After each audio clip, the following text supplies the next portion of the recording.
throat. Clearing my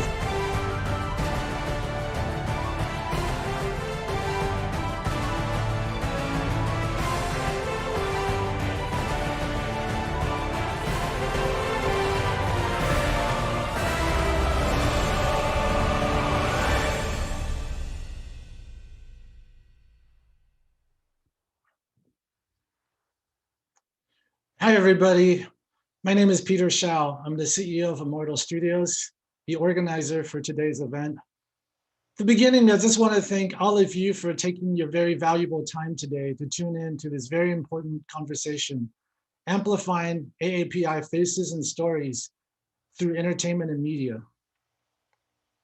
I don't think I need to go into all the details of what a crazy time this has been.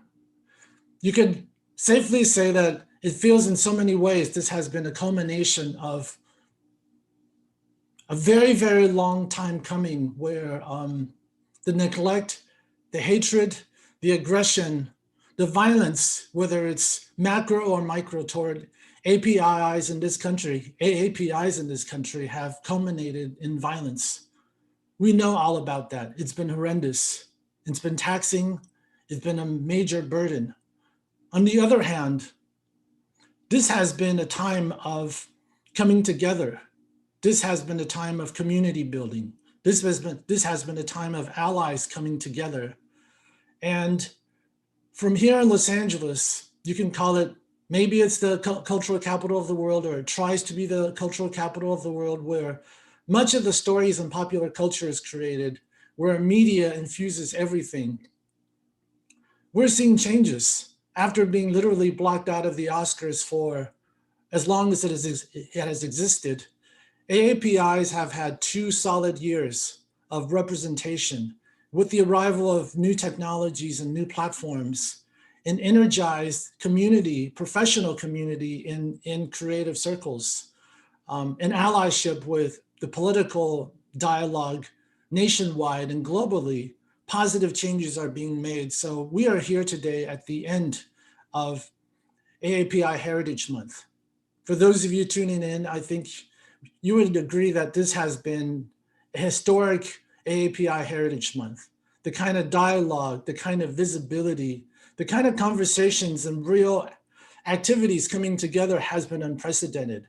So all of us today, including you at home, we have an opportunity together to turn the page, beginning with this topic at hand, how to amplify AAPI faces for the world. Because this is so much more than the 7% of people who consider themselves part of this community. It's really for everybody else. It's for the world beyond the borders of America that we exist. We have a historic opportunity to share our truth, to share our wisdom, our strength, our stories, to enrich this global dialogue that we are having. So today is about being for the accurate, complete, and beautiful representation of this maligned community that has been silenced for too long, but no longer. So today is about turning the page. It is about coming together. So I am here at my house, as all of you are. I have my cup of tea. I have a notebook ready to jot down any ideas that come to mind, because we want this to be about taking positive steps. It's about coming together. Even though we're doing this at home with each other, there is the opportunity to connect and to reach out. It's not possible to have this conversation without allies. And I would like to introduce my good friend, the president of the LA Times, Chris Argentieri, who is the first ally to join this effort. He's the head of a very esteemed global news organization, and we're so proud to have them as an ally of this effort. I'd like to call to the stage Chris Argentieri, the president of the LA Times. Thank you, Peter, and thank you for having us. The LA Times is looking forward to participating in today's summit during Asian American and Pacific Islander Heritage Months. The LA Times is owned by Patrick and Michelle Soon-Shiong, the first people of color owners of the Times in its nearly 140-year history. As Patrick says, they are AAA, Asian African American, as they both grew up in South Africa under apartheid. Issues of overcoming division and hate are deeply personal to them. In the time I've been with the organization, a little over 6 years, we've always prided ourselves on, having the opportunity to enjoy the diversity of Los Angeles and California, and the diversity of our own organization being the most diverse in terms of our staff of any American newspaper, and probably one of the most diverse American media companies. However, the past year has caused us to reckon with our history, really reaffirm our commitment to diversity and inclusion, and really work to become an anti-racist organization. Our newsroom is covering every day the anti-Asian discrimination and hate crimes that have intensified throughout the COVID-19 pandemic. And this, my colleagues have experienced this firsthand throughout the past year, throughout their lives. I think we believe at the LA Times for sure that Southern California is uniquely positioned to positively impact Asian American and Pacific Islander representation with our relative proximity to Asia, some of the largest Asian communities outside their native countries here in Southern California. We are uniquely positioned to face down racism head on, and also amplify more authentic and positive stories about Asian and Pacific Americans. At the Times, we do believe we are part of the fabric of the community, and part of our mission is to convene communities around important conversations. There are a number of great speakers lined up today. I'm particularly, of course, looking forward to my colleague Sewell Chan, who will lead a panel on the media's coverage of the AAPI communities. LA Times reporter Ann Doe will also be on that panel. We're proud to support Immortal Studios AAPI Summit, and the discussions today, we hope, will help us all expand our thinking about these topics and inspire us to take action in some way. And Peter, thank you again for having us, giving us the opportunity to support the summit, and back to you. Thank you, Chris. So, for I know many of you signed on this morning have been looking forward to this moment.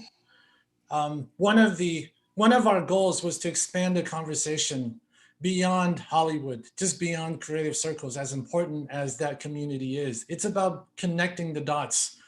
And we intrinsically knew that we had to reach out to the power centers of Washington, where a lot of meaningful work and debate is happening. And when we talk about Washington movement, there's no greater star for the AAPI community, or I would say one of the greatest stars is Senator Hirono of Hawaii. We're really proud that she's really chosen to take our invitation to lean in this opportunity to have a dialogue about this very important topic, about joining forces. And in dialogue with her is a member of our executive committee, Bill Wong, a noted political consultant from Sacramento, who's one of the best in the business.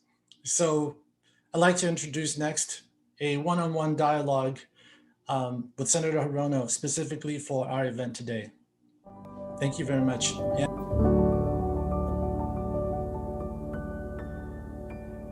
I want to thank Immortal Studios for its visionary leadership in producing the Amplifying AAPIs in Entertainment Summit, as well as its supporters, the Los Angeles Times, NextShark, and the Coalition of Asian Pacifics in Entertainment. I'm pleased to introduce to you today a very special guest for a fireside chat. She is a national political icon with her accomplishments in the United States Senate. She was recently tapped to co-chair the Democratic Senate Campaign Committee's Majority Rising Leadership Council, along with Senator Cory Booker and Senator Alex Padilla. They will lead the council's work to engage diverse communities in order to protect and expand the Democratic majority ahead of the 2022 midterm elections. She is also an author of her recent memoir, Heart of Fire, An Immigrant Daughter's Story. It's a compelling and moving account of a woman coming into her own power over the course of a lifetime in public service, and of the mother whose courageous choices made her life possible. She is a graduate of the University of Hawaii, Manoa, and at Georgetown University of Law Center. Please welcome United States Senator Mazie Hirono. Hi, aloha, Bill. Thank you for that introduction. I'm really privileged to join all of you because you are all very talented artists, very creative people, and I love talking with creative people. So it's a pleasure as we celebrate Asian American Pacific Islander Month, and everything that you all are doing to focus on the contributions made by AAPIs, not just in the entertainment area, but in all other aspects of this diverse country of ours that needs to recognize that it is diverse and should support the diversity that our community represents. So I'm looking forward to this chat with you, Bill. Me too. I mean, it is a unique and special time for us, as I mentioned a little bit earlier. It may be, our time, our moment in history that change can happen. And the first question we have is, what do you think about the type of stories being generated out of Hollywood as it relates to AAPIs? How important is it that stories coming out of Hollywood impact and influence a larger conversation about violence directed toward the AAPI community? I think when our stories are put on film or TV programs, et cetera, that enables others outside of our community and also within our community to understand that we have stories to tell, that we have experiences that may be unique, but also that people can relate to. And so I'm glad that there are films like Minari and, which really got a lot of attention. And outside of the US industry, to have a film like Parasite win the best film award, which is amazing to me that Asian films can achieve that kind of recognition. But the more stories that are told about our community, I think that really lends to an understanding of the diversity of our country. Fantastic.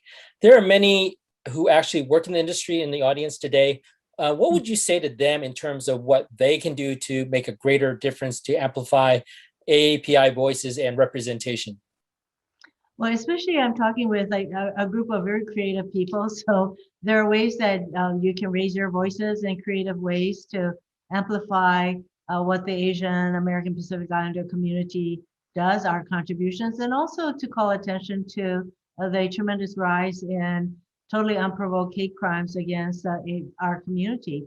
And so there are ways that you can, each raise your voices, but to be probably very creative about it, join hands with other groups that share our goals. And the main thing is that, as you say, this is an opportunity at a time like this when our community is being targeted, and we've all seen the horrific images of AAPI women and others being beaten up and bystanders not doing anything, sadly. We've all seen those images, and so I see more people from our community, more advocates speaking out than I have ever seen on TV and radio and elsewhere than I have ever seen in my entire life. So this is an opportunity for our community that have often felt marginalized and have used words like felt invisible, the perennial foreigners, the other, to come forward and speak up for our own community. And in doing so, we are speaking up and standing by other marginalized groups and minority communities. Thanks. What are better ways for the entertainment industry leaders to work with political officials such as yourself, as well as members of the larger community? Well, the better ways is to do it. to create opportunities where we can be communicating, be in dialogue, to hear each other's views, to talk about possibly legislation or anything like that. I mean, my friend Daniel Day Kim has convened a group of actors and other people in the entertainment area, particularly, to meet on a regular basis to talk about what you all can do. You may be part of it, I'm not sure, Bill, but it's something that that he has led to create that space for these kinds of discussions to occur and to find ways that we can be supportive of each other. Yeah, and I've seen a lot of it happen in the Black and Latino communities as well. I think there's a very effective way for different people in different industries or sectors of our world to really work together to do things on behalf of the community. Speaking of the announcement that you and Senator Duckworth would withhold confirmation votes unless the White House addressed the lack of AAPI appointments was a bold and truly breathtaking act of political courage. I mean, I think that it was just quite stunning to see from a political standpoint. Can you give us your thoughts about taking such a brave and public stance and what you think it meant for the AAPI community? When Senator Duckworth and I took that position, it was not something that just kind of arose at that point, because we have been watching the appointments by Joe Biden, who during the campaign said that he would have a very diverse team and a diverse cabinet. And as we watched the nominations coming forward, we didn't see a lot of AAPIs there. So yes, we're happy with Catherine Tai. She is our trade representative, but most people don't know that. They do not necessarily think of that as a secretary position. And so we finally got to the point where we said, there aren't very many positions left. And so we took the position that we did. And I do believe that we came to a meeting of the minds with President Biden and with the White House. And we have been advocating for more AAPI representation for quite a while. And so we requested that there be a high-level person that he would designate as a liaison and more a voice for the AAPI community within the White House. And that position had to be at least at the level of a deputy assistant. And so the Erica Moritsugu, who I know and who also worked for Tammy, that I think she will do a fine job, but she's probably developing her portfolio right now and working with the AAPI leadership, people like us, to move forward. And so, when we met with the president not too long ago, some of the AAPI leaders, and Tammy and I were able to talk with them one-on-one later, and I said, I've been pushing for a person named Julie Su to be the Secretary of Labor for a long time. And I have nothing against Marty Walsh, who is the Secretary of Labor, but I said, if Marty decides to go do something else, I hope that Julie Su, who is up for confirmation as the Deputy Labor Secretary, very important position at a time like this, when millions of people are out of work and retraining is an issue. I said, well, I hope that that she'll be the secretary, but I'm not trying to push Marty out, but we need to be continually communicating our priorities to this White House, which I believe is open to our voices. They just could do better. Yeah, no, I think it's super important. I think that there's a perception in the Asian American and Pacific Islander community that if you just work hard and keep your head down, you'll get recognized, and that you don't need to necessarily lobby to get into positions. And I think that that definitely is why what you and Senator Duckworth did was such a great lesson to the community, I believe. Yes, and that's definitely not the case, because we're working in an environment where you do need to speak up. And of course, part of my culture, both in Hawaii as well as in my own Japanese culture, is that being very vocal or confrontational and aggressive are not particularly rewarded. And so in all my time in politics, I was a very determined person, but I used a lot of other strategies to be effective. And of course, in this arena in Washington, D.C., where people are very vocal, part of the stereotype about Asians, of course, is that we're quiet, we're cooperative, we're, you know, whatever it is, reserved.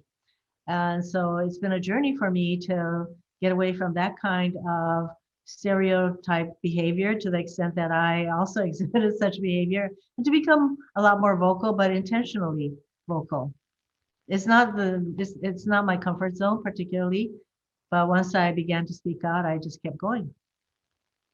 Yeah, I think there definitely is a difference between being assertive and aggressive, and you know, obviously, you found a very fine, tuned approach toward that to be effective. One of the coolest things about the wuxia genre of movies that Immortal Studios seeks to promote and produce is the concept of strong and independent women warriors. It's one of my favorite things about the genre. In fact, many of today's women heroes on the mainstream screens can be traced to iconic characters from wuxia's stories.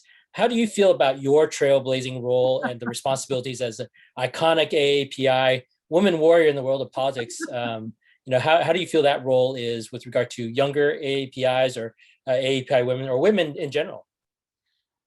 Obviously, I didn't think of myself as some kind of an iconic woman warrior person, but to the extent that if by my example, I've created space for other women, particularly Asian women and Asian men for that matter, to step up and speak out, all the better.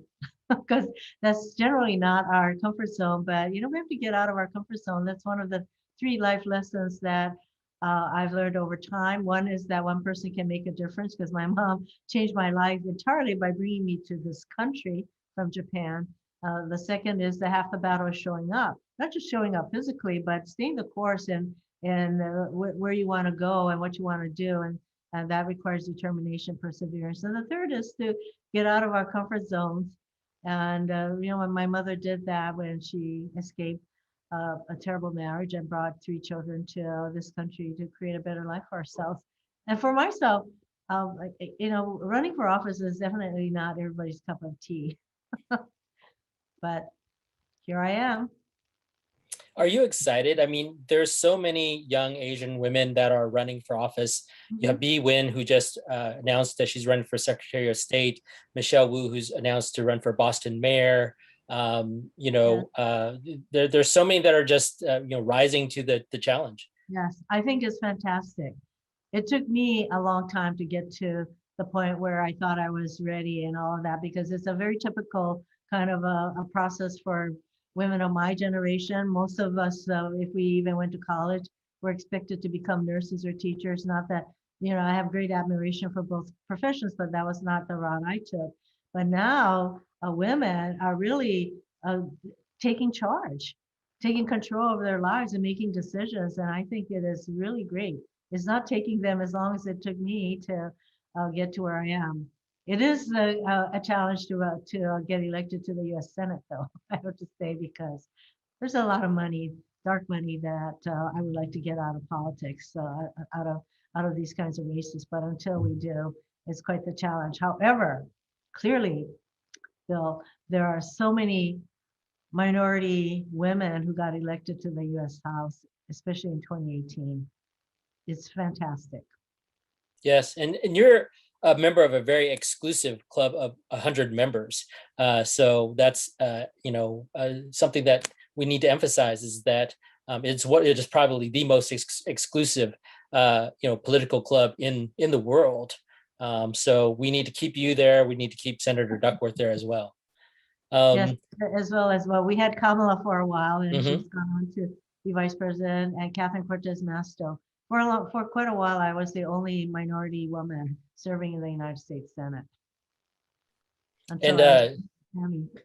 And you served as a great role model. That was the end of our questions for Fireside Chat. Do you have any closing remarks or closing messages for the audience?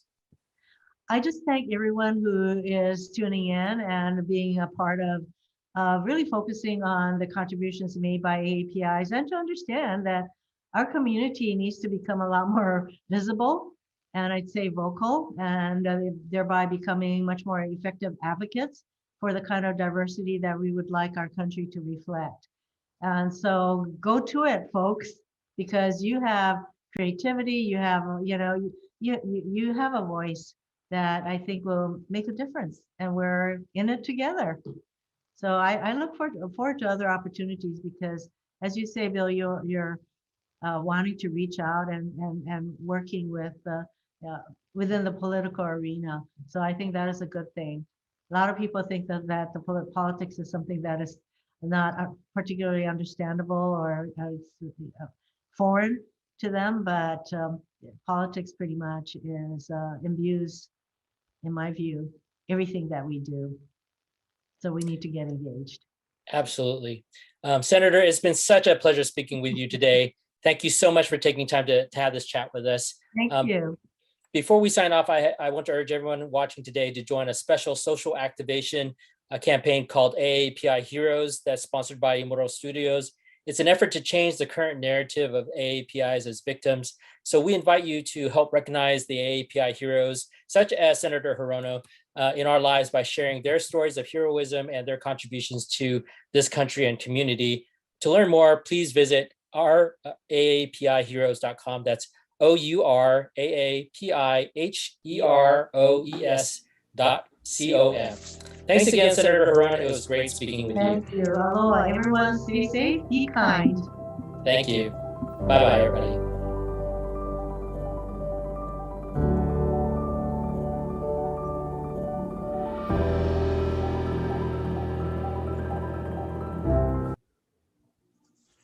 Thank you, Senator Hirono, the she warrior of the US Senate. We're so happy to be in allyship with you, and thank you for hosting Bill Wong. So we're going to take a 5-minute break. Please go and relax yourself, get that cup of water. Be back here sharp at 10 o'clock Pacific, and we're going to start the day with a bang. And the name of this panel is called Greenlighting More AAPI Faces and Stories, the Big Brass Ring, more content. So see you guys back here at 10 o'clock. Thank you.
Hi, everybody. Welcome back to the summit.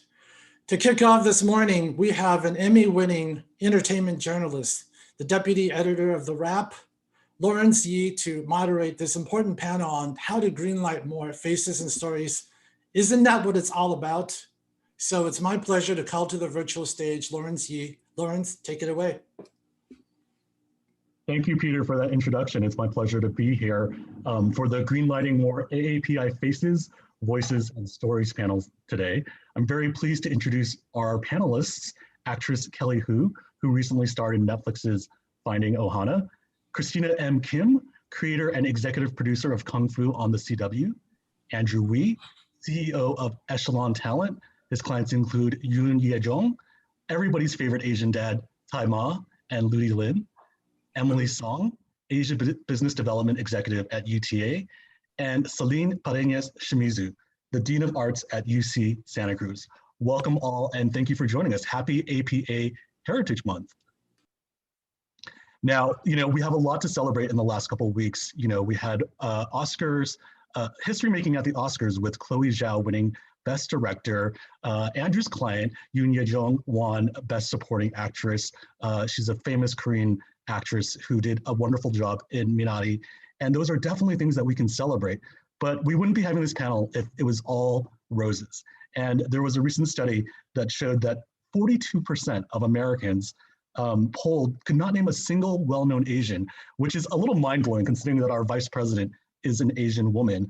And then there was also a USC Annenberg study that showed that only 3% of films since 2007, 44 out of 1,300 films, had an AAPI lead or co-lead.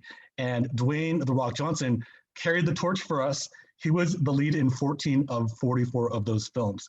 And disturbingly, only 6 of those films had female leads, and 40% of films overall had no Asian visibility. So, we're talking today about amplifying, our voices, getting our faces on screen and also in the boardrooms behind the cameras. And we're gonna have a very robust discussion.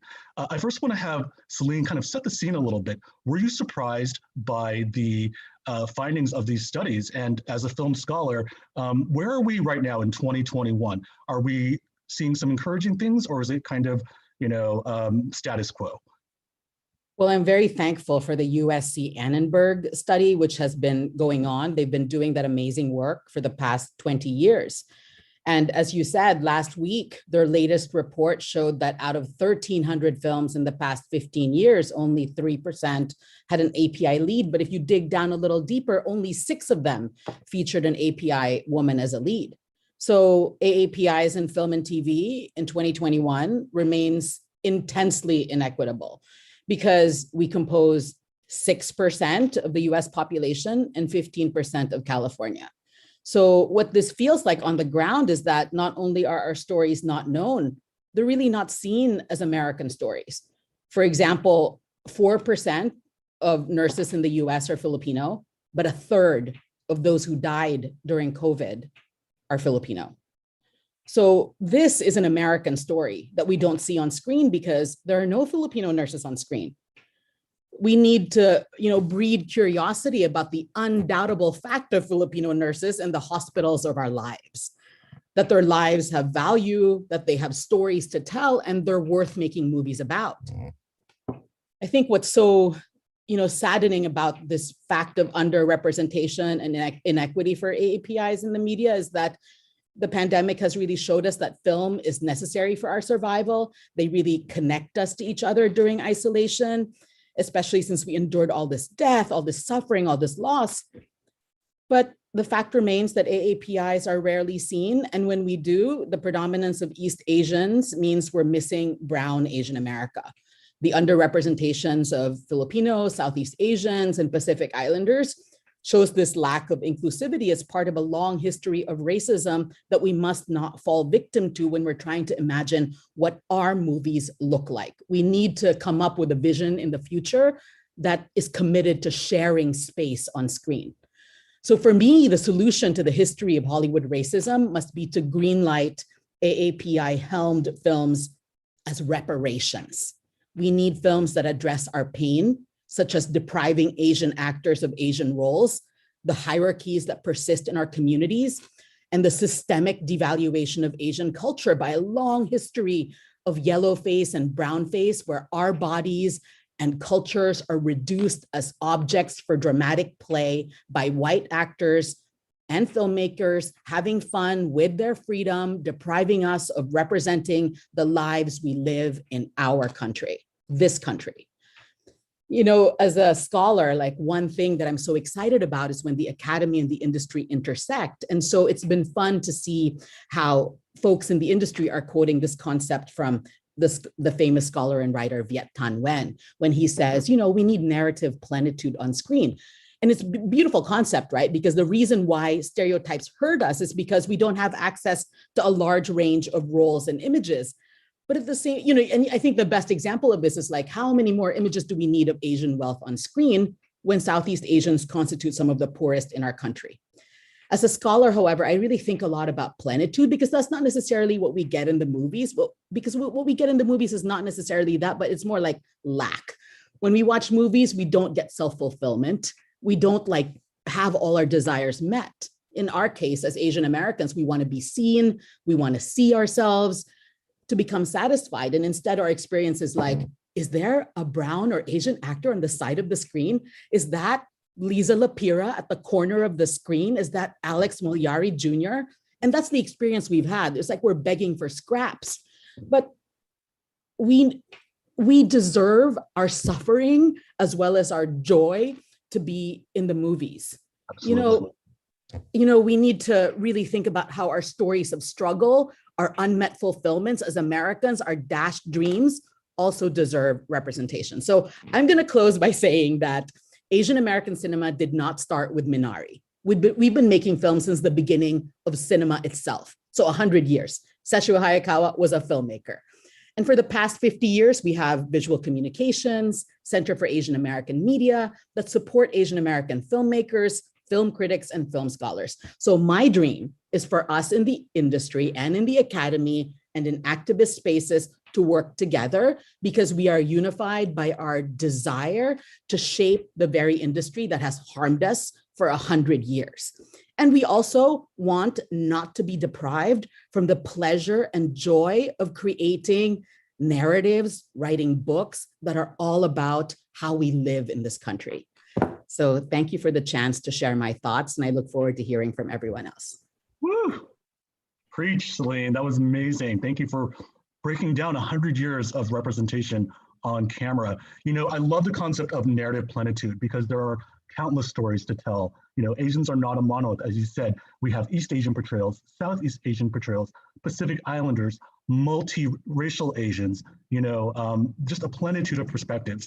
And I want to talk to Christina and bring her up because she's one of the success stories. You know, she has been able to bring a show with an Asian cast and crew onto a network. Kung Fu on the CW, it just recently got picked up for a second season. Christina, congratulations there.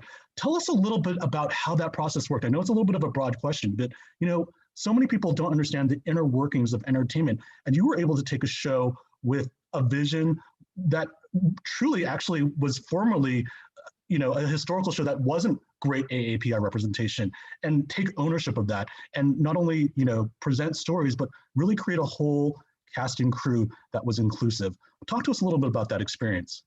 Sure. Well, you know, Kung Fu was a beloved Warner Brothers property, and they have been trying to remake it for quite some time. So they approached me about doing a reboot. And while I was very excited, I also realized that in doing a reboot, it was really more a reimagining that I would want to do.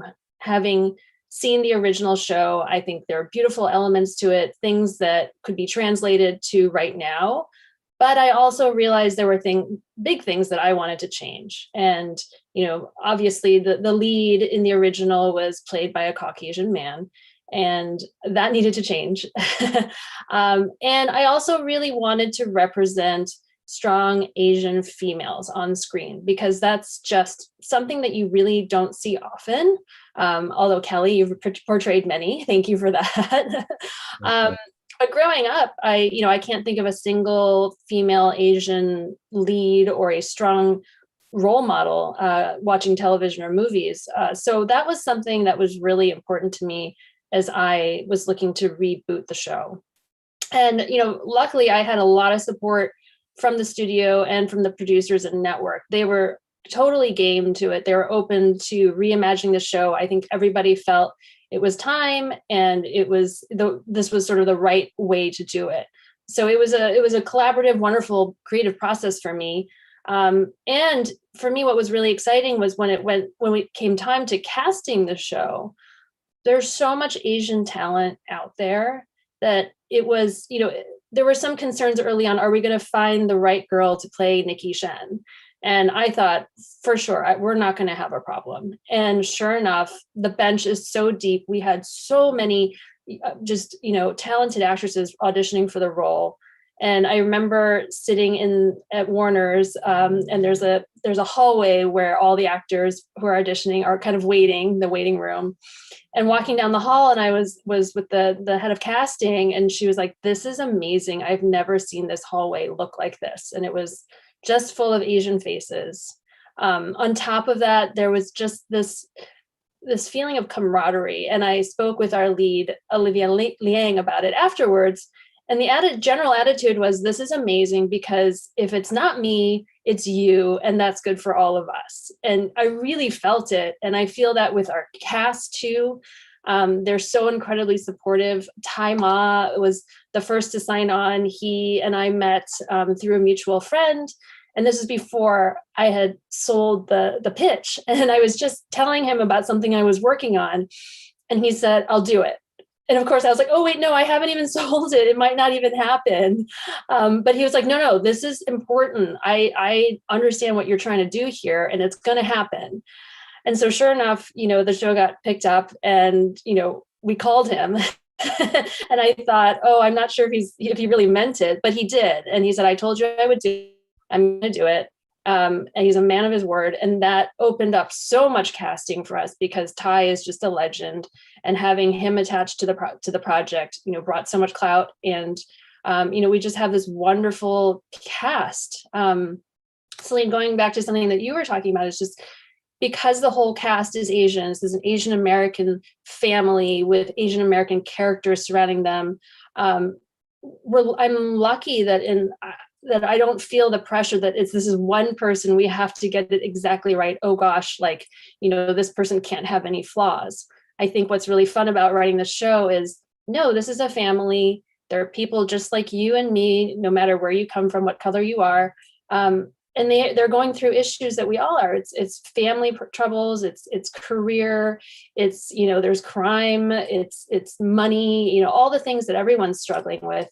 And for me, that's really freeing, because when I've been on other shows, I always try to sneak in one Asian side character. And there's that pressure of like, oh, that's the one Asian representation on this very non-diverse show. I want to make sure that they're not portrayed badly. But here it's more a natural thing. We're going to talk about the good and the bad. Yeah, it's really wonderful. I love the anecdote that you went down the casting hall and it was just filled with talent. The thing is, there's always a conception that Asians don't go into the entertainment industry when there are a plethora of us, because we are, whether we're producers, writers, actors, even a journalist like myself, what it comes down to is that we're storytellers and our stories need to be told. So Christina, thank you for sharing that. We mentioned earlier that Asianness is not a monolith and Asians aren't monolith. And I want to bring in Kelly right now because she did a series shot in Hawaii. And, that is a state with a large Asian population. And, we don't always need to see East Asian portrayals. We can see Islander portrayals. And as I said before, mixed race Asian portrayals. Kelly, talk to us a little bit about the experience of shooting that, which was on Netflix, a streamer, and how a follow-up would be, because so many things are now going to streaming, is that a new opportunity that traditional actors that worked in the network didn't have? But let's first just talk about the wonderfulness of shooting that film. It was such an amazing project to work on. well, first of all, personally, because my parents, who had been living in Hawaii, you know, all their lives, my mom for 80 years had been living in Hawaii, had just moved to Las Vegas. And so I felt like, even though I hadn't lived with her for over 30 years, I felt like I had been like uprooted, and that Hawaii was like somehow no longer my home, because I was always going to be, you know, celebrating holidays and stuff in Vegas, of all places now. But just a few months after she moved, I got this opportunity to shoot Finding Ohana and got to spend more time there. And so it was, for me personally, a very sort of special experience, because I got to go back home and then, you know, just realizing that even though my parents are no longer there, Hawaii is always going to be my home. And there's definitely something special about the islands, the community. People there are very much more connected, because we're such a small, you know, island or group of islands. There's always this support, and I'm so fortunate to come from Hawaii, where no matter what I do, I always have this group of people who are backing me and supporting me since I was 16 years old, since I won Miss Teen USA, you know, just these bunch of strangers who are just cheering for me and hoping, you know, that I do well. And also what I didn't realize at 16 was I also had the Asian community outside of Hawaii, which, you know, I was not familiar with, you know, growing up in Hawaii in a predominantly Asian, you know, society. I felt like I had all of this sort of backing of people who wished me well in my career, but also sort of a stress, a responsibility to try to do well and you know, carry so much on my shoulders at a young age, at 16. Yeah. Wait, there was another part to your question, which so, you know, Finding Ohana was a Netflix movie, and there seem to be more and more shows greenlit and projects greenlit for streaming. You've been an actress with a lot of longevity in the business. Are you seeing that is a new avenue for talent? Absolutely. I mean, when I first came into the business, there were still only 3.5 channels. I mean, you know, there were very limited opportunities to get on television. And now, of course, with so many different networks and outlets and whatnot, there's definitely a lot more opportunity. There's just more volume in general. So there's more series, more films, and a lot more Asian actors as well.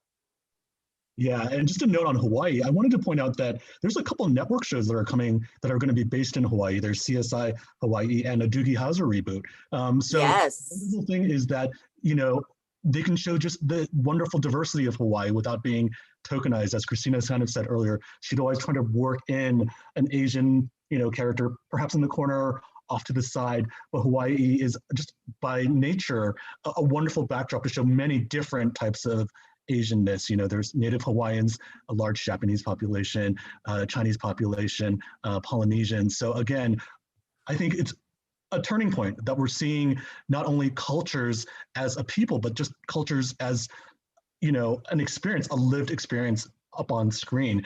And I love the fact that you worked in a multi-generational project as well that featured, you know, young actors, adult actors, and then, you know, more seasoned actors. It's a really good pivot for me to go over to Andrew. Andrew, you have a wonderful client list, and some of your clients have been working, you know, in the industry for a very long time. What has their reaction been? You know, we talked about Tai Ma, as I called him, everybody's favorite Asian dad. You know, have you seen on your end, as you know, as an agency, more of those opportunities in the last couple of years? I do. I've definitely seen a lot more streamers, and, you know, but still, but not so much on film and like network shows. And what I want to say is that, you know, the actors today are standing on the shoulders of those that came before them. They paved the way. They fought really, really hard so that we can get to where we are today. And I think it's important to recognize that, like you said, Lisa Lieu is 94 years old now. She's been in the industry since in her mid 30s, and I was speaking with her the other day, and she said, yes, she's seeing more, but still not enough. Asians make up 60% of the world population right now. Why is it that we only make up such a small percentage of American cinema and film and TV? It doesn't make sense to me, at least. Yeah, and there is a changing sense of, in the last year, we've had very much a racial reckoning in the United States. And I want to talk about the international scene with Emily in just 1 minute, but, there are kind of changing attitudes. There are these DEI initiatives, diversity initiatives that are being put into networks and studios. And Celine, maybe you can weigh in here a little bit, because again, you have some experience, on this. DEI initiatives are wonderful on paper. They're wonderful to put out there and champion, but they take time.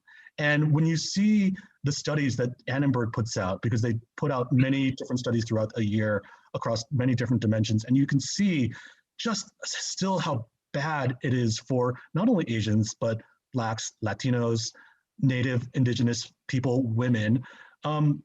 Just really quickly, do you think we can see some of these DEI things pushed through at a studio or network level, Celine?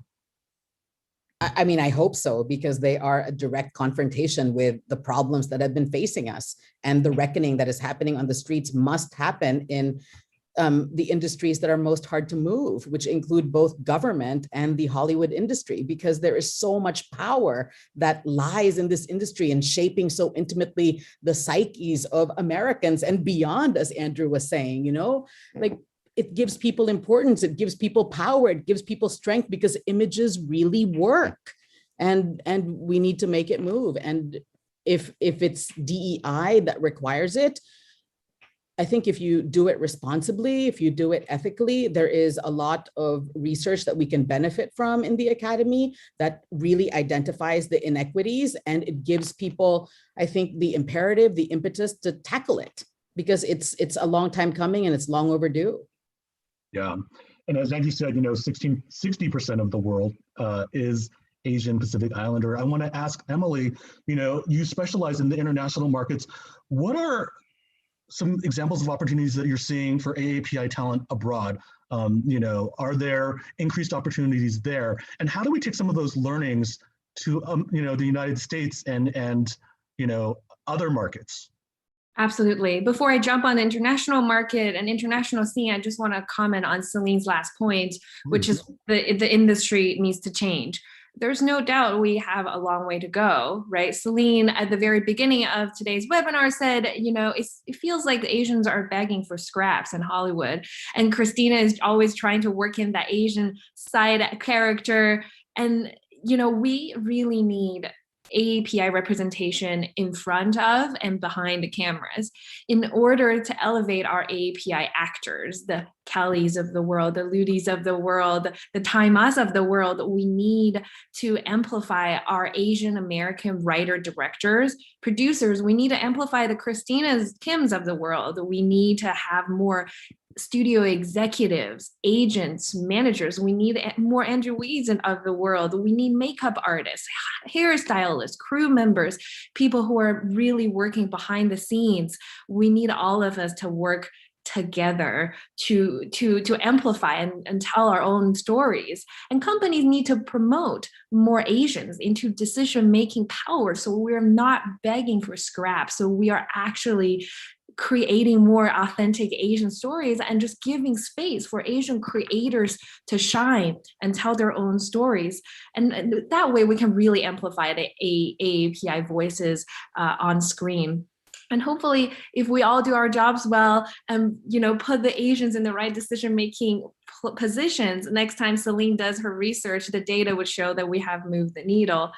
And we are seeing hope, though. Like Kelly said, there's just more volume of opportunities out there. There, in general, in my opinion, two buckets of opportunities that are sort of increased for AAPI talent in general. We're seeing more production companies, the A majors of the world, Randall Park's production company, Daniel Day Kim and Constance Wu's company, who are out there telling authentic stories that give space for the AAPI story, the voice and talent.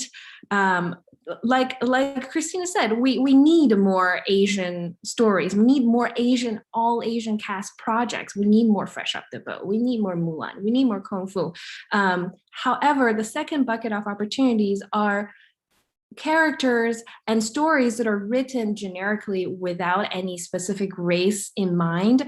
We need to get Asian American actors in those roles as well. A good example would be Searching. And John Cho, it didn't have to be a Korean American family in that story. However, John Cho nailed it. It just made sense. Everything just fell into place when they cast John Cho in that movie. We need more of that. When there's an American dad character, we want the executives as studios to consider an Asian American actor for that. And for all of that to work, we need more Asian American decision makers as studios who would say, yeah, that Asian American actor is an American dad. So more and more so, we're having the world see Asian Americans as the mainstream American to send the signal that we are Americans and we're here to tell our own stories. And we are also on the international market starting to see more and more openness to that. So in the brand space that I work closely in, we're seeing Louis Vuitton getting BTS to be the face of the brand. We're seeing Chanel hiring Jennie from Blackpink to represent them. So all these luxury fashion houses are saying, this is what luxury, this is what fashion looks like, and it looks Asian. And we are seeing brands pivoting from a single person representing the face of the brand and their image to a diverse cast of multiple talents representing the face of them. Dior is a good example. They have 6 women representing the brand, and Li Bingbing was one of them, and she's Asian. So we're starting to see the content world and also brand partnership world being just more and more open to AAPI talent. Right. And isn't that mostly what we see? Is, I live in LA, so I can say this, the billboards, the shopping mall advertisements, what's on TV, on screen, on streaming, is the majority of the images that we see. Of course, I don't want to be, I want to be mindful of the Asian politicians that we have that are being trailblazers. Our vice president, obviously the highest, most profile woman. But, in quote, general, American culture, what that is a very kind of consumer-based culture and entertainment-based culture. So you're absolutely right. It's wonderful to kind of see more Asian faces, hear more Asian voices, Asian American and international. I think there's no bigger band right now than BTS. And, you always kind of see them booked on music award shows because American award shows producers know that if you put BTS on your lineup, you're going to get the viewership, you're going to get the social media traffic. And it's a wonderful, wonderful thing to see. I think back in the day, when you think of boy band, you think of NSYNC, you think of Backstreet Boys, you think of a very kind of homogenous look. And we've been able to kind of turn that around so dramatically in the last couple of years. And there's many, many more musicians, artists, writers, creators that are out there, and they're just waiting to be, have that opportunity because they're there. I want to pivot actually on something that you said, which was, colorblind casting, or this notion of having Asian actors go for roles that aren't necessarily specifically Asian. And, we've seen the reverse. We've seen traditionally Asian characters, be filled with white roles. So Emma Stone kind of famously did this. Just last week, Kevin Feige, who's the head of Marvel Studios, apologized for casting the Ancient One, which was a Asian character in the Doctor Strange comics with Tilda Swinton. And this is no disrespect to Tilda Swinton, she's a phenomenal actress. But Kevin Feige actually said, and I quote, we thought we were being so smart, they could have cast an Asian actor. We didn't want to go with the cliche of the wizened, old, wise Asian man. But that didn't mean that they couldn't cast an Asian woman in the role. It didn't mean that they couldn't cast a young Asian man as the Ancient One. So I just want to start this conversation and talk about it. Kelly, obviously you're the one going out for roles. What's your history with applying and casting for roles that aren't necessarily specifically calling for Asians and that experience? I've been really lucky that I've had great representation who sent me out on a lot of roles that were not necessarily meant for Asians, because otherwise I'd be sitting at home doing nothing for years. But I was lucky. I actually had an agent tell me that he saw me as just an all-American girl. And it might have helped that I won Miss Teen USA back in '85. And so people were able to sort of see me in that light. But there were so many people, until we start seeing more faces, Asian faces in roles that are not necessarily Asian, people are not going to think of us as Americans. They're just going to think of us as Asians living in America. So I think it's important for us to be represented in roles that are not necessarily written for Asians, that are just Americans, because we survive in this country as just Americans. We don't only hang out with Asian people. We don't only eat Asian food. We really need for people to understand that we are Americans and that we belong here. Yeah, that's a very good point. Andrew, do you want to weigh in on this notion of, quote unquote, colorblind casting, and what is maybe some of the experience that you've seen or heard about in the industry? And then, Emily, the same thing with more international campaigns. Andrew, let's hear from you first. We used to submit, and we still do. We submit our clients for everything, because if we were just to submit our clients for Asian roles, I'd be sitting here and twiddling my thumbs. So we submit for everything. But the reality is that the number of roles that come our way for these Asian actors, for the clients that we represent, it's not as many as you would like.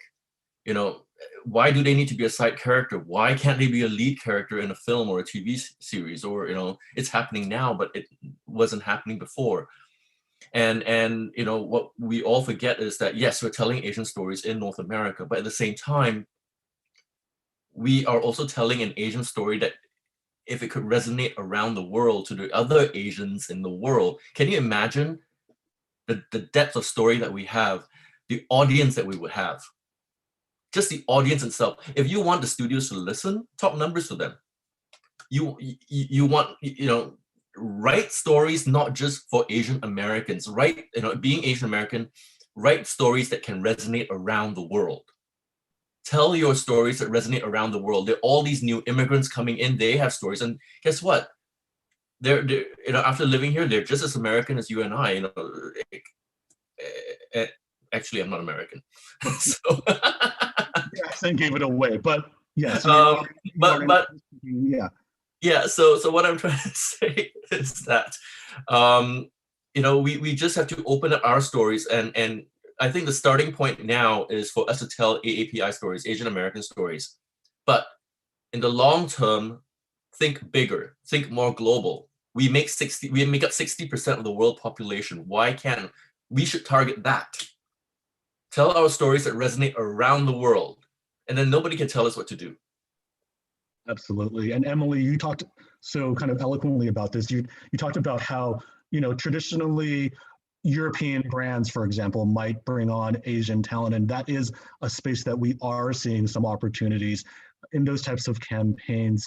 What do you think about that phenomenon? I mean, you kind of touched on it, saying that it's a wonderful thing, but yeah, I mean, I go to a mall in Los Angeles and I see a Korean pop star, promoting a European brand. That's actually pretty remarkable to see. And, you have the bigger scope. What is it like worldwide? Because I think there's this misconception that you cannot be both Asian and American. You can definitely be both and represent both. But, from the international lens, what has that kind of reaction been to seeing those types of campaigns?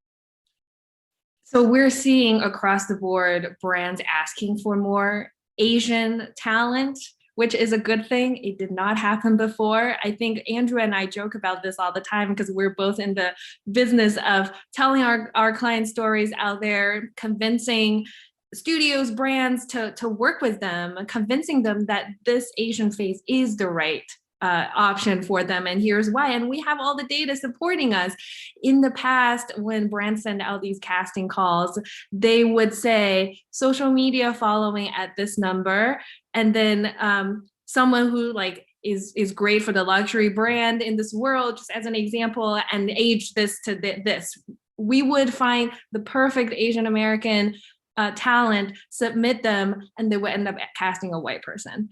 But Lawrence, like you said, if you walk around the mall in Los Angeles, you're seeing more and more diverse faces. It's because, like Andrew said, we make up more than half of the world's population. Asians are spending. And if you are trying to make money from the Asian population and trying to build a good business, you got to elevate the Asians in the brand campaigns and recognize and embrace the fact that Asians could be luxury, Asians could be cool, Asians could be technologically advanced, and we could be cutting edge, because that's the audience, that's who you are trying to reach. And I think brands are realizing that the future of campaigns and advertisement is diverse. And essentially, those commercials, campaigns are going to look like the world that we live in. And Asian is a big part of it. Yeah, I do want to, remind everybody, and a good point that Celine brought up earlier, is that the aspirational Asian image is a very dominant thing that we do see in entertainment and media. But, the truth is the largest wealth gap in America within a single demographic is Asians. You can have very high income Asians and, lower income Asians. Oftentimes those lower income Asians may are newer immigrants. They may live in multi-generational households. They are often, from countries that have political, issues. Southeast Asians are very much a more recent immigrant to America. So I just wanted to paint a realistic picture. I think it's really wonderful. Any type of messaging is really great. But, we want to make sure that Asian stories aren't just the quote unquote crazy rich Asians, right? There are Asians that are across the board, which leads me to go back to Christina. Your story, the show that you're working on, is not a crazy rich Asians type of show. You have, immigrant parents, and you talked about the wonderfulness, the wonderful diversity that you have on screen. I'd love for you to weigh in on the writer's room and how that was built up. I have a couple of friends actually that write on your show that are Asian. So I know personally that was a huge, huge opportunity for them. They felt proud, they felt heard. And this is all about, not just faces, but voices. Talk to us about kind of building your writer's room, having those stories come through that pipeline, and, telling many different types of Asian stories, because again, we tend to see an East Asian aspirational story, but your show is much more than that.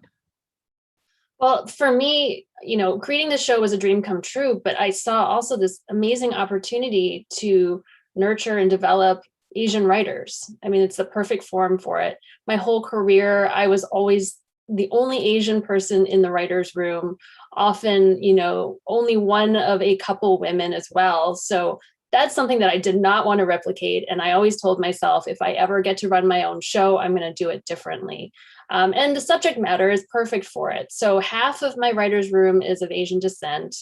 And it's just, and from different Asian cultures, which I think is a real asset. The show is a Chinese American family. I'm Korean American. And while there is a shared Asian American experience, I think the fact that I'm not Chinese American in some ways is good, because I'm a little bit more curious. I want to make sure that the details are authentic. I'm leaning on my Chinese writers for that. Our wonderful cast. We have 6 consultants on the show. So, all those details are very, very important. But then the subject matter of being Asian American is shared. So, what I find when we're in the writer's room is things that we talk about. It's like, well, that's the same in Korean culture. Like, that's something my parents do too. Like, this is just kind of how we as Asians think, or we as people with immigrant parents, grew up. So that's been really exciting. And not just in the writer's room too, representation wise. Emily, what you're saying is absolutely right. We need representation everywhere. So as well on my crew, I have people who are heads of departments who are Chinese American. our composer, our stunt coordinator. I have, I think, over 40 crew members who are Asian, 20 of whom are Chinese American. And all of these people are just wonderfully talented. And, you know, they're making decisions every single day. Their decisions make it to the screen. And it's all those small details that make me so happy when people watch the show and they say, oh my gosh, just the fact that they kicked off their shoes before they came in the house and didn't make a big deal out of it. That's just what we do. I love that, you know, just tiny things like that, which seem kind of inconsequential. But if you're Asian, you see it and you go, oh yeah, that's how it is. For me, this is really, obviously it's rewarding to have a television show. That's a dream, but it's really amazing to have all these people around me who are finally getting an opportunity and are really proud to be working on the show. Yeah, that really just comes down to authenticity, right? And making sure all those little details are right, because they are noticed when they are right. And they're very much noticed when they're not right. When they're wrong, you can point it out even more. Kelly, as an actor, have you had the opportunity to kind of weigh in with your cultural background? You've worked on many different shows and movies. Were there any opportunities in your career where you were able to just say, hey, like, maybe we can do this as a different beat, or we can add this? I just want to see if you had anything to share there. Yeah, I think a lot of times people are willing to hear, you know, when you have input as an actor. I mean, I can't think of anything specific, because I feel like whenever I do an Asian project, it's kind of already in there, you know. I mean, but if it's not specifically written for Asian, then, you know, I mean, I guess people would be willing to hear whatever, only because I look Asian. So I think that people would be more willing to hear what I would have to say, or what kind of input I would have to say when it comes to something cultural. Yeah, yeah. And your presence, just being there, I think, is something that, you know, obviously will make people say, like, let's make sure we do the due diligence, or hopefully that they do the due diligence. Celine, I want you to weigh in again from a scholarly perspective. You know, we talk about, Christina mentioned consultants, and I'm sure that is also part of the world that Emily works in. Do you, again, knowing what you know about the business and where things are headed, whenever I work for a trade, so I see lots of positions that say consultant this, consultant that. But what do studios really need to bring in on these types of projects, whether they're Asian projects or not Asian projects in your? I appreciate the way we're talking about the larger constellation of the world, that the industry needs to be accountable to history. And I think a lot about, you know, how inequity is not only in front of or behind the camera, but the world that surrounds it, like the writers, the critics who have the chance to publish and give us, you know, the language to interpret movies. The USC data shows that 88% of the widely published critics are white men. You think about that. I can confirm that. Yeah, what kinds of, you know, cultural priorities do we have in framing Asian American families? What love looks like in our communities that isn't being accounted for because we're looking at it in a Eurocentric way. I really appreciate, you know, the discussion you're sharing, Lawrence, about how there's this disconnection between the screen and scenes of everyday life, right? Like mise-en-scène is what we see on the screen. And it's amazing that there are no nurses on screen. When any hospital you walk into, there are Filipino nurses. I'm so pleased that Amblin is funding Jokoy's new feature film, right? Which is Easter Sunday, a Filipino-American cast. And what I love about his work is that, I think this will resonate with what Andrew was saying, it's really important to go hard on being Asian. And only by going hard on being Asian will we achieve resonance. Because we live in a world right now where I'm currently director of the School of Cinema at SF State. It's the People's Film School. There's 1,100 students, 80% are people of color. By the year 2045, the US is going to be majority people of color. The kids are already there.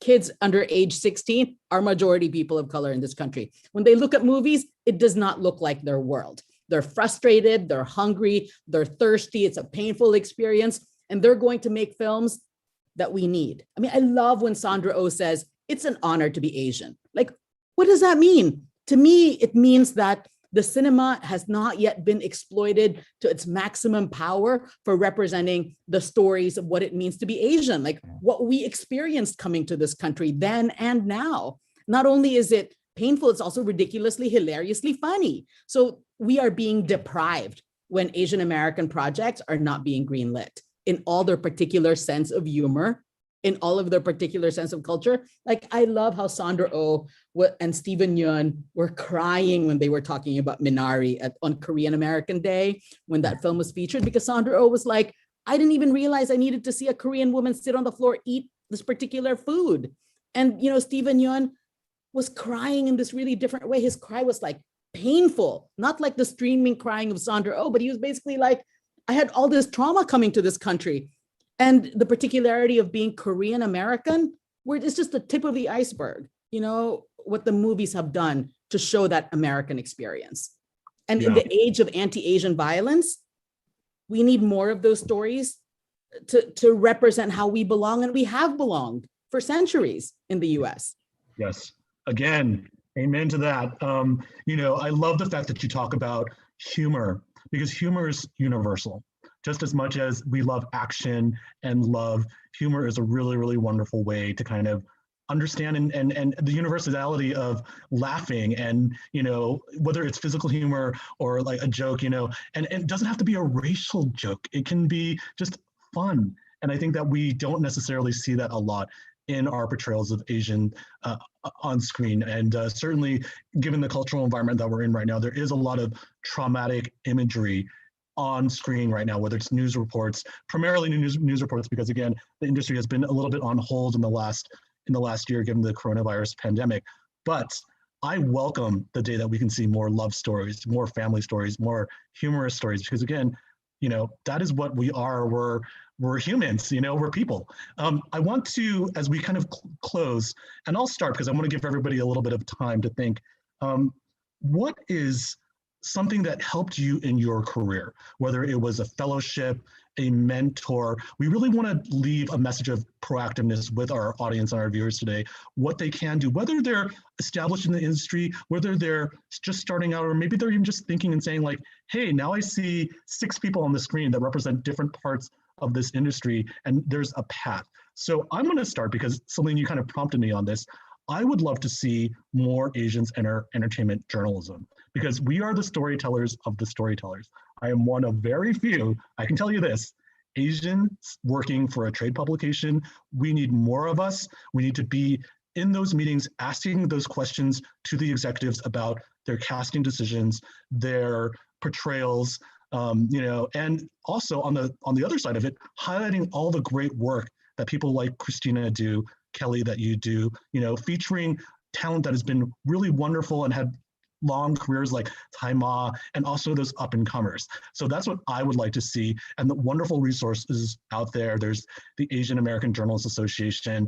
There are broader POC entertainment journalists associations. So that is my kind of prompt to see, more people and look for more voices that are telling the entertainment stories and the industry stories that we don't get a lot of coverage from. Andrew, I'm going to go to you because you're in the corner and you're in the top of my screen. What is just something either that you have had in your development or growth, or advice that you can give to people that are looking at the industry, specifically from what you do as on the business side? I think what I want to say is that I never grew up feeling like a minority, because I'm from Singapore, where we are, where everyone's almost everyone's Asian. I've traveled a lot. I lived in the Philippines for 2 years. I've traveled a lot to China. I have an office in China, and what it is that I've learned is that we don't always have to see ourselves as minorities. We just need to see ourselves as people, as human. Yeah, and we need to tell our stories, because they deserve to be heard, and they must be heard. I want to see more intersection between Asian American filmmakers and storytellers and actors with Asian cinema and Asian television shows. Yeah. I want to see more Asian actors from Asia come over here to America, and likewise for Asian American actors to go over internationally and work internationally. If I'm correct, I remember reading a report somewhere that the growth markets for the streamers are actually in Southeast Asia. Yeah. And if that's the case, they need our stories. They need, they're trying to tell local language stories, but they need our stories to help bring, they need us to help tell their stories, to help bring these stories to life. And putting an Asian American actress like Kelly into an Asian project that's over there can only help them, because some of these actors over there don't resonate in the US, but Kelly resonates here, right? And some of those actors, whether they be from China or Taiwan, they may not resonate here, but they resonate in their own markets, just like, Eminati. Stephen Yun is so recognizable in the US, but Yu Jung is so recognizable in Korea, and Yeri. But by having them together, it made a great package. Yeah. That when it comes to PR, when it comes to publicity, people can talk about the publicists and the journalists. They have people from, they have people to talk to. They can relate. It's all about relating. It's all about relating, yeah. I'm sorry I have to cut you off there, but you really bring up a good point. We are not minorities, we are minoritized. That's something very important to remember. Emily, just a quick thought from you. Any type of mentorship or programs that you would recommend? Yeah, if you think about, ask me, what is something that really elevated my career in entertainment as a woman, person of color, I will have to say it's my experience working on a leadership council at UTA. So UTA made 15 commitments to diversity and inclusion last year at the wake of George Floyd's death. And one of those 15 commitments was a leadership council. So a group of 12 employees of diverse backgrounds, and really guiding and advising the company on how they hire, train, promote, and retain talent. So we were talking about that representation behind the scenes and getting more people that look like Andrew and I sort of in the position of amplifying our Asian talent. In the process of working and co-chairing the Leadership Council, I really get to closely work with the people who paved the way. For me, those are the partners and senior agents at UTA, specifically the Dave Park, Joe Yao, and Julian Twents of the world. They are at the top of our industry, and they're successful, and they have amazing clients that they work with. And their mentorship and just them spending time with me through this really tough time personally, and also for our community, really helped me embrace my AAPI identity and help me embrace this imperfect world that we live in. Yes, it is really hard to go out there and champion AAPI clients that get said no to many times a day. But that's the world that we live in. And to make change, we have to be out there. We have to represent their voices, and we have to make good cases to get them that opportunity that they really deserve. So I think it's really them spending time with me and listening to their stories, understanding how they have made it when there's, like, when you look around, there's no other Asians in the room, help me understand that it's not just business, it's also my personal mission. It takes more people like the people in this room today to make change, and we're living it. I love that, Emily. Christina, very quickly, any type of mentorship programs, fellowships that you participated in that you could recommend? Yes, I have two quick pieces of advice. I was part of the CBS Writers Mentoring Program, and that's how I got my foot in the door and was got my first job on Lost as a staff writer. So I highly recommend looking into all the studio programs. Most studios have programs. And then my second piece of advice is sort of, Emily, what you're saying is don't be afraid to be Asian. When I was looking for writers for Kung Fu, I was really thrilled to find that a lot of the writing samples were Asian writers telling Asian stories. And frankly, those were the writers who we ended up hiring because they were embracing their culture, writing something that was unique, something that they knew. And also, that's one of the reasons I think why I was asked to write Kung Fu is the year previous, I had a Korean American drama that I sold. And be off of that, and the studio knowing that project, they thought of me for Kung Fu. So that's my two pieces of advice. Thank you, Christina. Kelly, quick piece of advice from you. when I first entered the, 30 something years ago, there were no Asians behind the camera or in front of the camera. But now there's an organization called CAPE, Coalition of Asian and Pacific Islanders in Entertainment. And it's a great opportunity to network, going to these functions and whatnot. So yeah, I would strongly recommend CAPE as a place for Asian Americans to network. Yeah, CAPE, I believe, has really good fellowships as well. Thank you for that. Bring us home. Recently, the Boston Globe had a survey that said Americans feel comfortable with Asians as friends, but not their boss. Margaret Chin published a book called Stuck that shows how Asian Americans can't be corporate leaders. So my advice is to ambition, to rise and to lead our industry. And the way to do that for me is I recommend getting your strength from Asian American studies. There has been over 50 years since the civil rights movement of historical knowledge and strategies to make sure that you don't feel alone and to know that you are not the first, that you come from a long line of ancestors who have been at the forefront of these struggles. Yes, yes, a wonderful way to end our panel. Thank you, Andrew, Emily, Christina, Kelly, Celine. It has been a robust discussion. I learned a lot from you, and I hope that everybody watching can take away some real actionable items from our panel today. Thank you again. We're going to take a brief intermission and be back at 11 Pacific with our next panel, AAPIs in Hollywood Coming Together, with Crazy Rich Asians director John Chu. He also did In the Heights. I just thought it's wonderful. And the showrunners, executive producers of Ultraviolet, Lieu Chu and Eric S. Garcia. And speaking of CAPE, Wenda Fong, who is the co-founder of CAPE and a producer, will be in that panel. So stay around and continue to get a lot of great advice and information from our speakers. Thank you, everybody on the panel. Appreciate it. Thank you. Thanks.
Hi, I am Ken Jung. I'm here to celebrate our community for Asian Pacific American Heritage Month. We're so many things. Hey everybody, this is Peter Shiao from Immortal. Welcome back to our program today. I don't know about you guys, I'm still buzzing from that great conversation, and leading off to the next one about the Asian American, the AAPI community coming together. I want to introduce a very important person to this conversation. She is an advocate. She is a co-founder of CAPE, one of the partners for today's event. She has been a studio executive. She has been a producer. She's been one of the leading voices, believe it or not, of reality television. She's currently the vice chair of the California State University system. So a lady who has many, many hats. But before we go into this larger conversation, and I know a lot of you here are for John Chu, for Lieu, for Eric, but I thought I wanted to make Wenda kind of the point of the story because she deserves. I wanted to ask you, Wenda, to kind of set up, because we're using this PSA that you produced as a microcosm of looking at the community coming together and your journey getting to this point. So I just want to ask you, Wenda, can you talk a little bit about what led you to create this PSA and how the forces came together before we kind of open it up to this larger story? Well, first, thank you so much, Peter, for having me and for having us on this panel. I really appreciate it. And this idea, it was sparked from the pain and heartache from the surge of Asian hate that engulfed our nation and culminated with Atlanta. And I wanted to turn my anguish into action and to make a positive impact. And I thought, well, I'm a producer. I can make a PSA for Asian Pacific American Heritage Month. And I thought, well, where could it play? And I pitched the idea to a friend who is the head of government affairs for the AMC's theaters, which happens to be the largest movie theater chain in the United States. And with the promise that the PSA would be an uplifting and entertaining message for their moviegoers. And initially, frankly, the answer was no, but I kept on pitching him and he finally agreed to take it to the executive office. And that is where the miracle begins. AMC gave me the green light and they would run our PSA in every AMC theater on every screen in the United States for the month of May. And it was on the condition if I could get an A-list director and top talent. And I was absolutely thrilled until he told me we had to deliver it in 2 weeks. So, and for those on the panel and those in the entertainment industry, that was hair raising.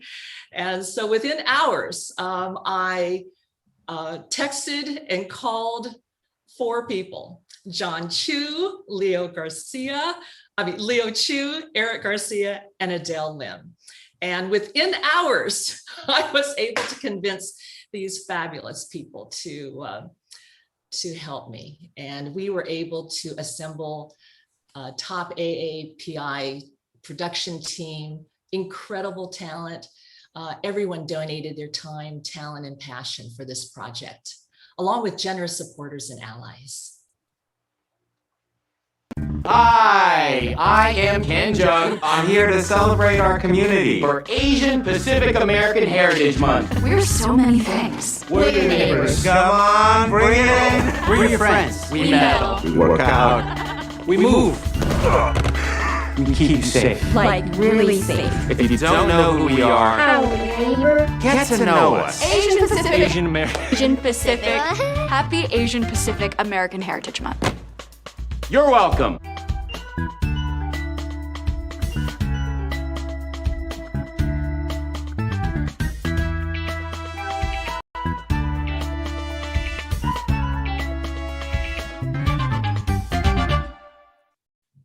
Well, our PSA, I think, is the most beautiful example of our community and allies coming together, all of us united to celebrate the Asian American community and Asian Pacific American Heritage Month in this unprecedented opportunity from the AMC theaters. And yes, it took all those people and companies to produce our 30-second PSA. And now it's my pleasure to introduce my panelists, starting with 2 of the writers of the PSA, the fantastic Liu Chu and Eric Garcia, who are in actuality executive producers and showrunners whose credits include Afro Samurai, the Emmy award-winning series Super Ninjas, which also won them a Writers Guild Award, the anime film Batman Ninja, and they are currently working on a new action comedy series, Ultraviolet, for Disney, which will be the first Latinx superhero show on television. And of course, we have John M. Chu, the fabulous director of Crazy Rich Asians, the soon to be released and highly anticipated In the Heights, and is in pre-production for Wicked, all iconic projects. So my first question to all three of you, and I'll start with John, is why did you say yes to volunteer? Because all three of you are working, you're deep into your own productions. So John? I made a promise to myself I would say no to everything for like 2 months. I just wanted to enjoy In the Heights coming out after a year of pandemic. But when Wenda calls, you listen and you do. You've been there for us and our community for so long. How can you say no to you? And I might have started to say no. And then I remember who was on the other line. I was like, oh, I can't. Okay, let's go. And then you're like, in 2 weeks. I was like, oh my. By the way, that's 2 weeks of delivery. That's not 2 weeks to like kind of shoot it. That was like shot, mixed, colored, in the can, done. And actually, the reality is I was also struggling at that moment about what to do as an Asian American person, as an Asian American leader in this business.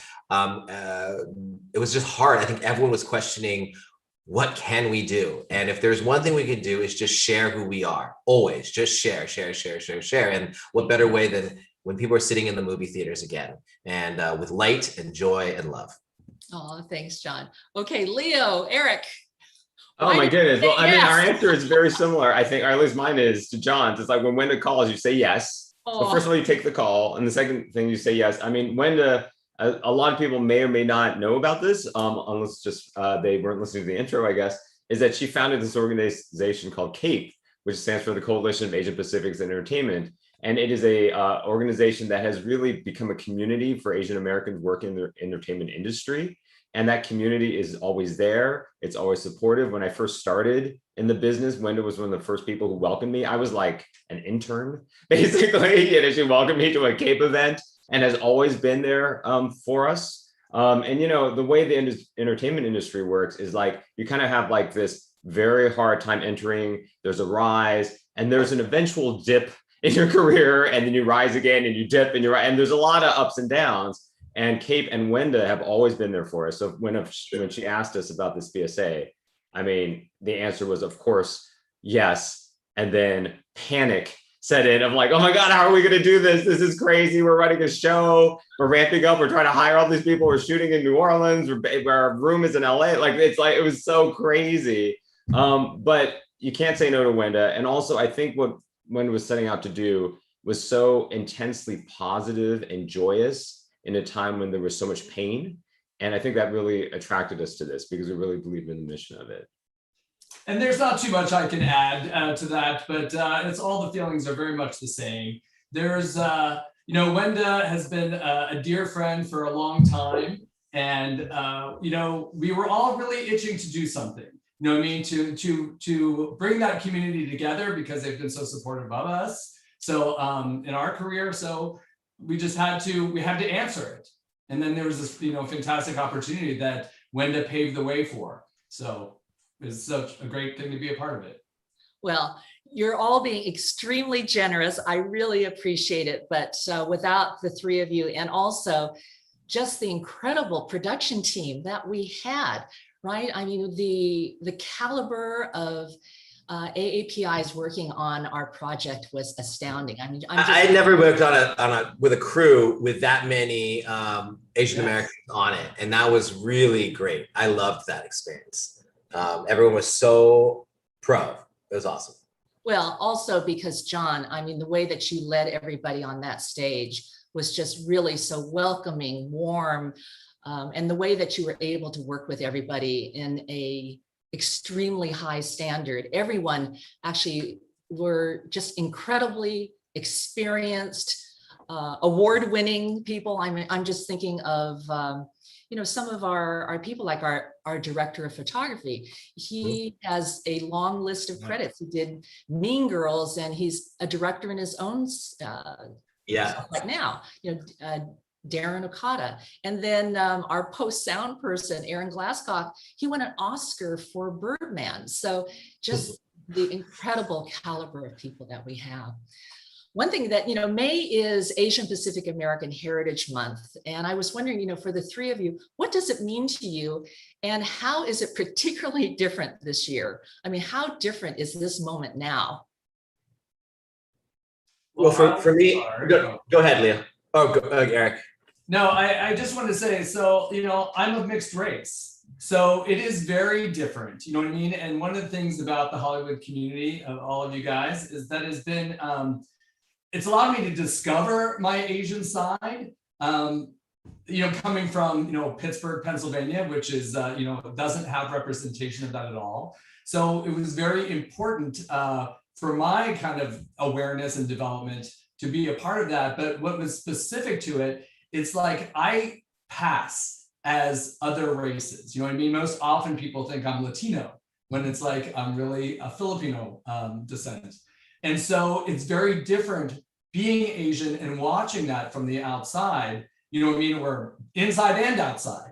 And it's just like, and so it is obviously particularly frustrating. It is, the hate against Asians is it's just heartbreaking because you can't, I know I can't feel it in the same way as all of my friends are feeling it. And that I think is like one of the hard things that is kind of like pulling me apart about it. And so to do something, positive for the community was so important. Lieu, go ahead, John. Yours. I was just going to say, I think that this year in particular, the urgency, the last few years, things have started to change and open up, and it's been a nice feeling to be at the table, to meet each other, to be joining forces, and we're going at a very steady pace. Things are changing very quickly. But I think what the events of this summer, of sort of leading up to May, we discovered that it's not fast enough. Like this stuff, words matter, and that people are getting hurt because of it, and that we have to move much faster. And it's not one movie, it's not two movies, it's not 10 movies, it's not 100 movies. We've got to flood the gates and to change the perspective of who we are to everybody else. And that means working faster. I think the urgency that means more this, and it really came into focus this month than ever before. So I think it was just a wake-up call for all of us. Like, great, this feels good, but not good enough. No, absolutely. I mean, I kind of live in a space where I like to think of every month as Asian Pacific Heritage Month, but I think what recent events have really shown is that that's not necessarily the case, at least in this country, and that we do have to do better, and we do have to celebrate, we have to bring awareness, and we also have to activate and really, drive home the message, about tolerance, about acceptance, not just for Asian Americans, but for everybody. Because I feel like there is a pervasive level of hatred, not just Asian hatred, but just hatred kind of going through the country. And we really have to stop that. And whatever we can do to put positive messages, positive portrayals, all that stuff out in the world. And I'm not talking about seeking validation, because I don't think that's what this is about. No. And I feel like when you seek validation, you put yourself in a position that you are other or you are a victim. And I think it's more about empowerment and saying we are here, we have arrived. It's about claiming our own space at the table, and recognizing that the table is big enough for everyone. And it gets exhausting talking about it, like I think we're all tired. It's like we have to talk about it again and remind people again. But at the same time, like that is actually what we have to do. But as storytellers, we actually have the power and the creativity to also make it an engaging discussion in some way. So I love that it's a challenge to us to not make it medicine. It's a challenge to make it joyful and entertaining, because we do have to talk about it. We cannot ignore not talking about it. But what can we do so that it doesn't feel like we are dragging ourselves into this darkness, but instead dragging people out into the light. And that's why I love working on this project in particular. Right. It was, for me, it was taking Asian hate and pivoting to Asian joy. Mm-hmm. And you're right to, I completely agree with all of you. And one thing that I'd love to talk about, because I'm sure that the audience would be interested as well, is to talk about your journey, how you got to be where you are. I mean, I am 20 years older than all of you. I started in 1974. You have all, from what I understand, wanted to enter the entertainment industry. I came at it via a left turn. So John, I understand you always wanted to be a director. I find it amazing that your family supported your dream. And I first learned of you when you won the Asian American Student Film Award from the Directors Guild of America, because I co-founded the DGA Asian American Committee. So of course you did. Of course you did. I didn't even know that. Well, with Victor Ho and Henry Chan. But anyway, John, tell us about your journey. Well, I think I got being a tap dancer. I think from that award, by the way, I got like a $200 gift certificate to Mo Richardson to rent lights. So thank you. Thank you. Yeah, you know, I look back and I'm actually amazed. I didn't think so at the time that I was young to know what I wanted to do. I was given a camera. I grew up in a Chinese restaurant that my parents had and still have to this day, 51 years later. And with this camera, as the youngest of 5 kids, I would shoot stuff and edit stuff from a little mixer I got in Sharper Image. And I remember that it made my parents cry, that for the first time I had a voice in the family, that people would pay attention. When I had a camera, I could approach anybody at school and they would want to talk to me. It became the sort of safety blanket of acceptance that with this camera, I have power. And when I cut something together, people loved it and wanted to keep it. I would make videos for other friends groups so that they could have it for their own memories. And it gave me as much joy as it did for them, even though it seems sort of sad looking back. But I loved that. I loved giving that. And the fact that I could do that and was very moving for me. And so that's when I went to film school at USC. And I don't know why my parents thought this was a good idea. I do remember one night that I was editing a video for high school. I'd convinced my English teacher to let me make videos instead of write papers. And so my mom came in, was so angry. It's like 3 a.m. I'm editing away. I would stay up all night. And she unplugged my computer. And back then, if you unplug it, you lose it all. So I was very frustrated. And she's like, you have to be studying. What is this video? You've conned your school. And she's like, I'm going to call the school tomorrow. And she went back and went to sleep. And I was like sitting there very distraught. And I went back in her room. I said, you guys have told me this whole time that America's the greatest place, that if you love what you do and work hard, you can do anything. And this is what I want to do. This is not a hobby. And then the next day when she picked me up from school, she brought like a pile of filmmaking books and said, you better study it for real. Wow. So I think that had a profound effect on me in terms of, I have to take this seriously. This is my job. This is my craft. This is not a hobby. And like any craft, you have to keep doing it to get better. And so as I got into USC, I focused. I wasn't there to like learn about myself. I was there to like be a filmmaker. And so I made shorts that got me into the business. Steven Spielberg saw my short, which really helped. I got connected into the studio world, and I was making movies before I knew it. And yet I hadn't fully known who I was as an artist yet. I was just being able to make movies. So I think it took a while before I could stop down and decide that I wanted to do something that only I could do, which was Crazy Rich Asians at the time, which was only a few years ago. So that's sort of the start of my journey. And I did mention that you were a tap dancer, so you have to fill in the audience about that. I can't leave them hanging.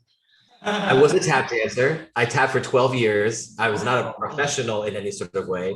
Tap dancing means I took classes with my sister. I wouldn't take it with the girls. So my mom was like, fine, you're going to take it with your sister.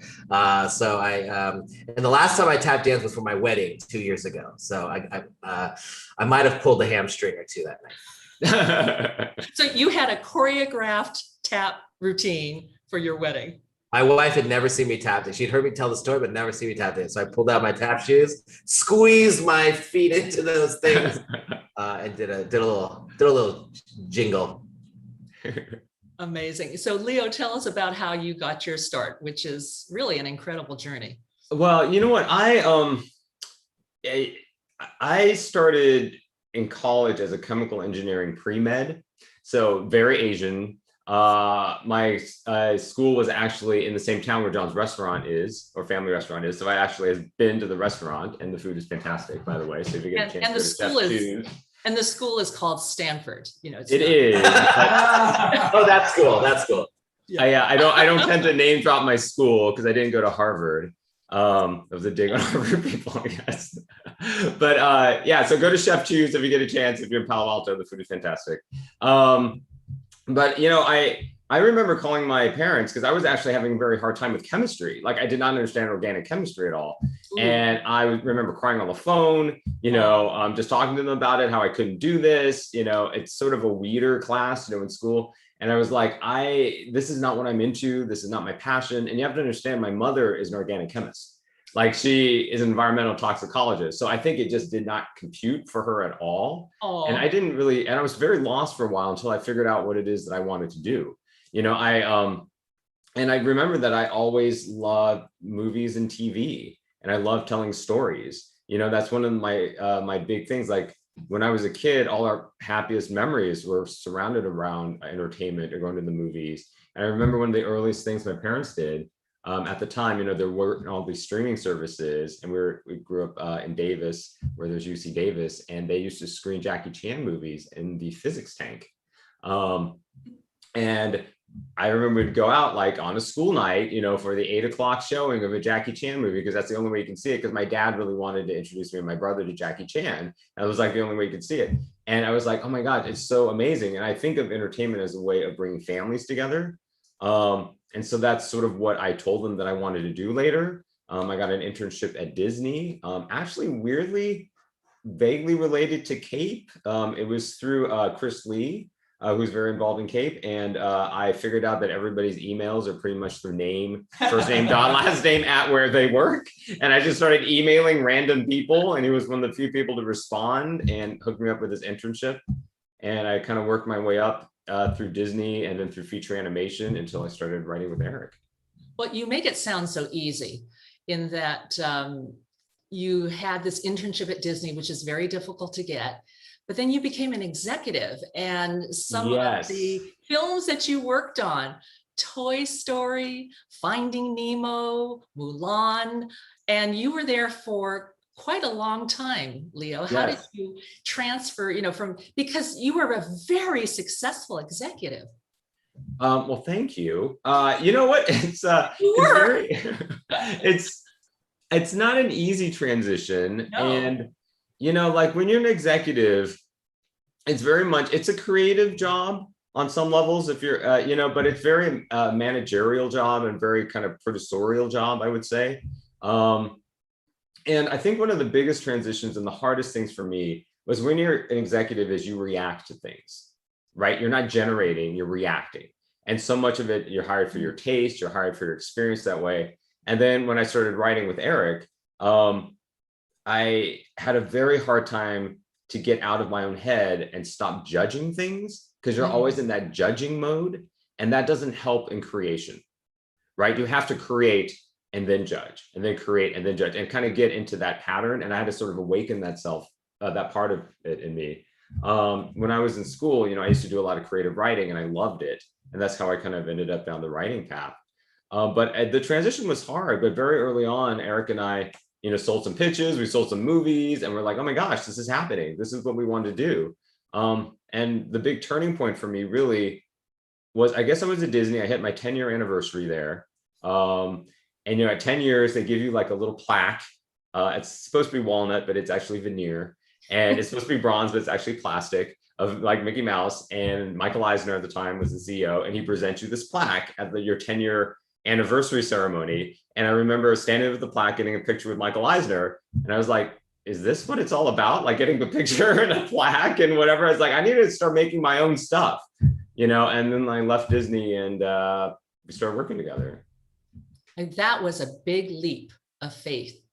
It was super scary, I have to say. Yes. It's because you're basically going from stability into total instability.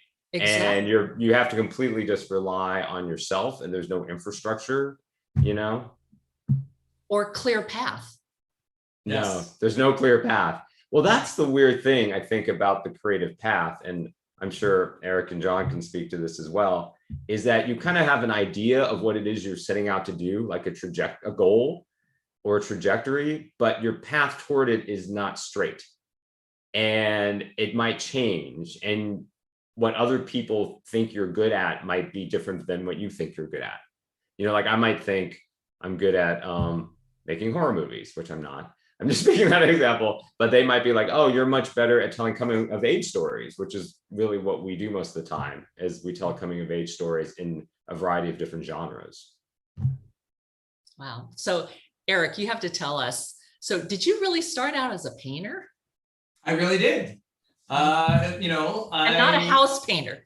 Not a house painter. I liked the romance of oil painting and drawing, with charcoals and pastels and all kinds of wonderful things. And I did that from a very kind of young age. And then I did that throughout college. And, my whole journey really into producing film and television is not really without, a lot of suffering. Because, when you are just a visual artist that way, it is like, the world is not set up for it. It's not like the business of it is so difficult, as is Hollywood, right? And so it's really a process of discovery and kind of seeking out creative opportunity. Because it's like the jobs that I've gotten as a writer, and they are, you find a way to fulfill your impulses, for story. It's like, we all went to so many movies as teenagers, and it was so glorious in so many very interesting, nuanced ways, it just like very refined emotions, ways of telling a story, from romantic comedies to like a super, epic science fiction film and stuff like that. And I loved all of that. And so I was very attracted to it, but I went into it without a lot of kind of direction about how I was going to, how to work in it, really. It's like coming from a visual standpoint. But then, slowly as I started writing more and more, you find other opportunities. In animation, it's like, all the color and all how the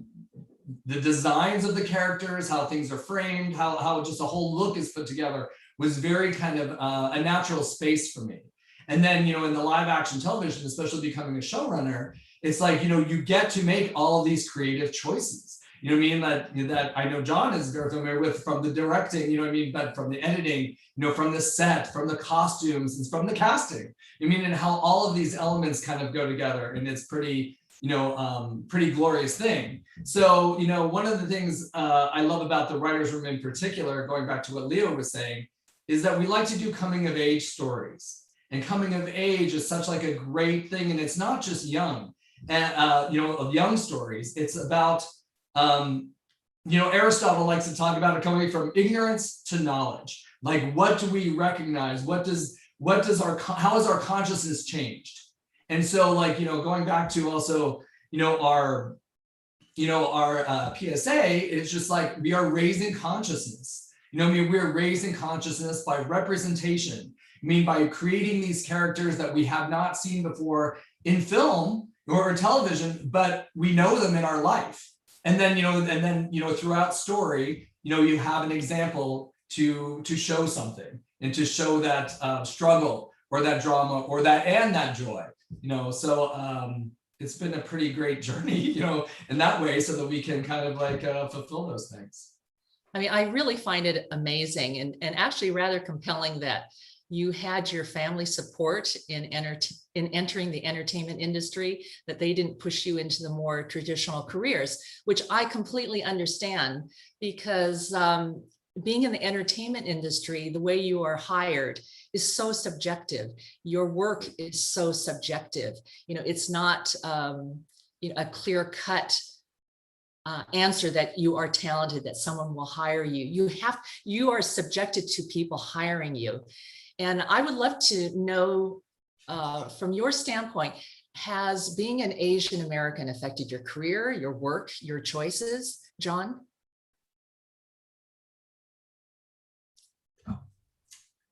You're muted. Yeah. Absolutely. Of course, that happened to me. Yeah, absolutely. Even when I didn't think it was affecting me, it was affecting me. You know, when I was growing up, not having an Asian American director to look up to affected the way I think other people would say, how was that even possible? And would sort of gradually affect me. I think, you know, when I would drive into the studio, when I first got my first movie, and they would be like, oh no, deliveries are over there. Like, it wasn't in people's minds that I could be the director, even on set. I mean, maybe half of it's the way I dress with a little backpack and a hat, but who knows, you know? But I would, and I think ultimately, you know, I did a short film in college called Guaylo about a little foreigner, about an Asian American kid going to, well, being called that, and I was very scared making that. I felt very uncomfortable making the short, and it was a musical, and it ultimately turned out fine. Like, everybody loved it who watched it, but I never sent it to film festivals. Like, I couldn't. I felt like I didn't know the answers, and so every time I showed it, I felt like I had too many questions about, did I show that right? Did I go over the board on that? And so I just shut it down. And the fact is, I didn't want to be known as an Asian director. I just want to be known as a director. So I just sort of put that away. And for 10 years, I didn't touch that subject. So whether I wanted to or not, it was somewhere back there, that scared kid trying to release a movie and not trying to look stupid in what he was saying.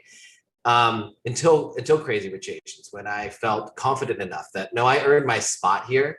And I have the ability to tell a story. And I think I've thought about this for over a decade enough that I can navigate what it feels like for an Asian American to go to Asia for the first time, and that cultural identity crisis that you go through, that ultimately there is a power that you come out of it with. So, and it affects me now every day, of course. Like, it's just sort of allowing it to be there, being conscious of it. That is the new thing for me, is saying, not denying that. Not now I'm like, hell yeah, I'm an Asian American director. Yeah, what of it? Like, let's go. Like, you want to? That's not a box. That's not a box. Come on. You're gonna say that's a box. We're gonna rip that box open so that there is no box anymore. To me, I'm like, I feel very privileged to have that opportunity to rip that box open. So so it's just now it feels very empowering, actually. Great. And for, you know, Lieu and for Eric, you've actually created projects that are Asian themed. You know, can you talk about that? Yeah, sure. Go ahead, Eric. Well, I guess, you know, I think to answer that, there's always been a fascination with like Asian subject matter for me, right? But, you know, we're really all layered Americans. You know what I mean? We're a product of our times. We're a product of so many like influences. And so, you know, if I was going to do the archaeology of like myself, you know what I mean? I don't know that I could say that it has affected my choices so much, but obviously it has, you know what I mean? Because I have an affinity for it, you know what I mean? And because I have that affinity for it, you want to just represent it in the best way possible, you know what I mean? On a very positive light, but also, you know, it's also about making it American, you know what I mean? And we're making it like, you know what I mean, for our audience, and we're doing it in English. We're not doing, you know, anime in Japanese, you know what I mean?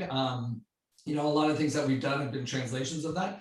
And then Super Ninjas was very much a lot of Japanese ideas, you know what I mean, that we are kind of like recreating. And so, you know, that whole mixing of ideas is kind of what I love about what we do.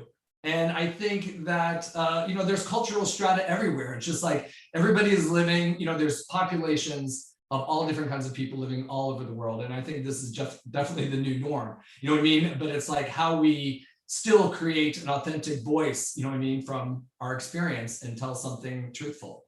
Yeah, I mean, just to add a little bit to that, I feel like we are just naturally gravitating towards things that don't exist in the world. Like that's kind of how we pick our projects. It's like, oh, this hasn't existed before, you know? So we're like, okay, that seems interesting. And also I think just there's a sort of a personal connection to things that are Asian. Like right now we're working on a project that is not Asian. Like it's, you know, it's the first Latinx superhero show on TV. And that more taps into sort of Eric's Hispanic background. But there hasn't been one. And so that was exciting to us because we like bringing new things into the world. So that's sort of like our self-engine towards that. I feel like there is another side of it where there are a lot of people who, you know, executives who are pretty much the decision makers, right? On that level. And it is, you know, likely that they think of us for projects that involve like Asian characters or Hispanic or Latino Latinx characters, right? So there's sort of a meeting of those two sides. I don't know whether or not they think of us for projects that don't involve characters like that because I'm not in their heads. They may, some people might, some people might not. I will say from the projects that we were submitted, it seems like there's a range of stuff, which is nice.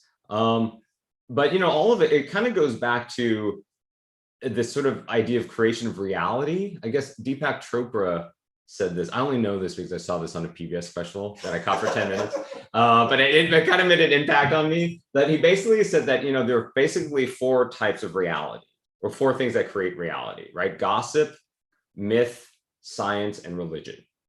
And that's how people understand reality. Gossip is like conspiracy theories and news and just gossip. Myth are like narratives, stories that we tell, and that's what we do. Like we create reality with the things that we put out into the world. And so for us, we want to create these very positive representational realities of people that you don't see necessarily all the time on television. You know, and also there's a lot of responsibility and I guess power that comes with that. And maybe that's sort of what John was talking about too. It's that responsibility. It's like, do I know enough about this to actually put this out there? And we have passed on some projects before where, for instance, there was a really positive project, but we did not feel like we knew enough about it to actually tell it correctly. And we're like, this doesn't really make sense for us, even though we really love this project, you know. And, you know, we were researching, we were talking to people, we were talking about friends. It was about Korean adoptees, right? Mm-hmm. And we're like, it seems like you need somebody who's a Korean adoptee to write this story. Like, I'm not adopted, I'm not Korean, I don't have that experience to pull from. And as you research it, you're just like, you know what, to get to the authenticity of it, you really need to have a personal connection to the story. And I guess that's what it ultimately is about, is that personal connection and why you're telling things.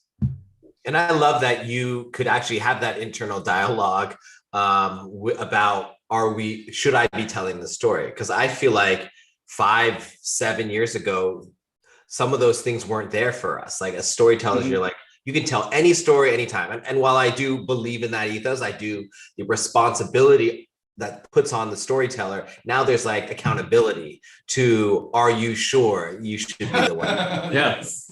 Yes. And I definitely felt that after Crazy Rich Asians, because I was attached already to In the Heights, going to Lynn and being like, are you sure I should be telling the story? Because I connect with it, even though I'm not from Washington, even though I'm not Latino. I know what it feels like because you have translated this idea of being raised by aunties and uncles, having my abuela Claudia, which is my boo-boo, making wonton. So I understand that. I can take that in, but I don't know all the other details. And so I'm going to have to listen, and we're going to have to work together to build that. And he was like, you're the one, we're going to do this together. It's going to be great. And to me, the combination of that, the fact that we had that conversation, the fact that he and Yara, who's really the key to all this, said to me, like, you have permission to ask every stupid question. And having a forum where I can ask the stupid question because I don't understand, like, wait, what's the important, why do we love to wear the flag all the time? Or like, what's a blackout in New York? Like, we get blackouts. It's not that big of a deal. What's the deal here? You know, like the grace to be able to have a conversation and learn and have people on the other side not be like, why don't you not know that, you idiot? You don't know us if you don't know. Instead it was, come on in, we'll show you. Let me show you my homies. Let me describe what this is all about. Why a Piragua guide means so much to us. And then I could translate to the audience to say, here's what I learned about this, and let me just get out of the way so you can see it yourself. That was that's what I think is really compelling about storytellers now, that we get the opportunity to do that. You know what? I think that is, I love that you brought that up, because I feel like that is the gift that we can all give to each other as artists, is that respect, and that also that idea of really helping each other succeed in what we're doing. Whether or not you're from the same culture, but it's just like, you're obviously like, you're working with an amazing director, John Chu, and it's like, he's the perfect person to direct this, but he may not know every single thing, because no human being knows every single thing about everything. Right. And it's like, how do you stir that up? Like on our current show, look, I'm obviously not Mexican American. The family in the show is, but we have a writer's room that is majority Latinx, and we have like Mexican writers in there. We have Cuban writers, like it's like, and 50% female. And 50% female. It's like, that was very important to us in building the writer's room on on this particular show. And the discussions that we have are very frank about things, cultural nuances. Like we just broke the story, not to give anything away, but there's something very specific that happens in Latinx families that doesn't happen in other families. And that kind of comes up over and over again in every single story that we're examining and exploring, and that's all in a coming of age superhero context, right? So it kind of creates a whole different type of superhero show that we haven't seen before. In a way, we're like making a new process to hear each other more. And I think that's because we're in the sort of middle zone. Like, you don't know who to trust as a storyteller yet, because some people just want to hold on to the old way of just like, what the director says is the way, and that's it. If he says paint this picture, you paint that picture.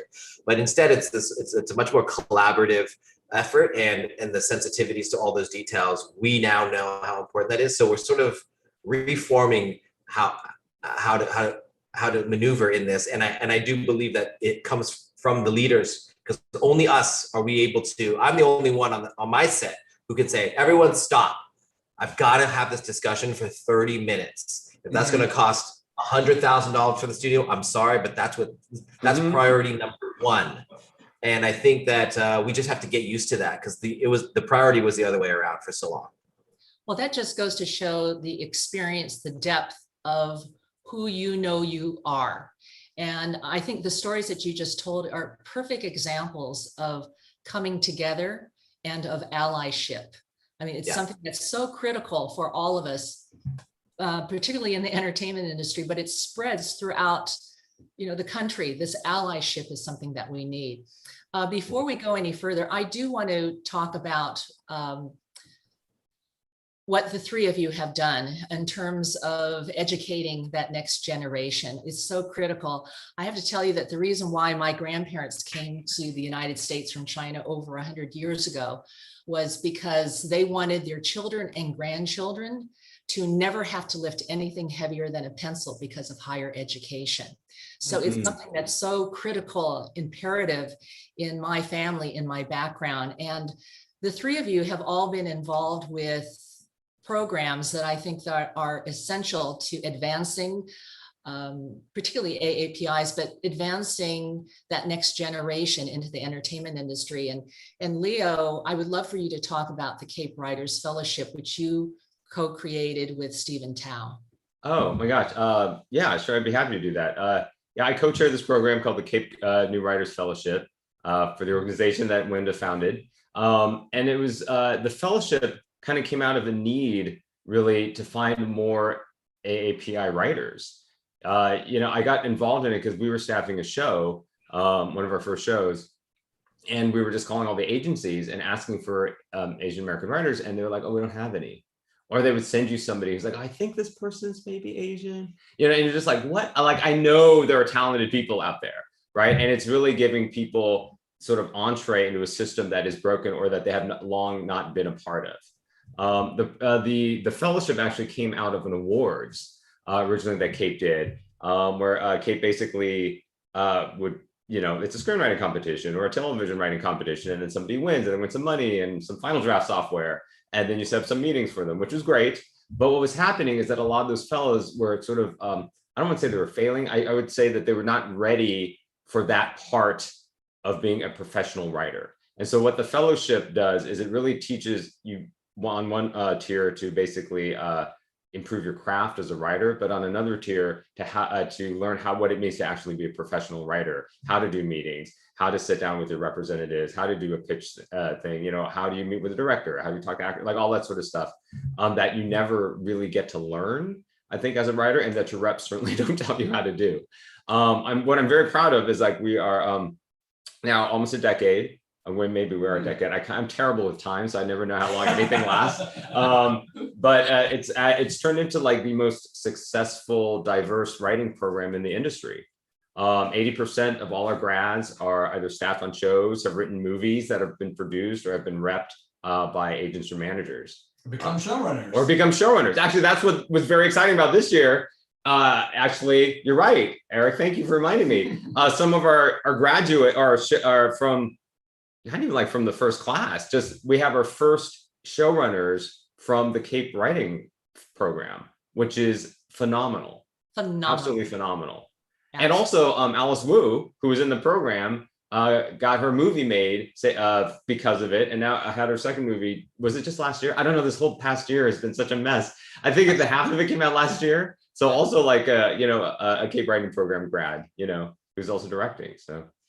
And Eric, you're involved with the Writers Guild of America TV Writers Access Project, right? Yes.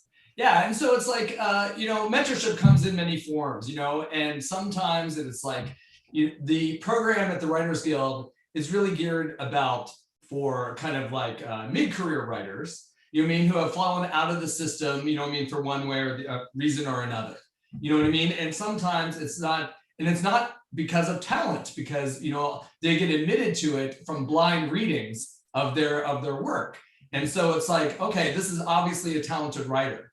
And so what is missing in their skills that had prevented them from being hired? And so obviously we're targeting underrepresented groups of all kinds. And so we go through kind of a workshop a little bit similar to the Cape Writers program, but a lot of it is support. A lot of it is kind of like best practices, and how to manage your career in the writer's room, very particularly, and how to just kind of approach the problems of race and gender and other prejudices that you may encounter in the writer's room in these massive forums, of like a network writer's room. So it's overcoming those difficulties, and we've had a lot of success there too. So I'm very proud of that program. Right. And John, I can't let it go by without you mentioning your USC scholarship that you set up.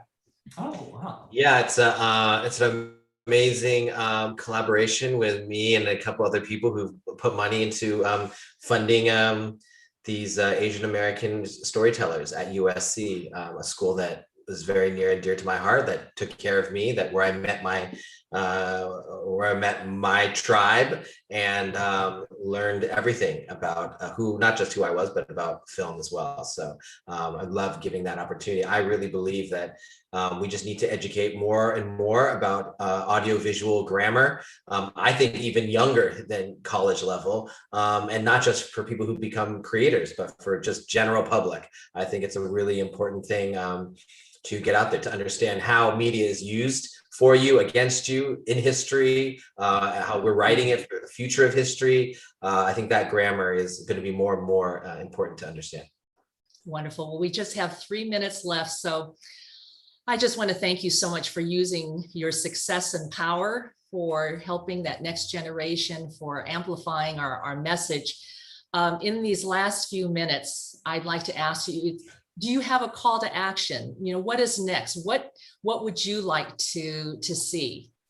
So Lieu, I'm going to start with you. Oh my God, oh no. You know what? I guess my call to action to people is to keep on creating, just to put yourself out there and don't be afraid.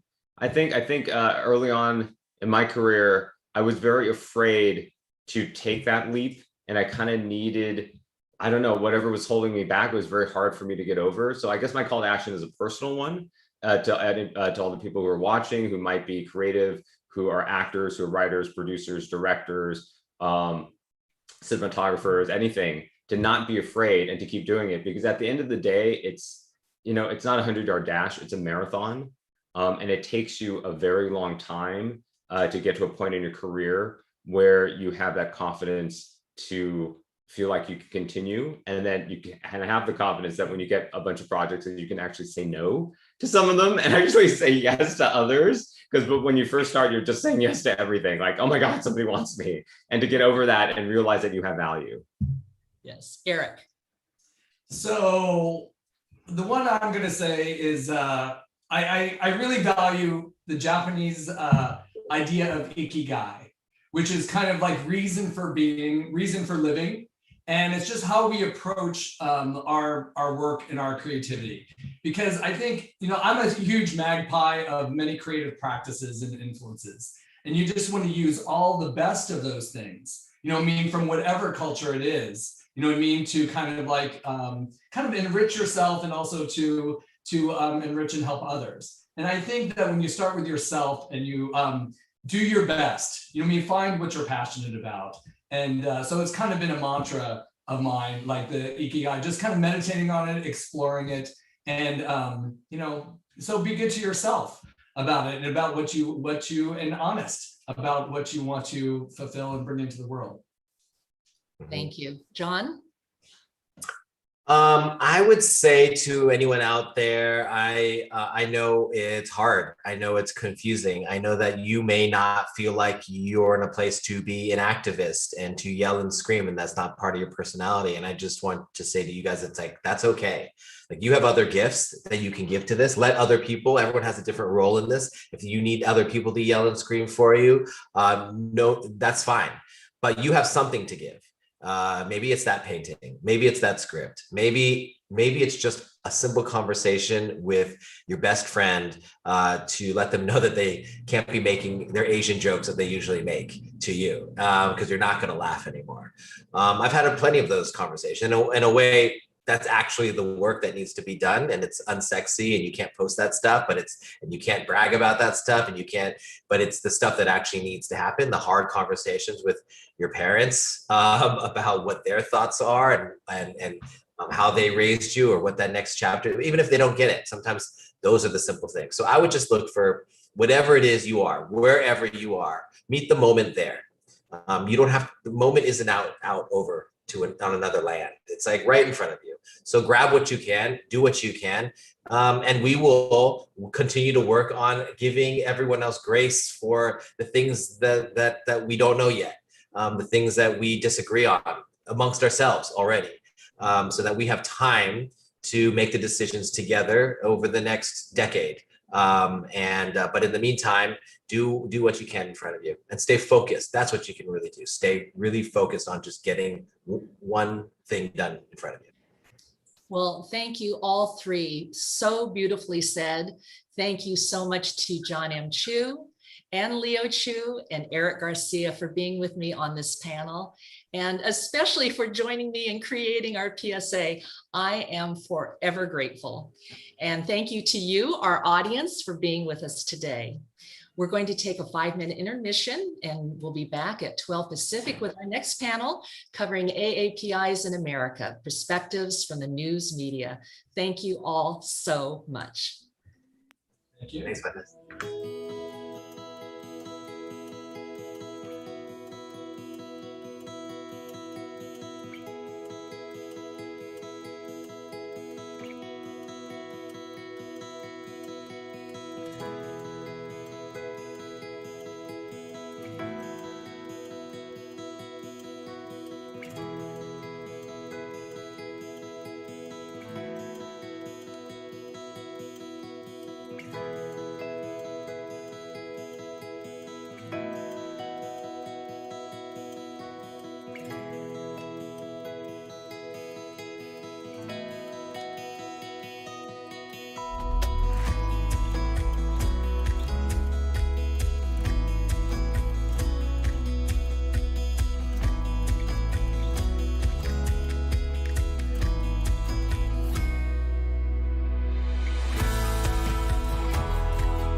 Hey everybody, this is Peter Shiao from Immortal. Welcome back to the Amplifying AAPIs in Entertainment and Media Summit.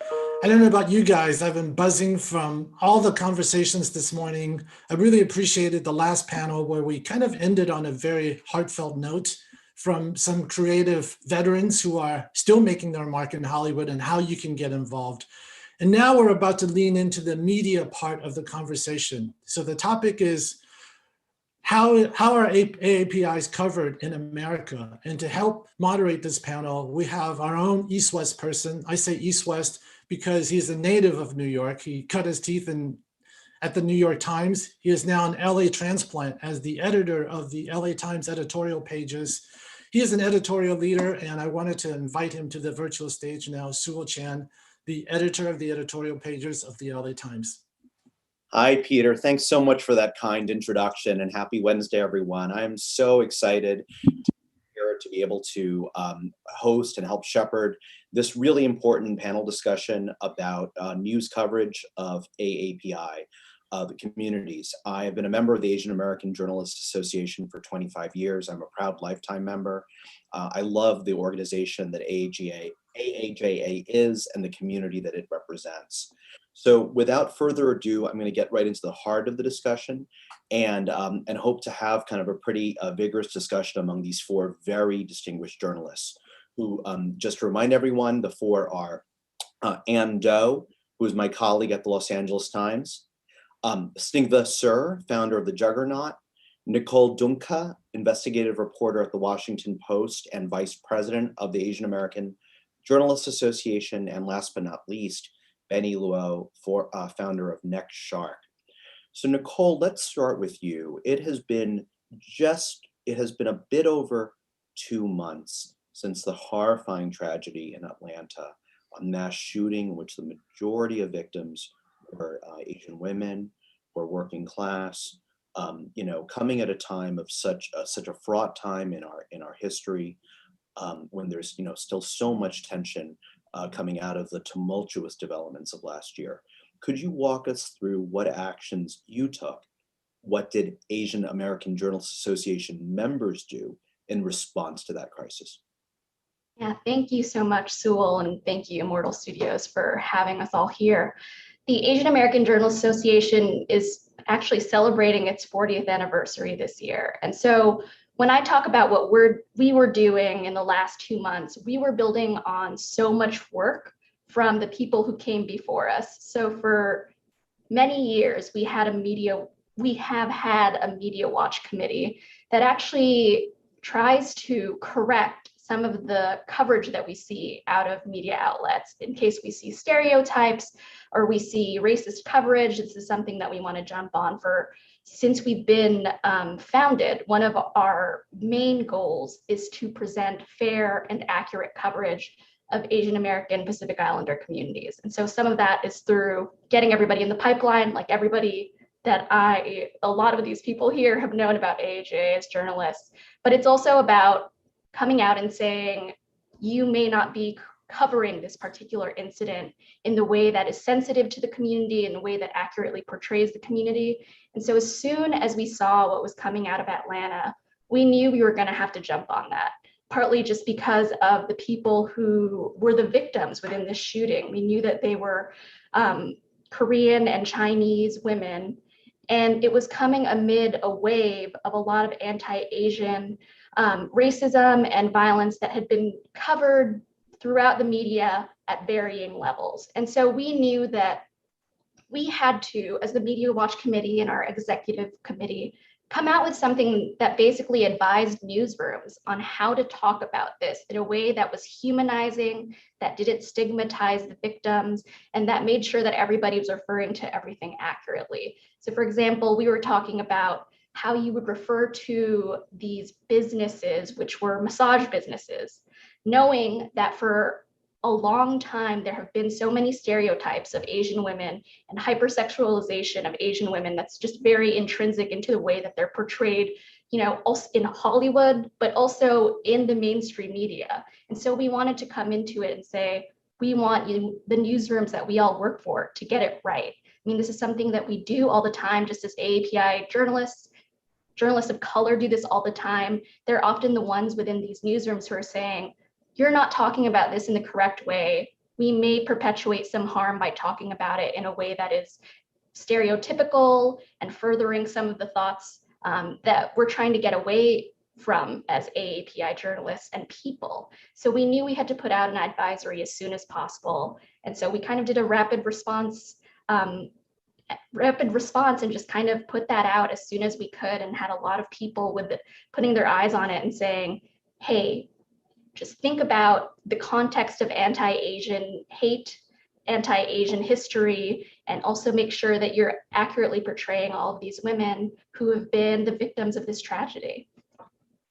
Nicole, that's a fantastic answer. I want to, one quick follow-up, and I'm going to stay on Atlanta for a few minutes, if that's okay, so the other speakers can address. Nicole, I remember getting the style guide and the resources AJ sent out. I immediately shared them with my colleagues and my teams here at the Los Angeles Times. What kind of impact do you think that being so quick and sending and being so responsive and really walking people through, pretty basic concepts, including, around citizenship, around gender, around, frankly, the sometimes semi-underground economy in which a lot of working class, immigrants, toil. What kind of reception did you get, and what kind of impact do you think it? Yeah, I mean, we saw a lot of newsrooms sharing our guidance. I work at the Washington Post. We saw that guide get shared through email to the newsroom. You were saying the Los Angeles Times also was using it, but you saw it in the headlines. I mean, when we were seeing the way that people were talking about these businesses, we saw them calling them spas or massage businesses in a way where we were furthering the idea of what these businesses were offering with any uncorroborated reporting. And that's something that's so important. We know, I've been a breaking news reporter. We know exactly how quickly everything goes, but we also know we have to do things accurately and fairly for all of the communities involved. So as soon as we saw some of the language that we were urging newsrooms to use in their headlines, in their stories, contextualizing things and talking more about, Asian American women and the intersection of immigrant communities and sex work in a way that was not stigmatizing sex work, I think it was really important for us to get out there and say, we have to be fair, we have to be accurate so that we're not hurting the communities that we're writing about. Thank you.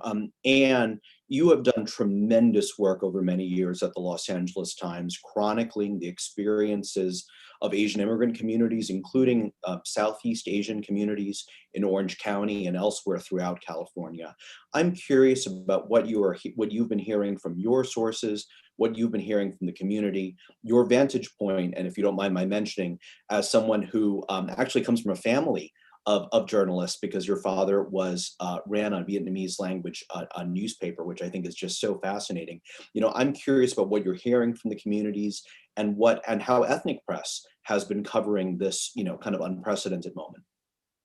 Thank you, Sewell, for your question. And I also want to start by sharing my gratitude to our studio hosts for gathering us together, and my fellow panelists, and especially to our audience for your shared time. The ethnic media has jumped on this story, especially after Atlanta, when you saw Korean American publications really do the groundwork and the detailed gathering to try to identify the victims. Everyone wanted to know their names and the proper way to address them, which is among the guidelines that AAJA released. But no one knew how to confirm their identities as best as you saw some of the community media do. And they do that by knowing the proper order of the names, but also they get calls from relatives or friends, even friends of friends, who have contacts among the victims. I think that in the rush of breaking news, the most valuable thing that we can offer is language expertise. And then in the second day, third day, second week follow-ups, we can drill down a little bit lower. I was very grateful to get guidance from all the affinity journalism groups, as well as try to contact our counterparts in community media, whether it's in Atlanta or Southern California, to get clues. Stigva, I'm curious about your perspective as the founder of a website that focuses really on kind of identities that are transnational. You reach an audience, a diasporic audience that includes people living in South Asia, and of course, South Asians or Desis living in the U.S., Canada, Britain, and elsewhere. Let me start by asking you a little bit about your own reaction to the moment we're in, starting with Atlanta. It has been a moment, in my view, in which we've been hearing the term AAPI and its kind of acceptance and usage more than ever. It also raises profound questions of how meaningful that term is, because it is so broad and expansive. And it does include people obviously in South Asia, but sometimes, the Americans' learning curve about what the term means in the history of our communities, could still be improved. Could you expand on that a bit? Yes, I think one of the things we think about a lot when crises happen is first, as a community that's a bit adjacent, is how do we not center ourselves?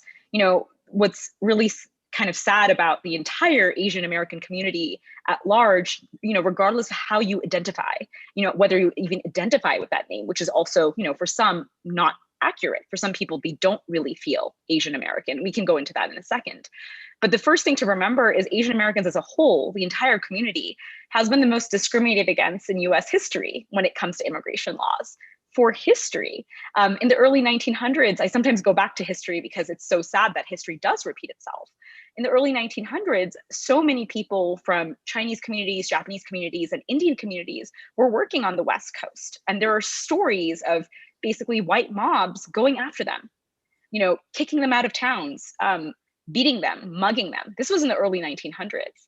Then post 9/11, you saw so much discrimination against specifically South Asian men, specifically the Sikh community, for having turbans, for being associated with Osama bin Laden. You saw that for years today, where my partner, who is of South Asian American descent, when we go through TSA, I don't get stopped, but he does because he has a beard. That's lasted for over 20 years. And so when this event happened in Atlanta, I along with almost everybody I know who's ever felt other, was so devastated. But at the same time, we were not exactly of that community. So it was the first thing we did at the Juggernaut was, hey, we're not going to center ourselves. So what we did was we actually rounded up other people's amazing reporting, especially in the East Asian community, and said, hey, if you want to get smarter on this, please read this. This is not the time for us to talk about ourselves. It's actually the time to amplify other, especially East Asian voices. And then, after, talking about the day 2, day 3 story, we talked a lot about what is our community's responsibility. Because of this, Asian American solidarity is not a given. I think Kathy Park-Hong talked about how thinking about Asian American as a coalition. If you can't identify, at least think of it as a coalition that's fighting together. And so we then released an op-ed about, written by a South Asian American woman and Indian American woman about solidarity. What does it mean to show up for the entire Asian community right now? Even if you're not exactly Korean American or Chinese American, even if you're not from Atlanta, what is our responsibility? And the answer is we are responsible, because we will always be grouped as other to this day, and it is slowly changing, and all of us are helping change that. But the fight isn't over. That is so powerful and so thoughtful. And I want to stay with you for a moment, because I remember talking just even with friends, Chinese or Korean American friends, Japanese American, sort of, describing the moment as unprecedented. And actually, I just used that term a moment ago, but it's not accurate. There is precedent. In fact, there's a precedent within our living memories, which is to say the post 9/11 persecution of people of brown skin generally, but in particular of South Asian peoples. And again, regardless, with no awareness of the diversity of religions, people did not care if the person in question was Hindu, Sikh, Muslim, Jain, Zoroastrian, just people didn't kind of have a clue.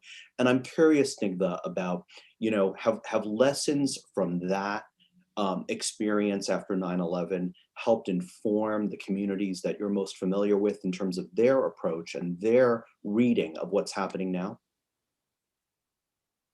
It's funny because I actually talked about this in another panel with Benny from NextShark, because sadly, a month after the Atlanta shootings, around a month later, there were shootings in Indianapolis. And, 4 of those killed were Sikh American.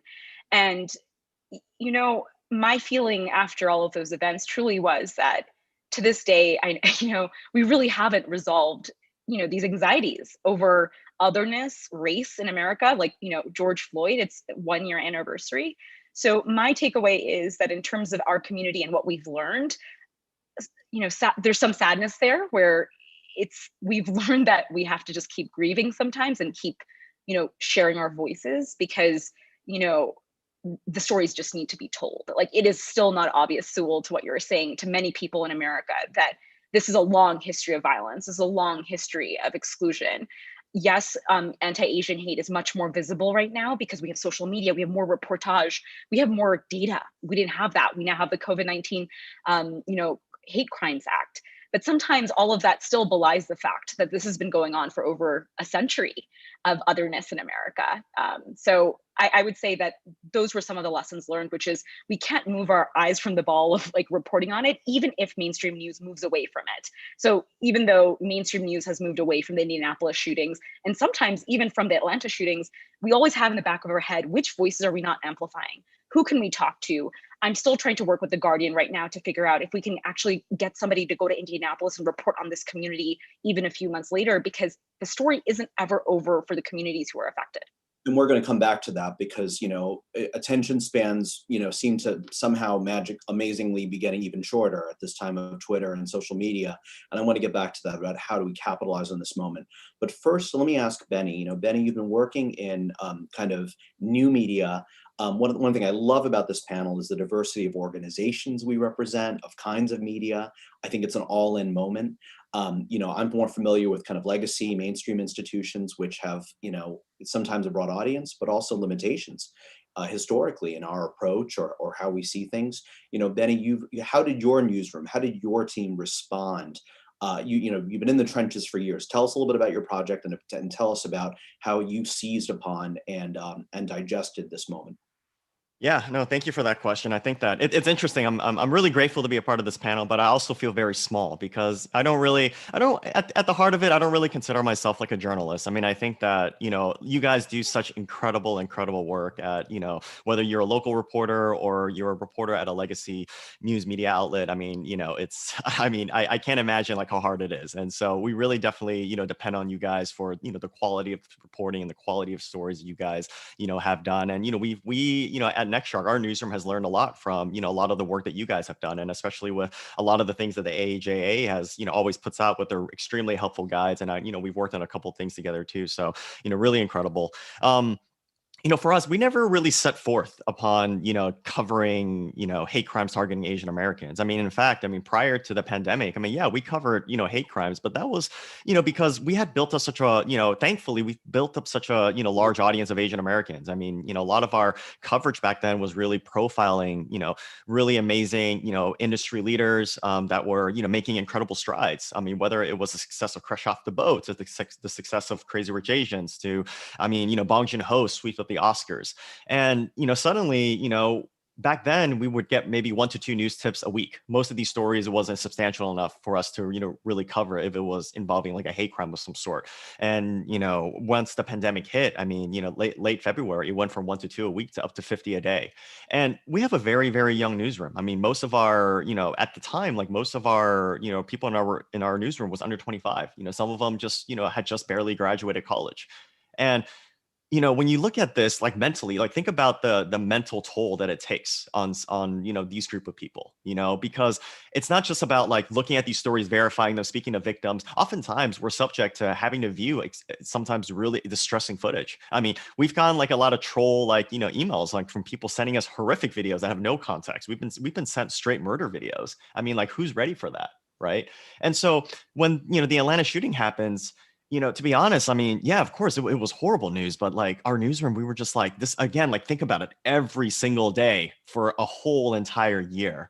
We just felt numb, honestly, as a whole. And, and honestly, like, this was like a week after we had done a mental health session for our entire, editorial staff, And so I don't know, we just felt numb throughout the entire thing. And, to see this happening and to see like, how like all the victims were Asian and, and every single one of these, women, East Asian women, right. A lot of it that we can relate, we can relate to. I mean, it was you know, I don't really know what more to say about that. I mean, I think that it was, it's definitely been a process. I mean, a lot of us are still like, you know, trying to go through this process as like more and more incidences are still, you know, kind of happening with us. But at the same time, I'm also very grateful. I'm very grateful that, you know, mainstream media finally are starting to pay attention to a lot of these stories, because for a while it felt like, you know, we were really the only ones. For a while, it felt like, you know, man, like, you know, are we doing something wrong? I mean, why does it seem like we're the, you know, we're really the only like people like talking about this, you know?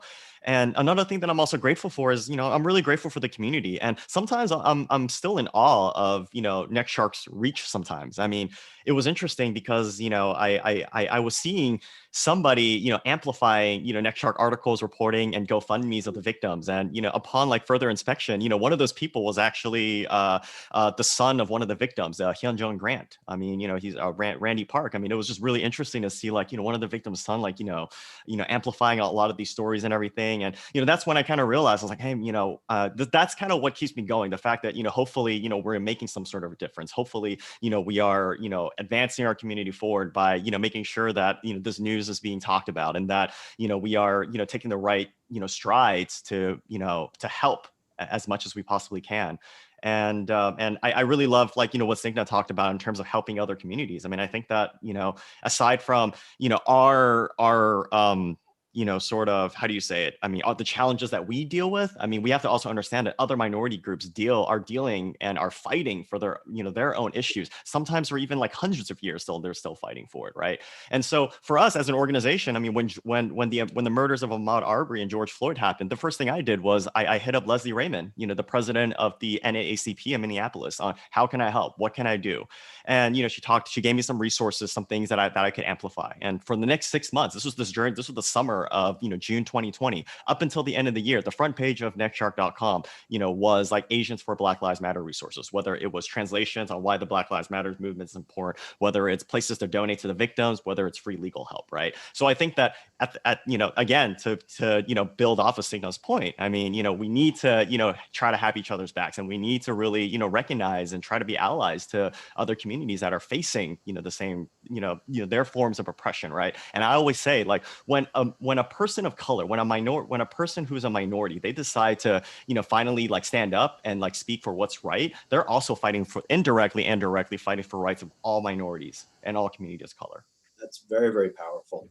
So a question to for Anne or Nicole or both. You know, I'm so interested that there are a lot of, you know, medias are very obviously evolving so quickly. You know, there are, you know, I personally believe that journalism is a set of practices that a lot of different kinds of people engage in, including citizens. You know, I would say, you know, NextShark and the Juggernaut, you know, you really know your audience as well. You're really covering the kind of Asian America and, you know, the new generations of Asian Americans who are really kind of, you know, part of the societal transformation we're seeing in the United States. You know, at the same time, legacy institutions like the one I work at, you know, have been having a lot of really heavy discussions about, you know, traditional concepts of objectivity and neutrality, and how do we, you know, as journalists, be true to ourselves and bring what, you know, what diversity should mean, which is the richness of our experiences and backgrounds, to the table, but in a way that doesn't or isn't seen as, you know, bleeding into activism or advocacy. And I'd love for Nicole or Anne, well, any of you really, but maybe we could start with Nicole, just kind of reflecting on this, because so many Asian American journalists, you know, face that kind of question. Absolutely. And I echo everything everybody has said, especially, I mean, Benny, when you said you felt small, I was like, NextShark has such an amazing reach that you shouldn't feel that way at all, because everybody here exists in kind of an ecosystem, and all of us are kind of doing our thing as AAPI journalists in a way that influences each other. You know, we all look at each other's coverage and help each other. But to your point, Sewell, I mean, that's such a good question right now. And I think there are really necessary conversations about what objective really means. I think in newsrooms, we're thinking about whether objectivity really takes into account kind of what the dominant perspectives of newsrooms have been for many years. And now we're seeing more people of color in leadership, though not nearly enough. And we're seeing more people of color in the newsroom, and we're wondering, like, is the perspective that's objective one that really is objective, or is it just taking on the dominant narrative? Like, does it take all of our perspectives as being people of color into account? And I think that's really important. I mean, I feel like I've seen throughout this year, like there's obviously been such a long legacy of resistance by Asian American Pacific Islander communities, but there also has been a culture sometimes of people not talking about how they are Asian American or Pacific Islander, not bringing that up in the newsroom because they don't want to be pigeonholed into some coverage, or feeling like they're the only people who can talk about, you know, these issues. Like, because I'm Filipino American, am I also supposed to know about every other Asian American group within our communities? And I think those are kinds of the questions that we're wrestling with. Like, how do we allow our journalists, our AAPI journalists, to really show themselves fully and to truly be human in a way that doesn't look like any kind of bias or something? And I think we're getting to that question and taking it on as a really serious conversation in a way that I haven't seen, you know, I haven't in my career, at least. You know, I think we're being very open to allowing this idea that being Asian American or Pacific Islander is no longer some sort of bias that will affect your coverage, but will in fact be expertise that you can add to your newsroom, whether you're there covering the issue, or if you're there as another person within the newsroom to say, like, actually, that's not how you pronounce their name. I mean, and kind of talked about this, like AAJA put out a pronunciation guide and we got more than 800,000 views, partly because people want to know. People need to know how accurate it is to say these kinds of names and to know about these communities. And I think we're thinking more about AAPI journalists as saying, hey, you can talk about who you are. It actually is good. It does not take away from your work in any way. It actually makes you a stronger reporter and just somebody who can help bring their perspective to a newsroom that for many of them has been predominantly white.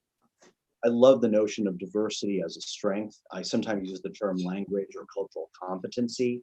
It's not, you know, having these identities doesn't, you know, have to mean that you're a marginalized group. It can actually enhance and needs to enhance the coverage that we try to provide. I mean, you can't cover a city like Los Angeles, which obviously has no majority, it's certainly not majority white, right? It's a half Latino city. People of color from all sorts of communities, literally all over the world, live here. So we need that.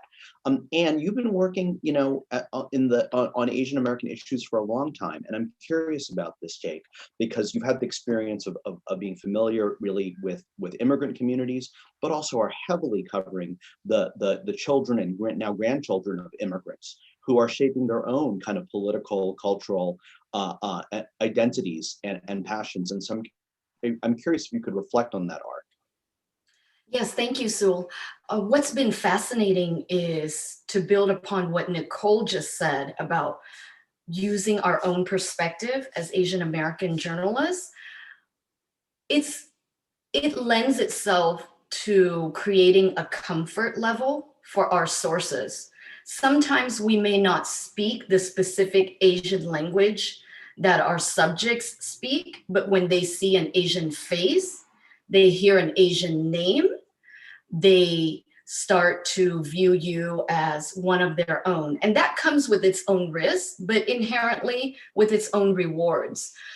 In covering the children and grandchildren of people in this moment in time, what I've come to witness is that for the first time, the youth movement is realizing that Asians and Asian Americans have so much in common with people who are Black or Latinos in terms of our historic struggles, and that they're learning from the lessons of the Chicano workers movement, the Black Lives Matter, and then incorporating that into their own fight to create a sustained movement. So to make this moment last beyond just stopping AAPI hate, but to thread a needle through activism that will sustain and allow the different generations to work together. In previous decades, you know, the younger generation stood apart from the elders, saying that, you know, they started the fight, and we may continue it, but on a different platform. And now at the rallies, you're seeing all age groups together and all different Asian American groups together. And some of the quieter groups, it's been refreshing to see the Thais, the Cambodians, the Filipinos, who are huge numbers in California and all across the nation, have not been as visible as Korean Americans, Chinese Americans, Japanese Americans. I think it's going to be a trend that we're evolving. And also, as an addendum to what Benny said, you know, NextShark is out in front covering the Asian hate. You know, we started referring to your coverage because you were more consistent at the beginning. I really feel that. And, you know, I didn't start covering Asian hate until July of last year. So, you know, kudos to you. And thank you, Snigdha, for having the Juggernaut amplify all the other organizations' coverage. Such a great point. So I want to talk a little bit about, I'm going to raise a couple of topics that I'd love really everyone to kind of cut in on, or you know, feel free to interrupt me. One of them is a hard one, right? I'm going to get to the identity question in a moment, but let's talk for a moment about the inequality. I think we have it's all been reinforced within the past year that not just is the kind of model minority myth, you know, it's old and it's still is sometimes recycled, including by Asian Americans. And I think it's pernicious in a lot of different ways. But perhaps one of the most profound is simply its inaccuracy. That when you look at the Asian American Pacific Islander community, you know, it's defined in many ways by its heterogeneity, by its diversity, and frankly, by extremes. You know, we are a community, if one can call it that includes postdocs and engineers and award-winning scientists and professionals, but also people who are asylum seekers, have come as refugees, may not have much formal schooling, may be undocumented. And we, in a way, I think Atlanta, you know, it really brought together kind of almost every dimension of what we now would call intersectionality: race, ethnicity, national origin, class, and of course, gender. And so I'm a little bit curious about, you know, what do you all think about the kind of where the discussion is tending? You know, are there Asian Americans who've kind of been in the shadows, whether because of their ethnicity or their geography or their occupation and kind of their place in the kind of social, you know, in society, who is there a chance now that these kind of undercovered voices are in fact emerging from the shadows? Or is the model minority myth, you know, are we still going to be talking about it 10 years from now? Yeah, I mean, absolutely. I think that we do see more of that coverage, but still not nearly enough. I mean, when you think about who you talk about when you're talking about immigration or poverty in a lot of our newspapers and a lot of our media outlets, sometimes Asian American Pacific Islanders aren't necessarily put out there because there is this idea that they are on the top of the income bracket, and so they don't necessarily count when it comes to that. But that renders so many people invisible. I mean, you were just talking about it, Sewell, that we have some of the biggest disparities among income levels within the Asian American Pacific Islander community. And in a lot of the coverage, sometimes we see entire groups being erased, like how often are you reading about Cambodian communities, about Laotian communities? And these are things that all of us in newsrooms need to contend with and try to change. And I think that's what AAJA really tries to make clear. Like, we need to get into these newsrooms so that we can change the narrative of who our communities are, because we are so diverse and we care about so many different issues. But if we aren't covering it, then the people that read or watch our coverage don't know that either. And so it's just important for all of us to exist in this ecosystem like I was talking about, because then we're able to highlight how diverse this community really is and just the different ways. I mean, they're not going to feel the same way about one issue. We're not a monolith in any way. And so we need to write about all of those kinds of differences. And then with that, we'll be able to find a lot of these crucial stories. I mean, if you think about speaking of like AAPI legends, part of the reason everybody knows about Vincent Chin is because of people like Helen Zia and Tihua Chang and Corky Lee, who understood just how important that kind of crime was going to be to entire communities. And so when we think about who's covering the news, it has to be people like us right here, because we know our communities. NextShark was ahead of a lot of outlets because you are so connected to the community. The Juggernaut was able to amplify things because you know about your own community, but know how to amplify all the other communities and the diversity within those. So it's all up to us, and I'm so glad that we are all seemingly on this similar mission, even though it's going to look so different for all of us. Also, I think what we're talking about today is authenticity. And each of us can try to infuse that in our day-to-day work. What we have witnessed in these past few months of the pandemic is ordinary people who separately have been living their extraordinary lives, but for the first time ever becoming activists, activating themselves and taking to the streets, carrying the protest signs, getting on blogs, going forward when journalists like myself, Nicole, or any of the panelists today asked for an interview, and for the first time again being quoted about all the things that are happening to victimize their particular community. It's been an amazing thing to witness. Asian Americans care more than just about international issues relating to the homeland. There's a huge progressive movement among the Southeast Asian communities. And you see in the last presidential election, they're focusing on education, housing, and healthcare. All of these are starting to sort of bloom for the first time ever in all of our coverage.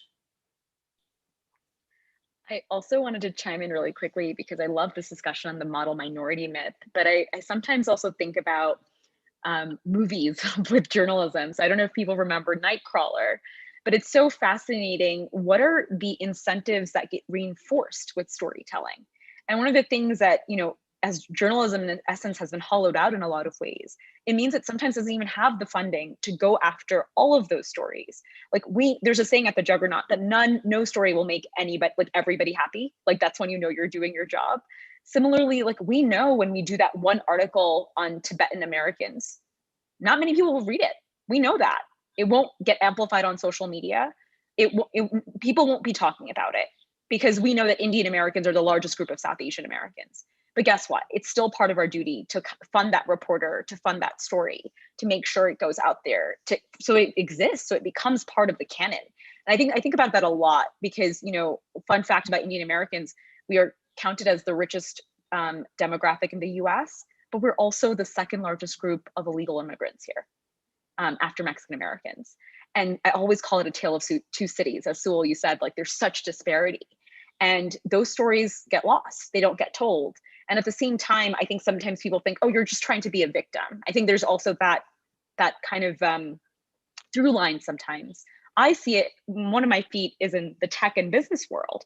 I see it in the venture world where women are the least funded founders in venture capital. There's so much intersectionality there. After Black Lives Matter, you saw so many VC funds say, we're gonna invest in more Black people, we're gonna invest in more Latino people. But I kind of challenge some of them, but are you going to be investing in more Black women and Latino women? Because that's also part of your mandate. Are you going to be also investing in more South Asian women? Yes, there are a lot of South Asian males who are founders, but there are far fewer South Asian women. And that's why that intersectionality is becoming so much more important, as Anne and Nicole are talking about, because there's actually so many ways where stories aren't covered that if we kind of think of it as a blanket, it misses that nuance. Even during the elections, as Anne pointed out, many people who are Indian American were excited to see Kamala Harris. And then there were some who had complicated feelings. And it's okay to kind of mention all of that because at the end of the day, we are all diverse in everything from our demographics to even our psychographics. And I would add as a quick follow-up question saying that I'm curious about the debate that is emerging about whether Vice President Harris has kind of really kind of emphasized one part of her identity, her connections to her being Black, over another identity. I thought that was a very, very interesting kind of a line of critique. I don't want to take up the whole conversation with this, but I'd love your kind of thoughts on that question, because I absolutely see her unproblematically as the first Asian and the first Black and the first female, of course, vice president, and there's a lot of pressure on being a first, especially a first at least 3 times over. So yeah, if you could speak to that, I'd just be very curious for your take. Yes. So what our reporting found, because I don't want to promote there are some complicated fields, but our reporting found is that many people felt that when it came to election time, there was a lot of what we call brown pandering. So pandering to the South Asian electorate, whether it was the Mindy Kaling Dosa video, or whether it was like, I have a grandfather in India, and of course, she's clearly proud of both of her roots. And for me, she's always an and for many people, she's always an and. But at the end of the day, I have noticed that progressive movement, especially among Gen Z, that's what our reporters found, they are much more sensitive to authenticity in all of its shapes and forms. And I think that's why she kind of cut a problematic figure for some people, especially younger generations, and also some of the kind of past actions, when it came to police reform and things like that. And so yes, everyone is complicated. We are excited to see representation, and it's also our job to report on those complicated feelings among our demographic. I wanted to ask a question about politics and culture, especially I think the summit today is such an interesting intersection of the two. And I've just been wondering, in some ways this has been, just thinking about the Oscars, this has been a year in which, if you had told me even 10 years ago that a film about working class Korean Americans in rural Arkansas, much of the film being in Korean, would be, acclaimed critically and one of the Best Picture nominees, or that a Chinese American director, would be only the second woman ever to win the Academy for directing. It would have seemed, so progressive. And yet, as we know, progress is not linear. We've all seen, a kind of, forward motion and backward motion. And I'm just curious about, if any of you could reflect a little bit on, are the politics ahead of the culture right now, or the culture ahead of the politics?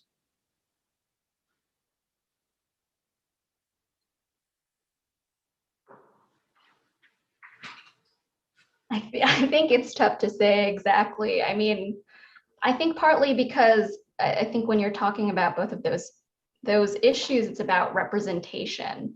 And so we're seeing more representation, and you see that more as, people of color who are taking charge of various companies, and people saying that's something huge. And in a lot of ways, when you see that in media, we really do feel that way. Like, to see Minari be so critically acclaimed was huge. I mean, like, I'm not Korean American, and I felt the universality of that, and also the very familiar AAPI kind of narrative. It was the child of immigrants. My family's from the Philippines. Like, I felt that. I felt so much of that. But then you still saw, when they were nominated in a foreign film category. So you have, like you said, there's steps forward, and then you look back and you're like, wait, maybe some people are not as far ahead of this as we thought. And so it's almost like we have to think more about than just representation. Like, there's a big difference between having a representative figurehead or something, and then also having like an incredibly, for example, an inclusive company, an inclusive newsroom that definitely takes those people into account, takes their decisions into account. And I think that's something we have to grapple with both politics and culture, that, just being someone Asian Asian American or Pacific Islander isn't going to be enough to truly foster the kind of diversity if they're not also working toward making that newsroom, that company, that movie truly reflective of the true diversity of our communities. There are some people who may not subscribe to that. And I feel like in AAPI, we're almost like trying to do the work where it's like, no, like we're going to do the work so that everybody who joins our organization, like, knows what it really means to be diverse, And it's not just saying, great, we've checked a box, we have the AAPI here. It's making sure that those people are going to be listened to and their stories are going to be told. So both in the newsroom and what we produce. And so I know that was a little roundabout way, but I really feel like when we talk about politics and culture, those are kind of the things that we have to contend with. And that structures and systems are also what we are talking about, not just leadership and representation, as important as those are. Yeah, that was very well said, Nicole. I feel that in many situations these past months, politics is leading the way and is sort of like the fire in the belly that leads so many Asian Americans to all of a sudden come forward, come out of their shells, and then create all these kinds of campaigns.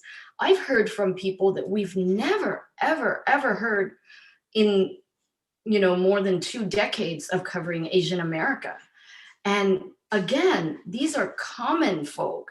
They don't have any fancy titles, and they're the ones that are out on the street living and breathing these heartfelt experiences and have been at the brunt or targeted by all sorts of interest groups. It has been a fascinating ride. I have kind of a final question before we wrap. I really wish we had more time because I think I could go on with you all for hours. And I want to zoom out for just a moment. We've really been talking appropriately about the AAPI community here in the United States. But of course, as Asian Americans and Pacific Islanders, our families and their stories really span the world, right? And I'm wondering as I look ahead about the kind of geopolitics and the international affairs that still shape, kind of who we are. I'm thinking a lot about the rise of China and about the perception that, China is a rival or even a threat or an adversary of the United States. I'm thinking about India having, some of the worst COVID cases in the world, and the deep irony of a country that was exporting vaccines not being able to kind of have enough for its own people. I'm thinking about the fact that wars have shaped Korea, Vietnam, Cambodia have shaped who Asian Americans are. And I'm also thinking about the divisions within the community itself, right? I mean, to say Chinese American obscures so much kind of subtlety between people who are, for example, Taiwanese or Hong Kong or PRC or from a Chinese minority like Uyghur or Tibetan. And so I guess I'd love some thoughts from each of you briefly about, how the international and the kind of national, where you see that interplay moving forward. I think for me, I can really just kind of speak on my own experiences. Like, let's say a NextShark, and I don't know if this answers your question, but for me, we're thankful that we've been able to, have such a great and thriving audience. But one of the things that I've been learning, like as a founder, is that my experience as an Asian American is it makes up a very small speckle of a very wide and diverse community known as the AAPI diaspora, right? And I think that oftentimes, like, one thing that I've kind of like reiterated to my staff is like, and I cringe a little bit. Like, some people have kind of told us like, oh, NextShark is the voice of, Asian Americans or whatever. And I cringe a little bit because like, I don't think we are, honestly. I mean, I think that we try to be a voice and, but for us, like, just like every single AAPI that's in America right now, we're as individuals trying to figure out what does it mean to be Asian American? What is our place here? And obviously, like, what Sewell has talked about. I mean, there's a lot of stuff to unpack, especially with fragmentation within our community, especially with the identity of being, Asian Americans. And every day at NextShark, one of the biggest challenges is like, what other voices, can we continue to amplify? Is it getting, too much of a focus on this particular community, right? And what else can we learn ourselves? And we hope that, in a sense, like our journey, my team's journey, like working at NextShark, a lot of it is also contributes to helping us shape our own identities as we go on this journey of self-discovery. And we hope that we can continue going on this journey with everyone else in our community. So the way I think about that, and I love Benny's response, because there's so many more voices to always amplify. And again, when you're saying something like Asian American or South Asian American, there's just so much more to do. But one of the theses for why I even thought about starting the Juggernaut was exactly what you're saying. I'm actually a deep, deep, deep Sinophile. I actually studied Chinese for 3 years. My partner lived in China for 6 years. So we're a very strange family where we're, you know, South Asian American, but very much grew up with Chinese culture. And to kind of tie back to your prior question, I always saw this happening, which is, you know, GDP is moving back east. Before the 1700s and 1800s, because I'm a history nerd, you know, China and India each owned 25% of world GDP. And the British came and they're like, well, how do we mess this up and take some of this for ourselves? They ended up taking a lot of it. And so I've just been observing the world just tilting east and realizing, you know, we already know this, which is so much of culture, so much of history, so much of news is actually being made in these places. And the diasporas and like America is often kind of like what I call like a bellwether or like a microcosm of a lot of intersectionality and a lot of things. But so many of our stories are what happens when this thing here comes to our shores and what happens then. One of our articles today is about a group of a Hinduism group that came to America and started building temples. And what ended up happening was you saw a lot of casteism in the labor practices. And so like what happens when you take something that's here and bring it on shore? What happens when you see events like the India farmers protest or the India's COVID crisis, and you see the diaspora being held responsible for partaking? You saw a lot of expectations of, you know, diaspora celebrities like Rupi Kaur and Lily Singh to do something. Their responsibility is no longer defined by the border of the US or Canada. We have all kind of effectively become global citizens. So that's what I think is basically the future in terms of how we think about, you know, Asia and how we think about America. So insightful. I also think that the story coverage in the future is moving further along international lines, Sewell.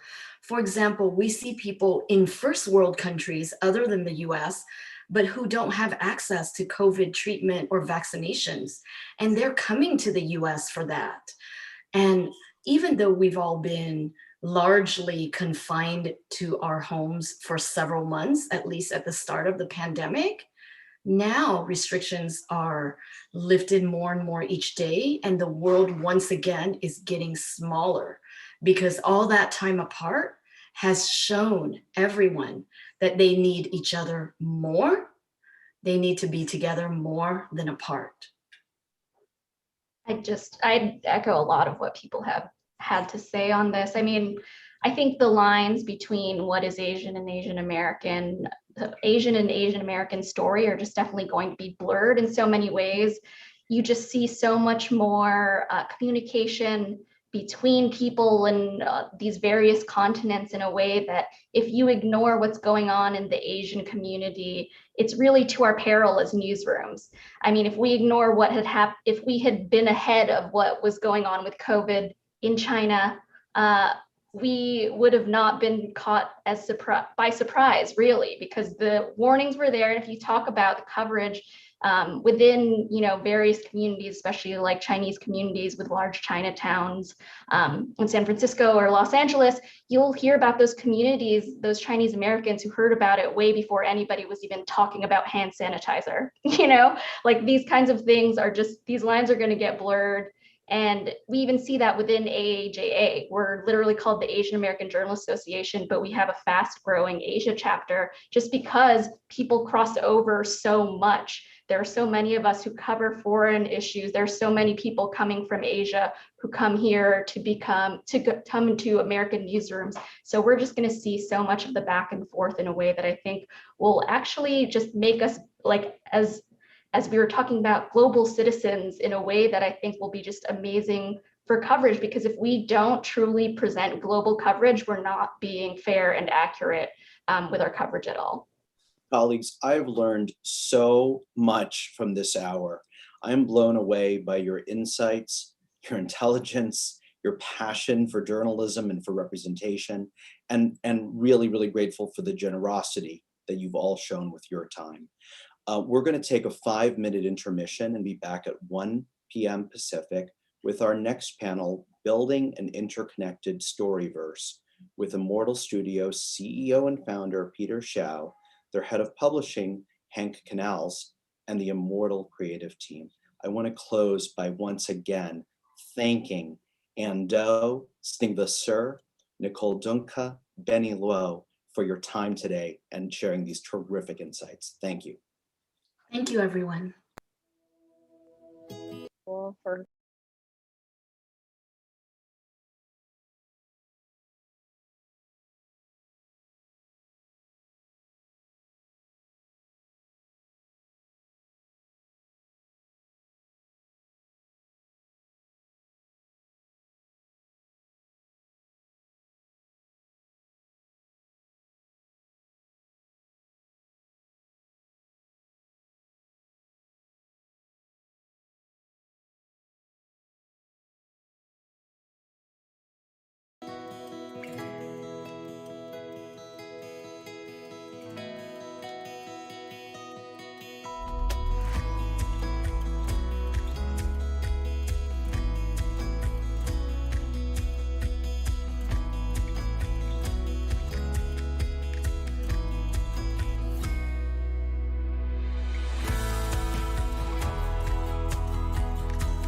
Hello and welcome back. I'm Victor Dandridge, the hardest working man in comics. As a true ally and advocate, it is my esteemed pleasure to introduce you to the next discussion, building an interconnected storyverse of AAPI heroes.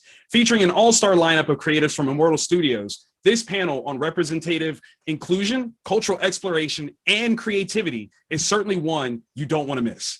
Without further ado, allow me to introduce your moderator, a titan of the industry, a champion for AAPI voices all over, and Immortal Studios head of publishing, Mr. Hank Canals. Hank, good to see you, my man. Hey everyone, it's so great to be here. This is an amazing day and a panel for us. Goodness gracious, I've been watching all morning and the panels preceding us have been amazing. Definitely eye-opening, and it's good to be participating in this. Before we jump into this panel, I just wanted to call attention to our new artist, Pop Man, on Chronicles of the Immortal Swordsman. He's going to be drawing live during this panel, and if you register for attendance in this panel, you will be able to possibly win this drawing. So just go to immortal-studios.com/popdrawing and be sure to register. If you've already registered for the summit, please register again for this specific drawing. It's going to be very exciting. So we're going to kick off this panel actually with an introduction to Peter Shiao, our CEO and visionary of Immortal Studios. Peter, how are you? I'm good. I'm just kind of blown away this morning, and I've been scribbling all kinds of notes and having these big moments. I just feel really energized and frankly humbled to be here. It's amazing and inspirational, don't you think? Yeah. Speaking of which then, can you talk to us a little bit about your goals of why you formed Immortal? Well, you know, I was a kid. I was this Chinese American kid who grew up in Hollywood. And I remember walking by all the major studios, and I actually read up on these big names because they're names like MGM and Paramount, all the major studios. I looked up who the founders were, and I just really felt strangely attracted, but also kind of kept out of this world. And in founding Immortal, I wanted to create a studio that is true to my Chinese American roots. We're in a very, very difficult moment for humanity today. And I'm just leaning into my love of the wuxia genre, the martial arts fantasy genre that has inspired Asians for thousands of years. And it's, in fact, this genre, known in the West as the martial arts fantasy genre, has been the only pop cultural genre exported from Asia throughout the world.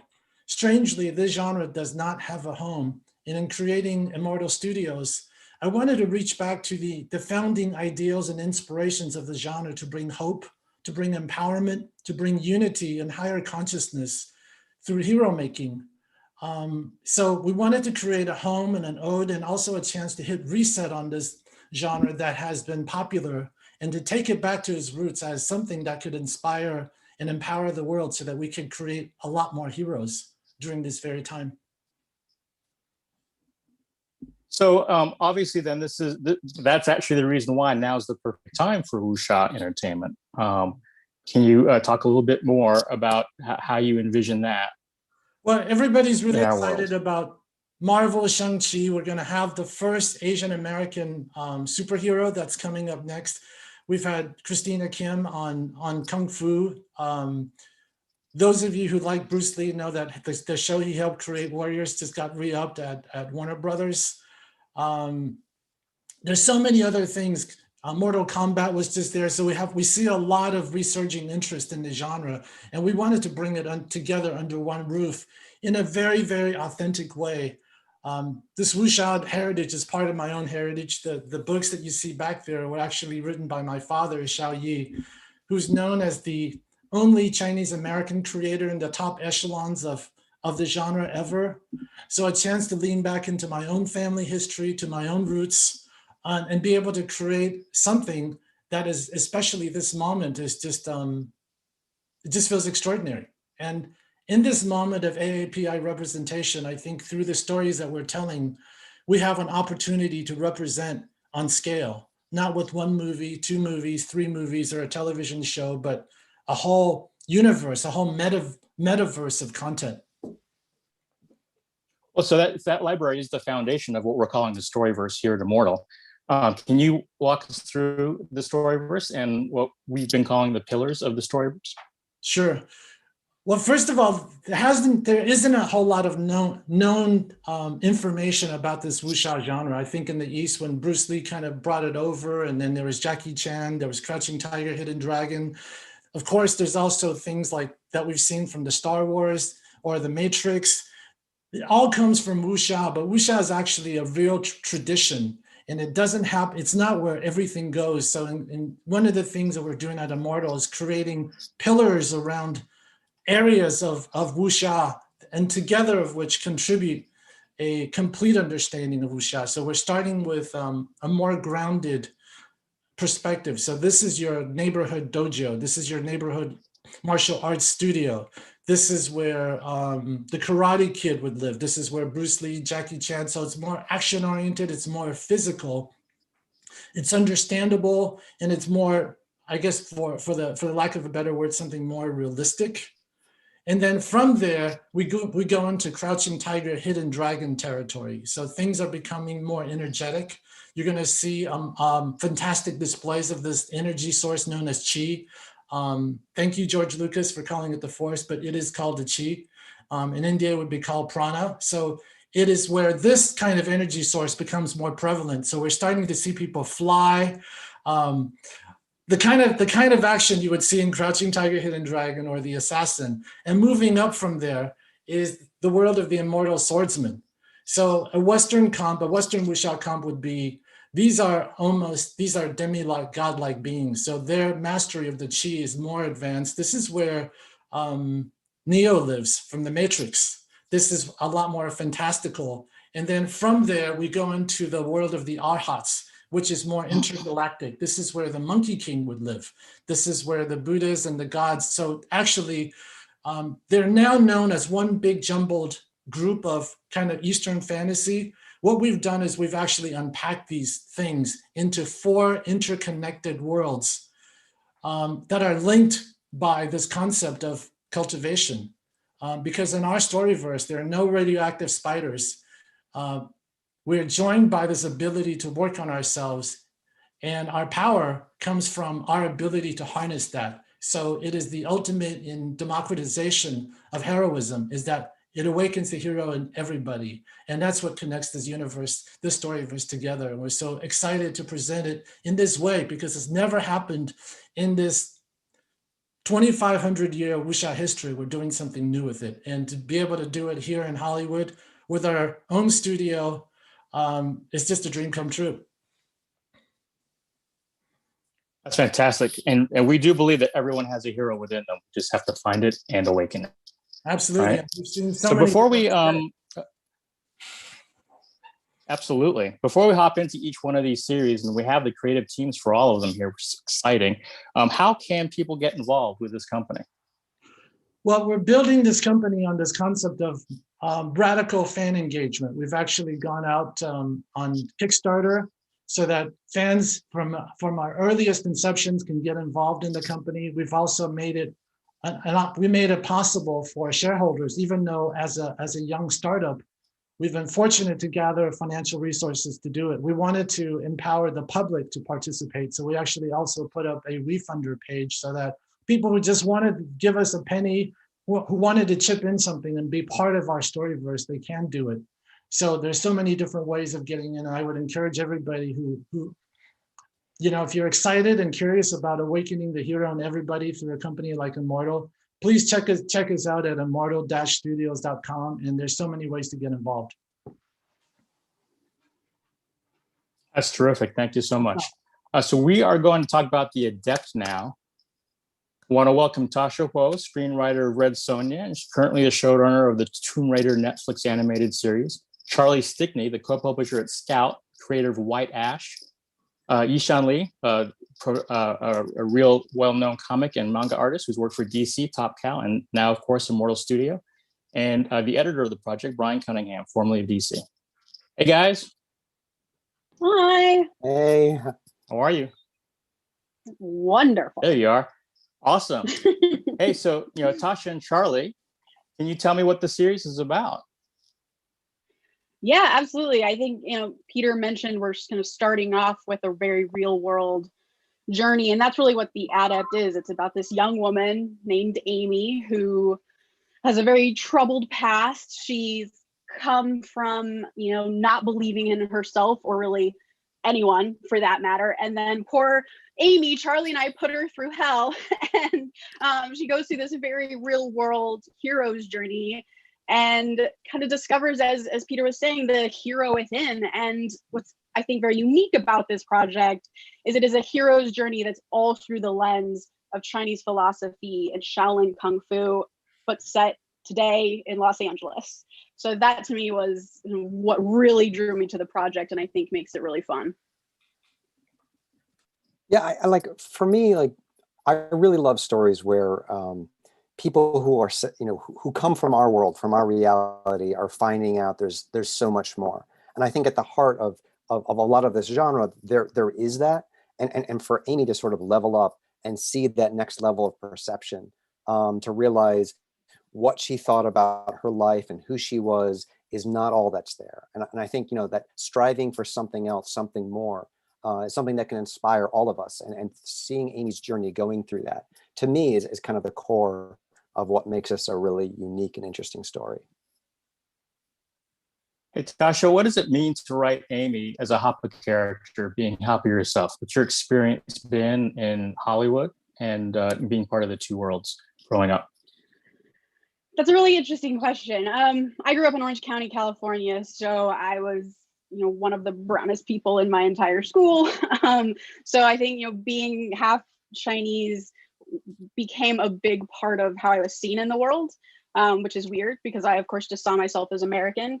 And I think that perspective does become very important to Amy. And for me, it's important that her story is just a hero story. I mean, that's what it is. It's a hero's journey. It's specific to her and her experiences, but it's, of course, adding color of what it means to have one foot in sort of white American culture, one foot in Chinese culture, and trying to make those things come together. Because I think for Hoppas, and Hank, you're a Hoppa too, and we've kind of talked about this off screen, there can be a lot of shame that comes with that, right? And I think that is just already there, inherent in Amy's character.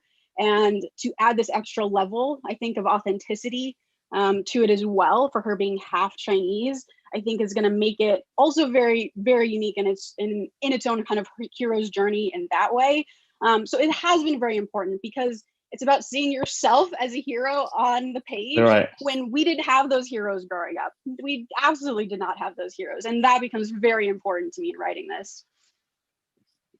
Absolutely. It's so exciting to finally have representation. And I think it'll be appealed not just to Hoppa, but all kids and people of mixed race. I think it's the fact that we're blending as generations pass is an amazing time for us all.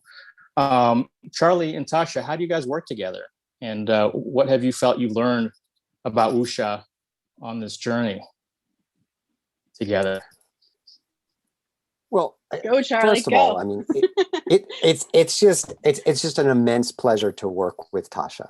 When you work with someone as talented as she is, it's just an easy back and forth.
part of this do you enjoy the most?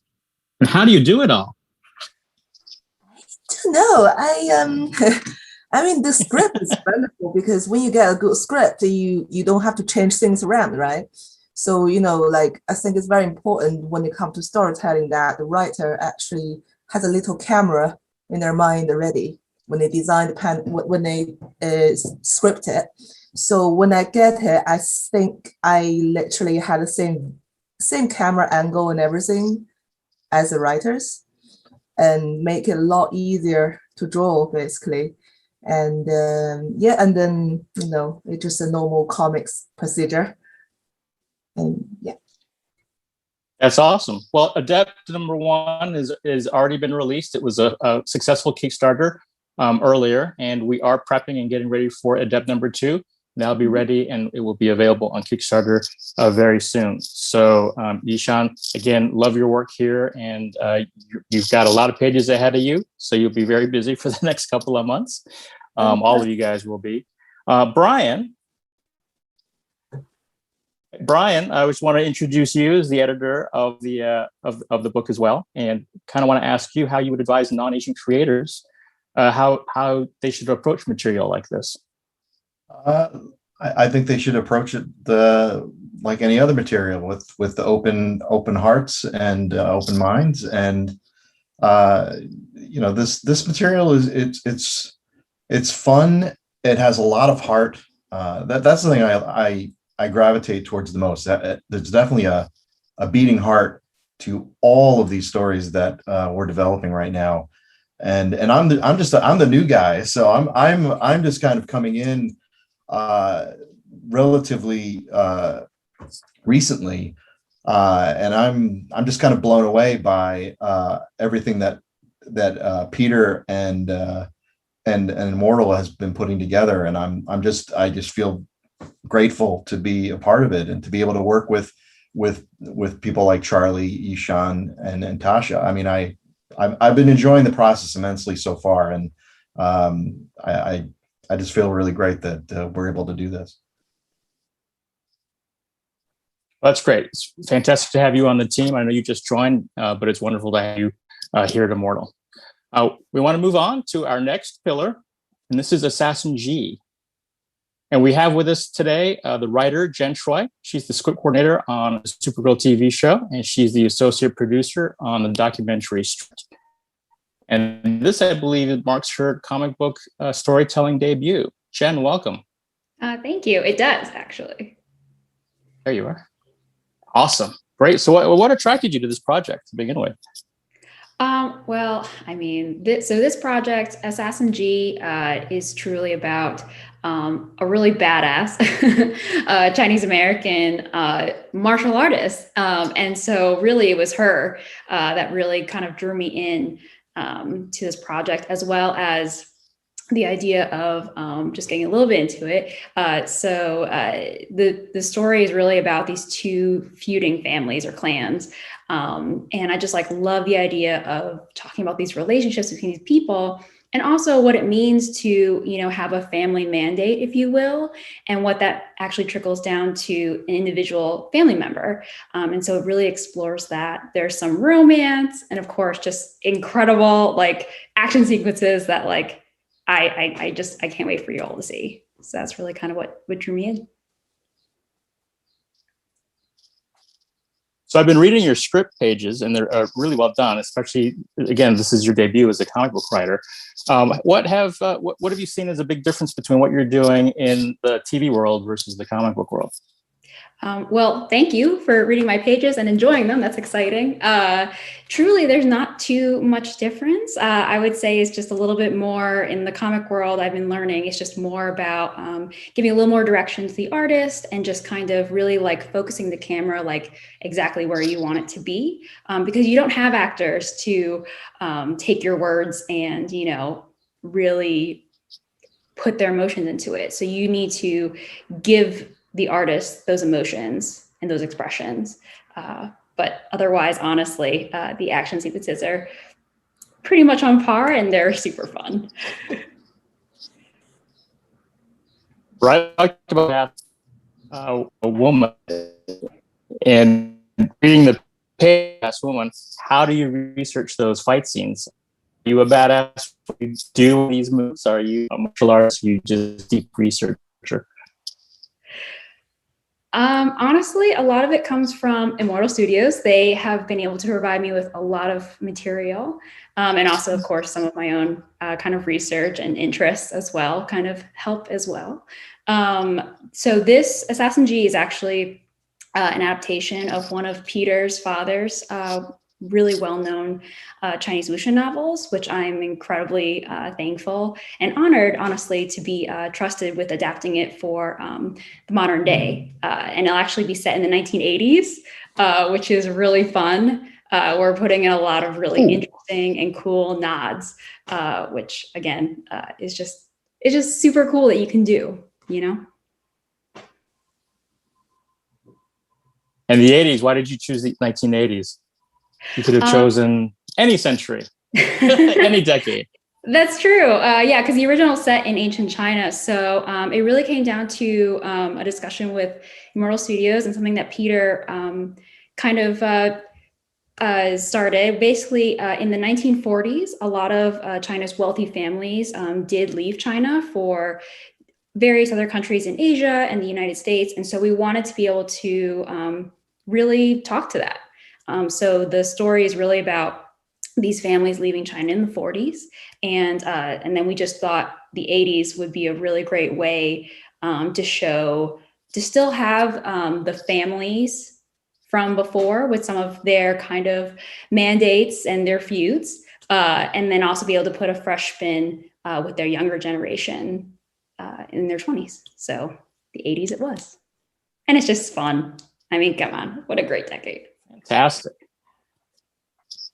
It absolutely is. I mean, look at the reference emails that have been going back and forth. You can't help but, I mean, I'm a child of the 80s, so this is all homecoming for me. But it's a nice peek into my world. So. Yeah, a lot of hair references and clothing references. So super fun. Oh, the hair and the fashion. It is a whole other beast, don't you think? So definitely. All right. Well, thank you very much for joining us here. I also want to bring up Chronicles of the Immortal Swordsman creative team in Peter Shiao and Man. Hey guys, how are you? Hey, how are you doing? Representing. Good. So, Peter, you've already met, and Pop we talked about, but I want to officially introduce Pop Man. He's our new artist on this team. He's best known for his work on He-Man and the Masters of the Universe, Raven for DC, as well as Wonder Woman. Peter, what can you tell us about this particular story? Well, this was my favorite book growing up. So I remember reading it. I just found it in my dad's study.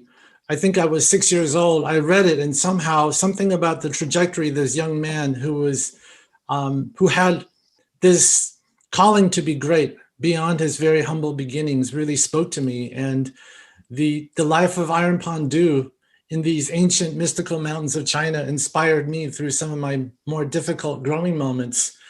And there was just something really special about that journey that I felt empowered to write myself. And I think it's the missing link right now in all these superhero stories. You just assume that somehow you become a hero, you're given this shot, you're given this jolt, you have this awesome technology. But what is different about the journey of the Chronicles of the Immortal Swordsman, of Iron Pondu, this now young Asian American young man living in Los Angeles, is that he actually learned that in order to be a hero, you have to earn it. You have to pay the price. It doesn't come easily. And what's really special about this story is that it captures all of the fantastical elements, the best of the genre, the subgenre known as the Immortal Swordsman genre, which is the most popular genre in video games and in Asia. We're taking this kind of thing to the West for the first time now. What's different is that Iron Pondu, this young man, he has to earn everything, and it's not given to him. And you touched a little bit upon it. What is it like to modernize your father's stories? I mean, you grew up with them. You read this one when you were 6, and you probably reread it several times growing up. What's it like to rework that and introduce it to a modern audience? Well, one of my beefs with the wuxia genre, which is what is known as the martial hero genre, is that it always happens some thousands of years ago. So, and it's easy to think that, well, the lessons, the empowerment, that world belongs in the past and it has nothing to do with where we are today. And so in kind of modernizing it, we spent the whole day hearing a lot about these modern problems and issues. You know, what brings us today is the topic of AAPI representation. Well, all of the problems of today are things that actually wuxia has a lot of information and a lot of transformational ideas about. So in kind of adapting this interconnected modern universe, we're basically saying that kind of inspiration, that knowledge, that empowerment, that enlightenment is not in the past, it's here today. So it's really, really exciting. It's really, really challenging to bring all of those things together. And I think for those of you who are joining in at home, you're kind of seeing how this is coming together in real time, because we are a young company doing this in real time right now. You're seeing everything from behind the scenes right now. And one of the things that I really like about what we're building here too is you have the layers, you have the pillars, but you also pull from the past and you're layering stories that happened centuries ago and you're bringing them into the forefront. So I think when you're talking about building an interactive storyverse, it's important to realize that, yes, that we're witnessing the birth of this universe right now, but you also have to realize that it's been around. I should bounce it on you, Hank, a little bit, because you are a veteran in building the DC universe. I don't think we talked about that in the beginning. So you're somebody who's been involved in building some of the most successful cinematic worlds today. You know, how does it feel for you to be doing what you're doing right now?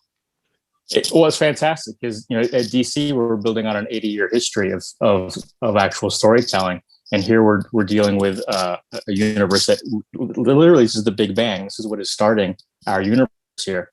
But I think the richness is there because we have all these different generations of things that have happened in our world, in our story world, that we can pull from and pull upon. So if you look at our books, we've got modern day books. We've got some books taking place in ancient China. We have a book in the 80s, which for some people is also ancient.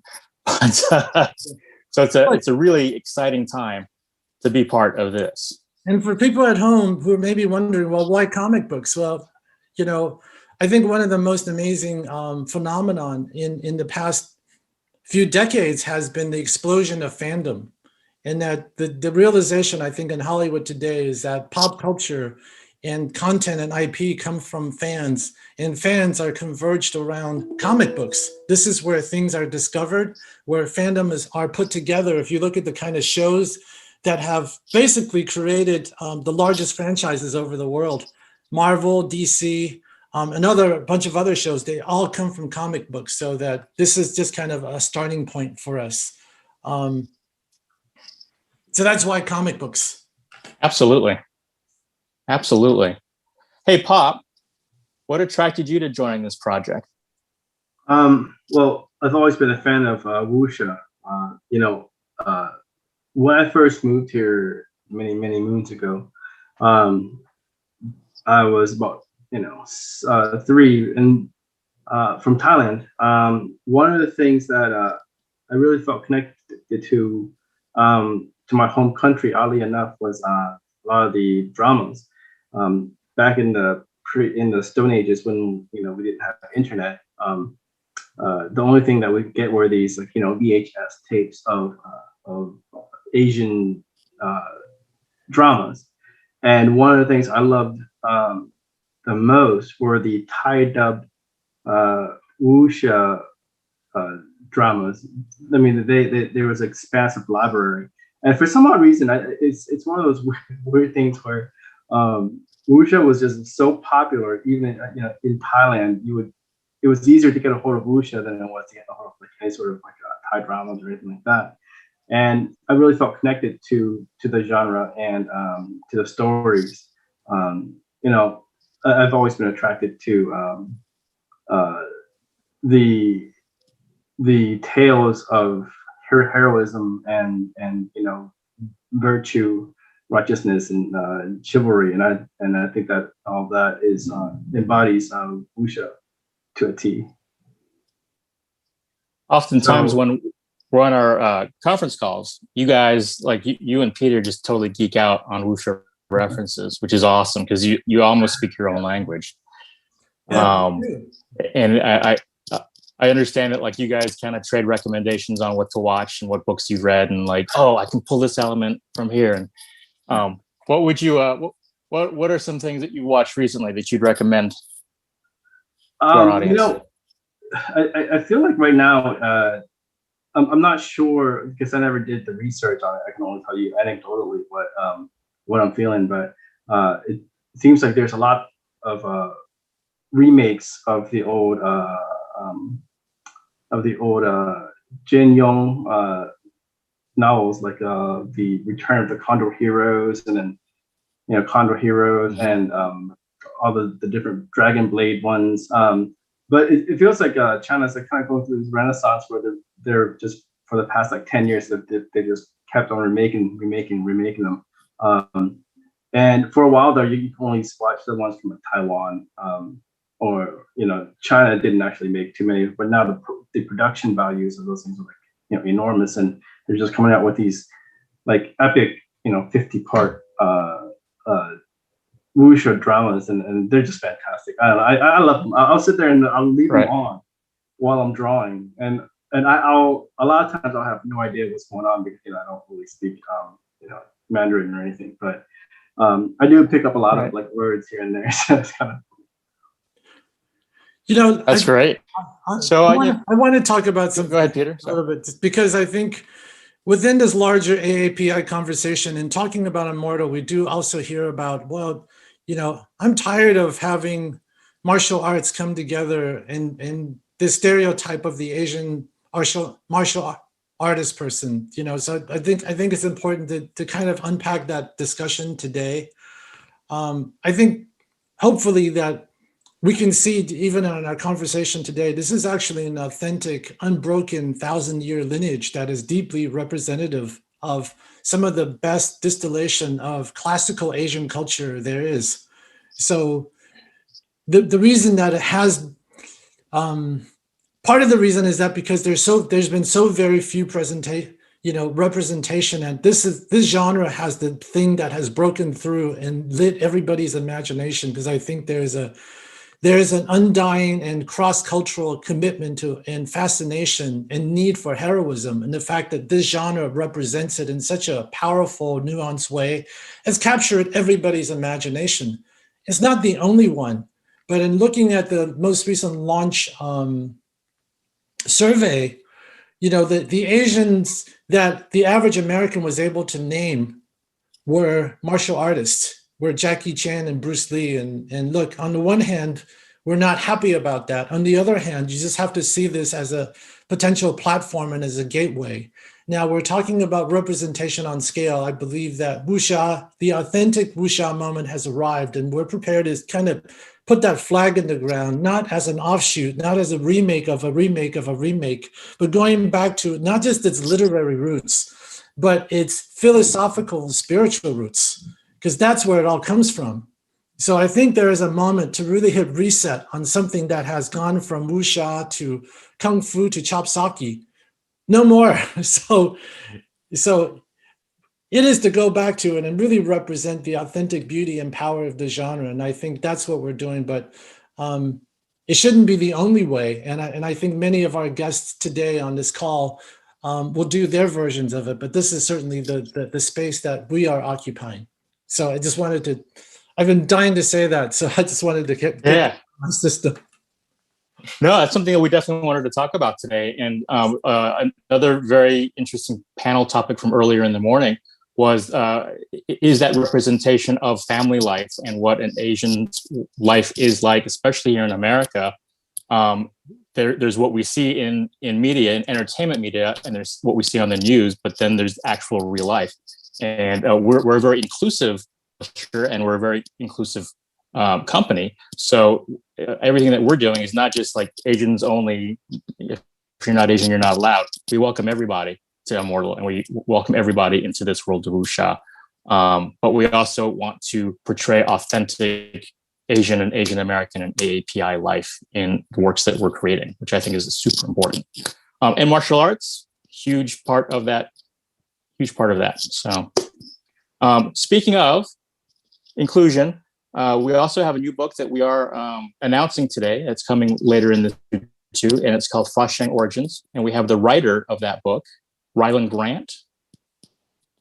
Hey, Ryland, how are you? Ryland is a Ringo Award.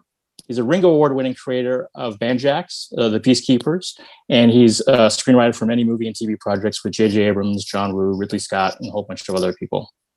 Ryland, so you're writing a book for us called Fa-Sheng Origins, and you are an ordained Soto Zen monk. Tell us a little bit about that and how it influences the work that you're doing for us. Wow. Yeah. That is a big question. I was attracted not to a specific project with Immortal. I was originally attracted to the concept of Immortal, Peter's vision, right? It was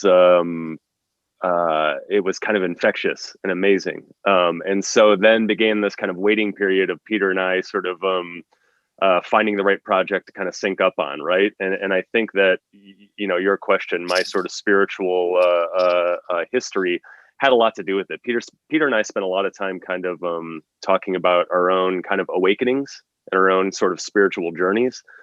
And then eventually he came to me with this story with Fa-Sheng, and it's I mean, we're taking the sort of Yoda, the Obi-Wan of the original Immortal verse story, the Adept, and sort of seeing his origin story, his awakening, and it is related to mine in an interesting way. I mean, years ago, whatever it was, Bodhidharma brought this message to China. And in our story, Bodhidharma meets Fa-Sheng and sort of is the catalyst of his awakening. And then Fa-Sheng then, takes that message on, and that's what sort of spins into the rest of the sort of stories in the Storyverse here.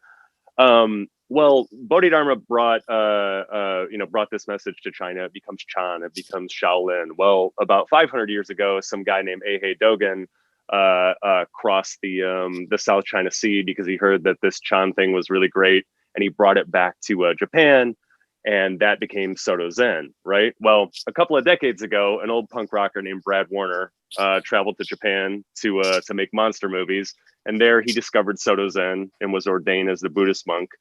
And eventually he brought that over to the United States, his tradition, and I met Brad and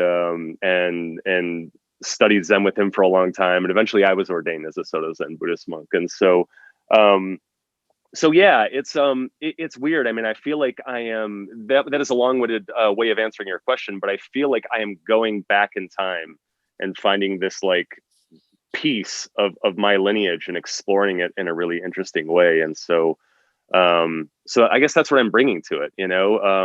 Fa-Sheng, it is a story about awakening, and it's about this specific awakening, but it's about everyone's awakening. You talk about unlocking your the hero within. And so I feel like, in a way I am kind of dramatizing my own awakening. Yeah. That's amazing. Can you tell us a little bit more about the actual project? Or is it too early? Well, it is in fact early. We're still sort of ironing it all out, but there's so much to mine there. I think we're still sort of figuring out. But again, it is about Fa-Sheng, and it's about Fa-Sheng's origin, and so it takes us back to the time of the Boxer uprising in China. And it was funny to hear Peter talk about how we historically right now are in this time of great political and social strife, right? Because the same thing, not the same thing, but a different but equally intense thing was going on back then with hunger and poverty and corruption. And I think when we meet Fa-Sheng, these things have kind of eaten him alive, right? They have sort of twisted and turned him, and and turned him into something that you know, he's not supposed to be, that he's not happy with. And you know, it's really a story about how our, you know, our environment, our influences can kind of corrupt us and sort of put us on the wrong path. And you know, for me, Zen and for many, Shaolin is really about sort of untangling all of that, right? Peeling all of those kind of layers of kind of corruption back, and sort of, you know, starting from a baseline, you know, and what do you want to call it, awakening, enlightenment, all of those things, and then moving on from that place. And so it's again really a story about that. It's a story about kind of you know, Fa Sheng hitting the reset button, and again, you know, he's not just awakened and sent out to the world. He's almost deputized. You know, he becomes the sort of catalyst for 100 more stories. We saw it in the Adept. You know, with the Adept, he found Amy, he trained Amy, he awakened Amy, and then sent her out in the world to do good. And so between our story and Amy's story, he does that for an untold number of people. And seeing how that mission gets started, and seeing how it's sort of handed to him and instilled in him by Bodhidharma and by other forces, I think is really interesting. So really, as I see it, is that, you know, Peter was talking very passionately about this being about like going back to the sort of philosophical and spiritual roots of wuxia. To me, this book is the sort of foundation of all of that. I mean, you're seeing that injected into all of the other stories, but this right now is kind of setting it up. We're building that spiritual foundation upon which all of these other stories are sort of built upon. That sounds fantastic, and it does definitely seem like Fa Sheng is going to be one of the through lines throughout the entire Storyverse. A very recurring character that you're going to see in all of the books that we've got coming out. All right, well, I wanted to take a minute to check in with Pop, and let's take a look at the drawing he's working on here. Again, I urge you guys to register to win a chance of this piece of original artwork that Pop is working on. Go to immortal-studios.com/popdrawing. And we'll put it in the comments for the feeds as well. It's looking really good, Pop. As we wrap up, I just want to kind of open this up. Is there anything else you guys want to add or that I didn't cover that you wanted to share with our audience here?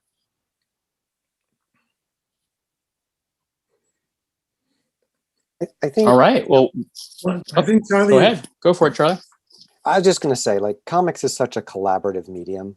I think it's a great thing to show representation, inclusion, but it's really nice for me to be able to see Yishan today, you know, because you don't get a chance to sometimes see people. So it's really nice to see the faces of the people that you're working with. And so, you know, I hope that this was a great panel for other people to watch, but I know for me as a collaborator, it's just wonderful to see, especially in this year where we've all been in our houses, and it's just great to see the people I work with. It's great to see people smiling and being alive, and I'm glad I'm part of this community. So Peter, thank you for bringing me in, and it's so great to be able to work with all these people here. Thank you, Charlie. Gosh, I think this is really the first time, you know, we are actually a company that was launched in the middle of the pandemic. Right, we started to map this out. We might have had 1 or 2 face-to-face meetings. Some of us have never met, so we are a startup that actually launched in the middle of the pandemic. I wanted to kind of throw out some of the questions to our non-Asian collaborators, because I know that allyship is a really, really big conversation today, and I'm really proud that we've assembled a group of people who are African Americans, who are Caucasians, who come from different parts of life. I know you guys had to go on your journey to say yes, knowing that authentic representation is something that we're deeply committed to. So I wanted to ask you, Charlie, and you, Ryland, and you, Victor, on what allyship has meant to you guys, you know, because you guys chose to show up for something that might not have been normal for you, because you guys kind of operate in the quote unquote mainstream. You know, I push back on that concept because this is the mainstream, but yes, I'd love to hear from you guys on what allyship means in this moment. Well, as a African American creator, and defining myself as that is what I am, but not necessarily who I am. One of the things that I do appreciate is your decision to infuse your culture into your creative output. In some cases, that is not what every creative does. They opt to try to create something that's a little bit more homogenized for general audiences, but it's refreshing to see other cultures, in fact, embrace themselves in their creative output. We clearly see it with the Black comics movement, but to see it in other places is definitely refreshing and thoroughly appreciated. And you do good work on top of that. So I'm a huge fan. Thanks, Victor. Of course. Go. Well, I mean, if I can say, I mean, again, I think, I mean, you guys are telling Immortal, you guys are telling great stories. I've been really impressed with what you were doing. And so that's what brought me into the whole thing. I mean, telling this story is a huge responsibility. I can't half-ass it. And I've been lucky in that I've written in Hollywood for, about 15 years now. And I've learned, and sometimes the hard way, what that responsibility kind of entails, what comes with it. The script that broke me was about a Russian and Armenian sort of gang war in Los Angeles.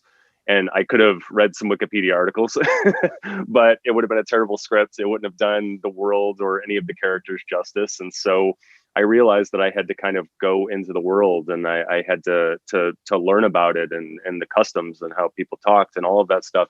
And that was this huge responsibility. I had to tell the story correctly, and honor, everything that was involved with it. And so, I think I'm taking that same approach here.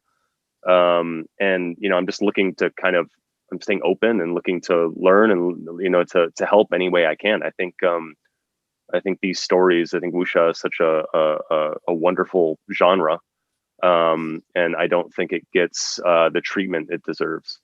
And treating it more than just a martial arts movement, and treating it as a philosophical thing, a spiritual thing.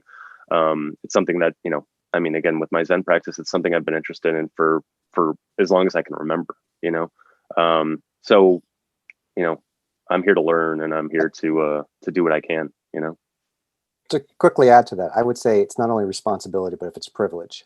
And I'm really honored that I was allowed to take part in this. And I think my role is to help amplify what you're doing, to contribute some small piece. And thankfully, I'm working with someone like Tasha and someone with Ishan. So that way, I don't have to carry that weight by myself. I can do that part, and I can amplify these other voices. And together, we make something great. But so for me, it's a privilege just to be able to contribute. So I was listening to John Chu talk about this moment. He's the director of Crazy Rich Asians, in this moment that is about a team effort. And I think part of what we're seeing even in our conversations is really everybody's bringing something, and not everybody has everything in one place. So it's really finding a place where we could all contribute our knowledge and our passions and our ideas. And Charlie, you're the best with certain really commercial mainstream hooks and zany things that is the fun, and it's the pop, it's the zest of the adept. So it's really wonderful to bring all these different pieces together. And Brian, you're the newest addition to the team as the former group editor for DC. You talked about like having this conversation with yourself, whether you're going to step into something you're not entirely comfortable with culturally.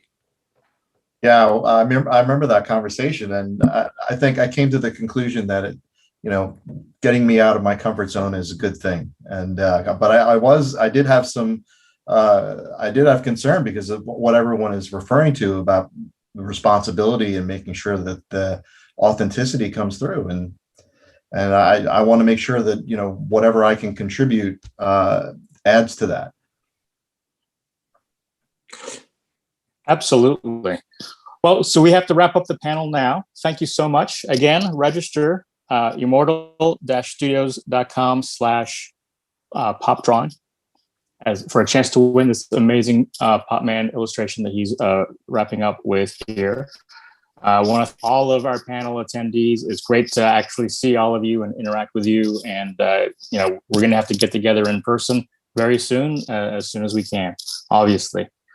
Don't go away. We're going on a 5-minute break, and please come back at 2 o'clock to watch New Partnerships and Innovations with Bill Amata from the IW Group, Sanjay Sharma from Marginal Media Works, Pat Shaw from Audible, Michelle Sugahara from Cape, and Thomas Vu from Riot Games. Thank you, everybody.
Hey everybody, it's Peter Shiao again.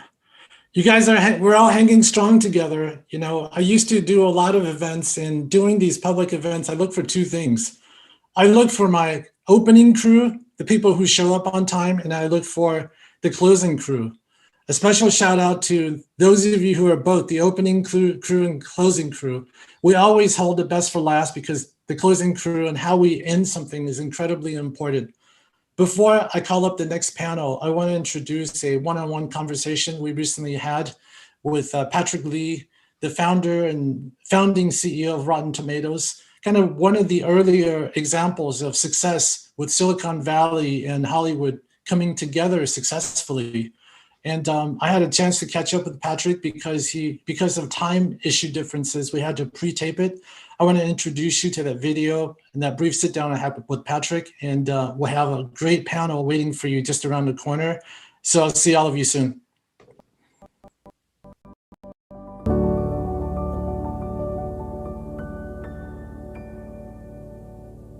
So as we begin to wrap up and really think about what lies ahead after this momentous day, it's my honor to be sitting with Patrick Lieu, co-founder and founding CEO of Rotten Tomatoes, who's been at the intersection of technology and content of the US and Asia. So Patrick, you've been in a lot of different places that we've talked about today. What does it come down to? What's the positive future you think we should all be leaning into at this moment? I think the positive future that we should be leaning into is basically the positive portrayal of Asians in media. I think that's one of the areas that we have seen a lot of progress in the last few years. If you look in the past, say, 3 decades or so, you know, we had Joy Luck Club, we had Better Luck Tomorrow, and each time we thought, you know, hey, this is it. Things are finally going to change for us. But they were both just, you know, blips on the radar. They came, they went, nothing really changed. But I think a few years ago with Crazy Rich Asians, and then more recently, The Farewell, Parasite, Minari, you know, winning Oscars, I think right now things have started to change. And I think it's really important that we have this positive representation of Asians in the media, because I believe that the way that others perceive us and the way that we perceive ourselves is based on the representation in media. And I think this is something that is hugely important. I think it actually, the negative portrayal of Asians in media is something that kind of has contributed to some of the issues that we're seeing today. And I think if we can continue to change that to a positive portrayal, it will make a big difference. I think that's a positive vision we're all leaning into, but let's get down to tactics. What would have to change? What has to be done differently for us to get there? I think really one of the biggest things is just supporting these TV and film projects. When they actually are made, we need to make sure that people see them, that you're actually subscribing to whatever it is, Netflix, Disney Plus, HBO Max, etc., or you're going to theaters, buying tickets, you're watching, you're getting other people to watch, you're amplifying messages to come and support these shows and film projects. Because at the end of the day, you know, Hollywood, they look at the numbers. And if a lot of folks are watching, if they're making money on these projects, they're going to make more of them. Mm-hmm. What about technology? What's the role of technology, or even, you know, Silicon Valley, where you're from? You know, does it have a role to play? I think it's definitely helpful in that it allows us to directly engage with each other. You know, for celebrities, people in media to directly engage with their fans and followers. I think that's super important. It allows us to amplify messaging and getting the word out there, spreading it, and in some cases, you know, having these messages go viral. So those are all super important. And when we are able to go directly to talk to folks, then we're able to, you know, sometimes cut out the middleman And if the media isn't, necessarily giving people a voice, we can try and have a voice directly through like social media and through technology. So it's being directly access to consumers. And also I think what I heard you say earlier was for consumers, people who like this content, to really be supportive, to be part of the journey every step of the way, also to support IP creation. Yes. So they can support it, they can amplify it, they can get out there, they can message, they can interact and engage with it.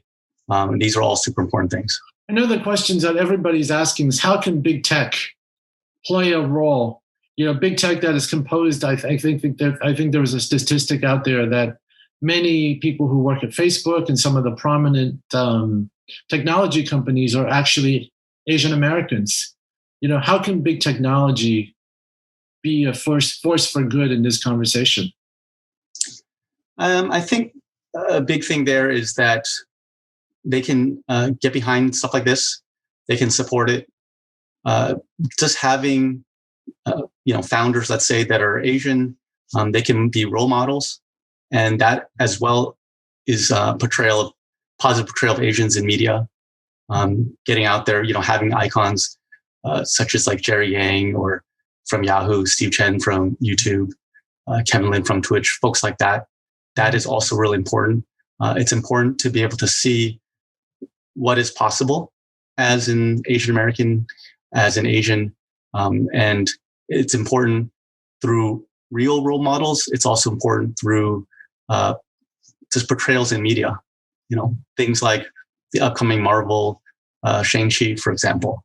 Like, these are just important things to have. And I think we didn't see a lot of this, when I was growing up.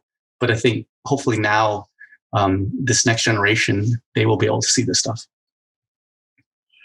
Do you have any other futuristic predictions or encouragements you want to share with everybody who's watching this program today? Futuristic predictions.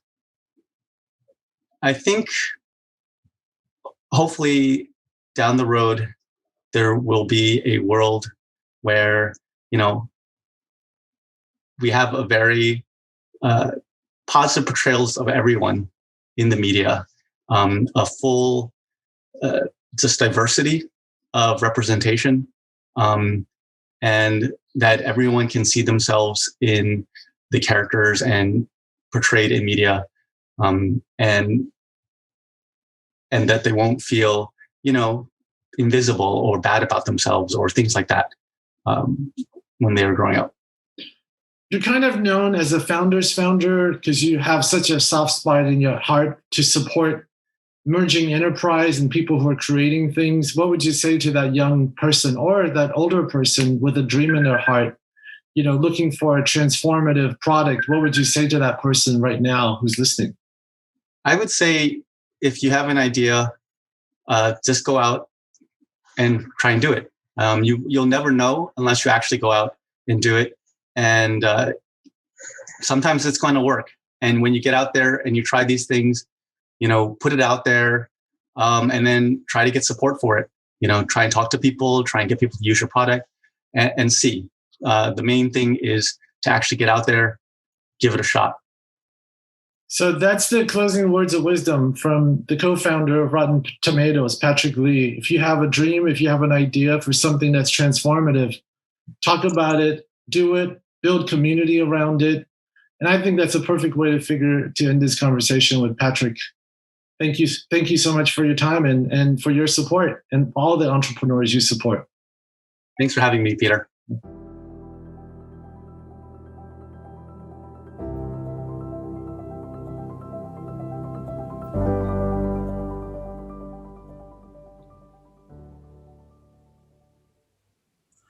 Hey everybody, this is Peter Shiao. I'm back. Hope you're not tired of me yet. You're going to put up with me just for a few more minutes. We're going into our final stretch here, and we saved the best for last. I'm about to bring up to the virtual stage, Mr. Sanjay Sharma, who's the CEO and founder of Marginal Media Works, an independent studio focused on content that from the fringes are going to the mainstream. He's also the chairman of CAPE. He would describe himself as a Warner Brother dropout or failed screenwriter, but we all know in this business it takes 20 years to be an overnight success.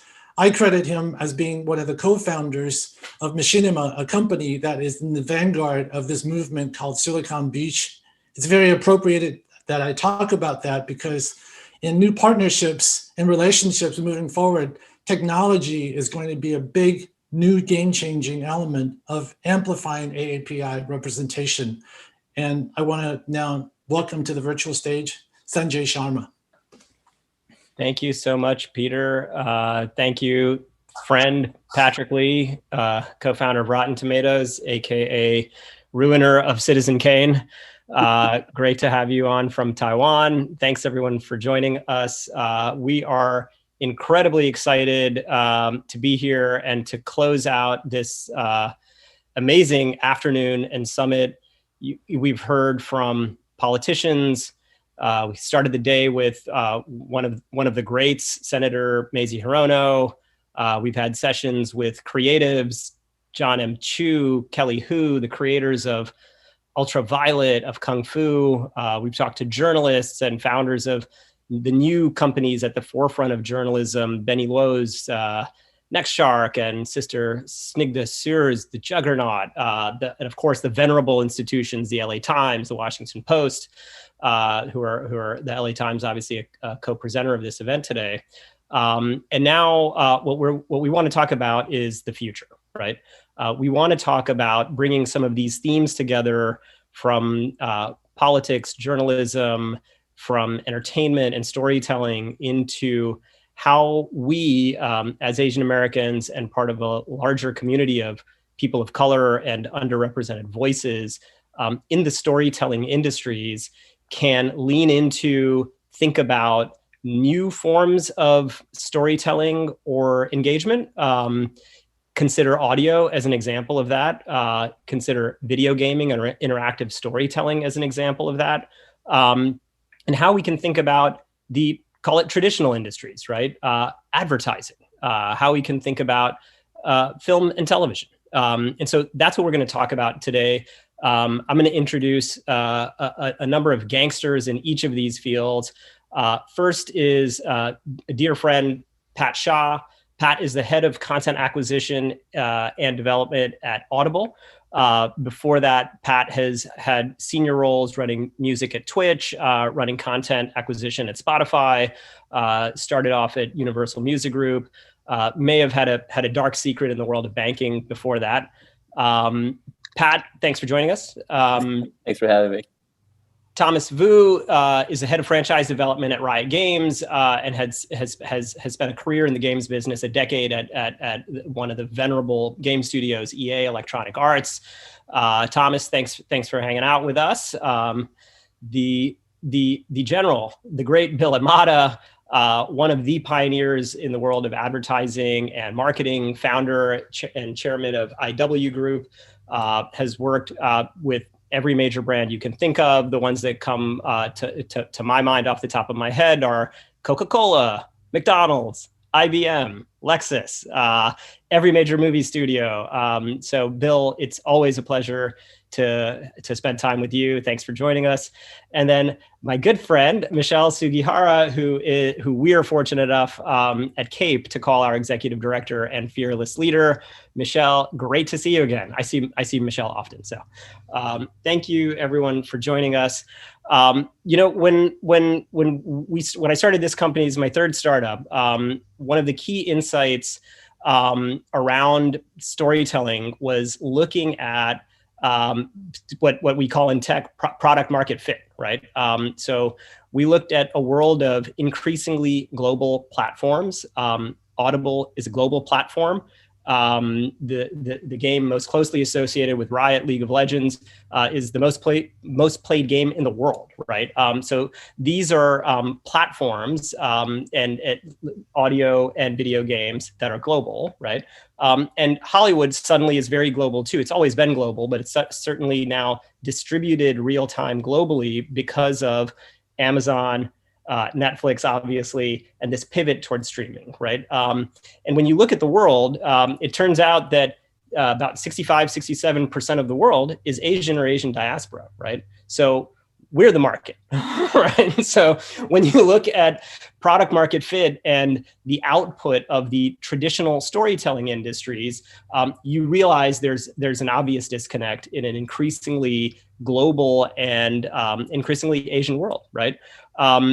So if you think of this decade and century as a shift from the Atlantic Ocean to a shift to the Pacific Ocean, this is the audience, and these are the storytellers that will drive the next 100 years of storytelling. And so the thing I'd love to start with then is these new industries, right? Audio and gaming in particular.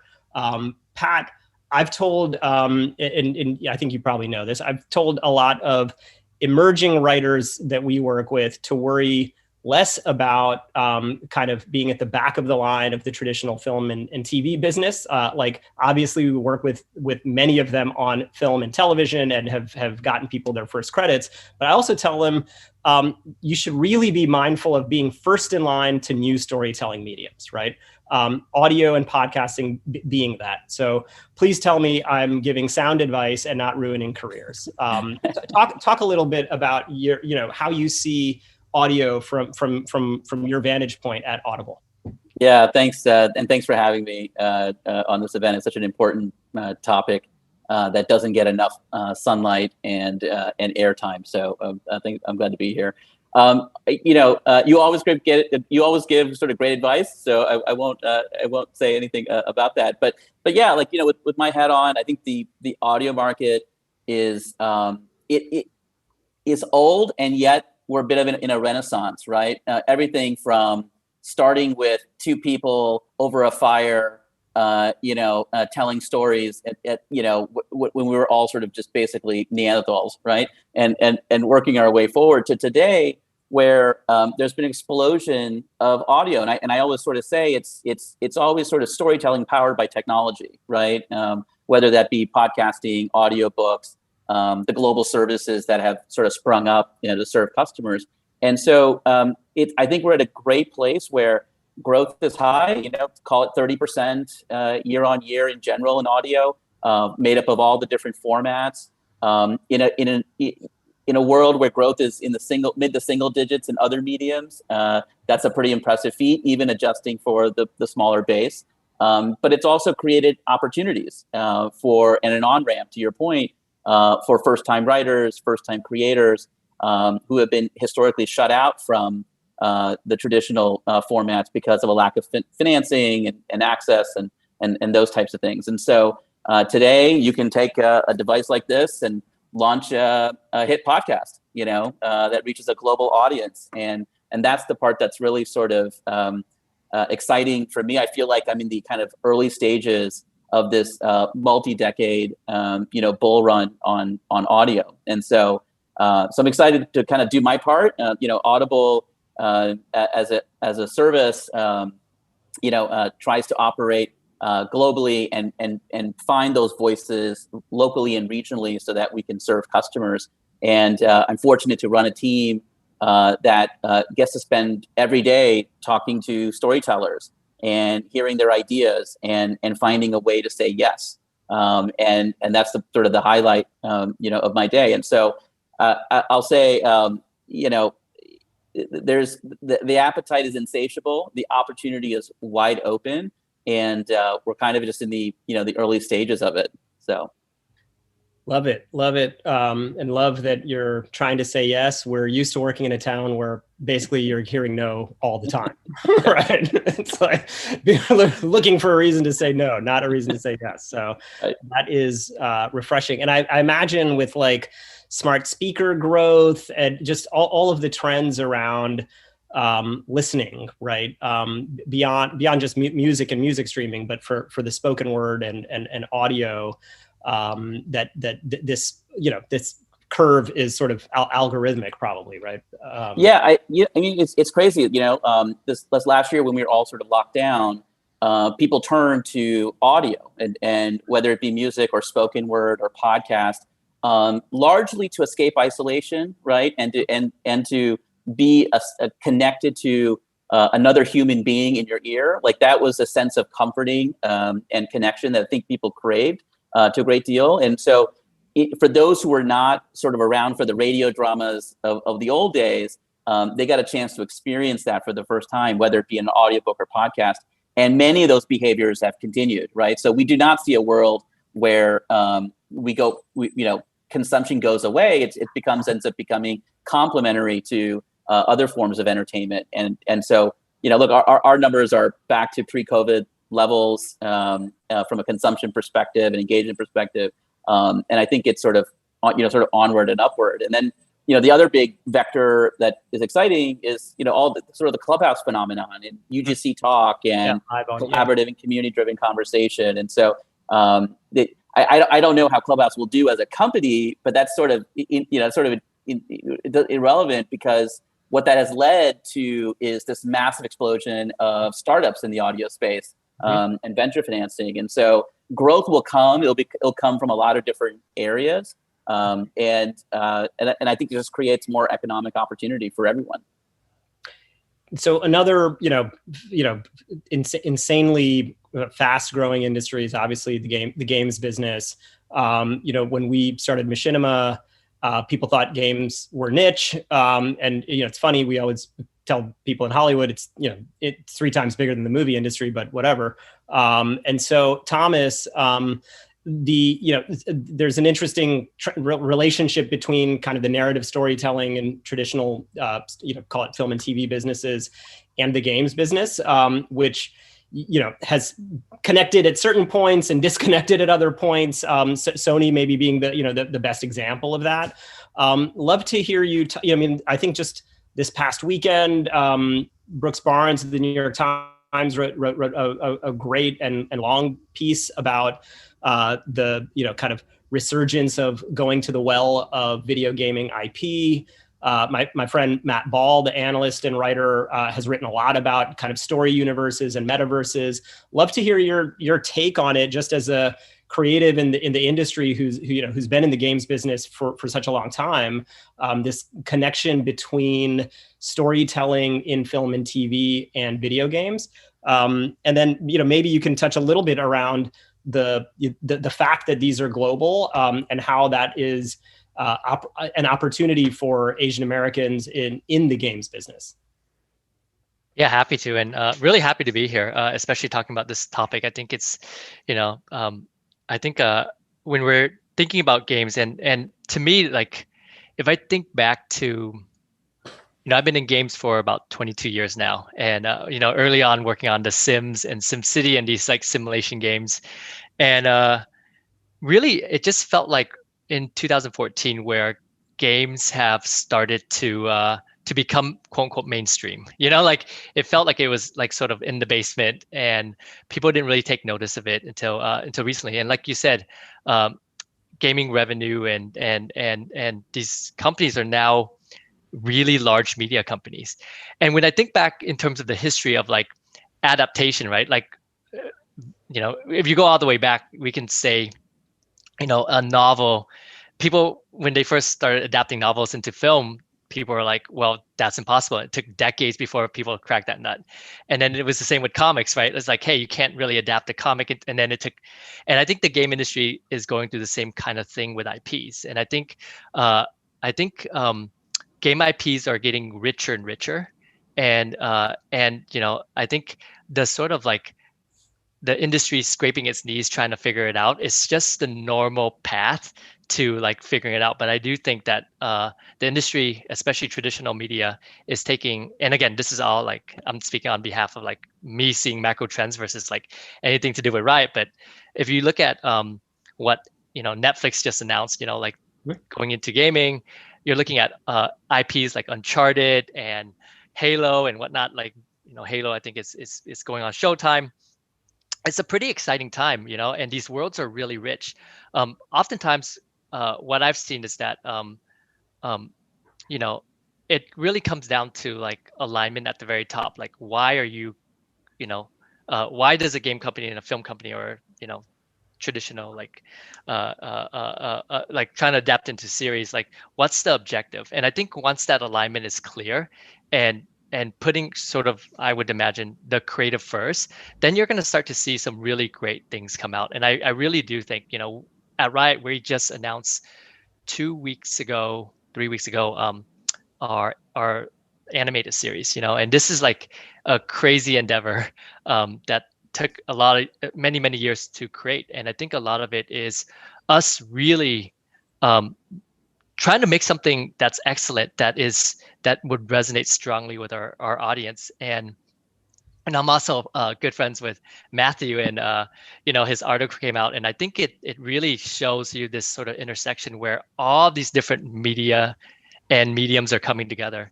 The game industry is growing very fast, and I think, you know, I have 2 daughters. They're 8 and 10, and their primary medium is video games, you know, and they love Roblox and they love Minecraft, and they want to play Fortnite, but they're a little too young for Fortnite, you know. But the great thing about it is that they're telling stories through those mediums, you know. That's like really, and it's very much like almost like a grassroots, tell your own kind of stories. And they would come to me, and their second favorite thing to do is watch YouTube videos of people telling stories through these mediums. And so these kind of emergent mediums are really interesting. And what I think is a macro trend that that I think should be acknowledged is, because, you know, engines like Unreal and Unity are becoming are really, like, in my mind, allowing very small teams to create their own stories and create their own games. It actually will create a generation of storytellers. And, you know, it's kind of like, you know, back in the day, it took a lot to make a film, and then, you know, like cameras got cheaper and better, and now like people are making movies with their iPhones, right? It's you're seeing that in the game industry, you know, like the sort of amount of humans and technology that you would require is that actually becoming commoditized in a really great way. So I really commend, you know, I'm really excited what Unreal 5 is going to bring us.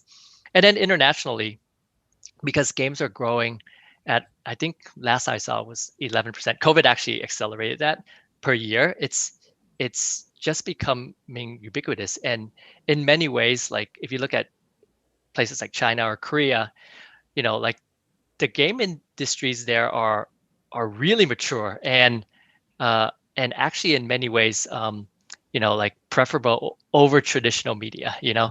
And so you're seeing this this local talent that's being exported across, you know, like you look at Genshin Impact, you look at everything from BTS to, you know, like in many ways that's the future of storytelling, and it's exported, and the voices are very international, very local, and very embraced by the world. So you know, BTS is arguably the biggest band in the world at this point, right? I think they are, and it's really cool to see that. Either BTS or The Weeknd. Could be The Weeknd.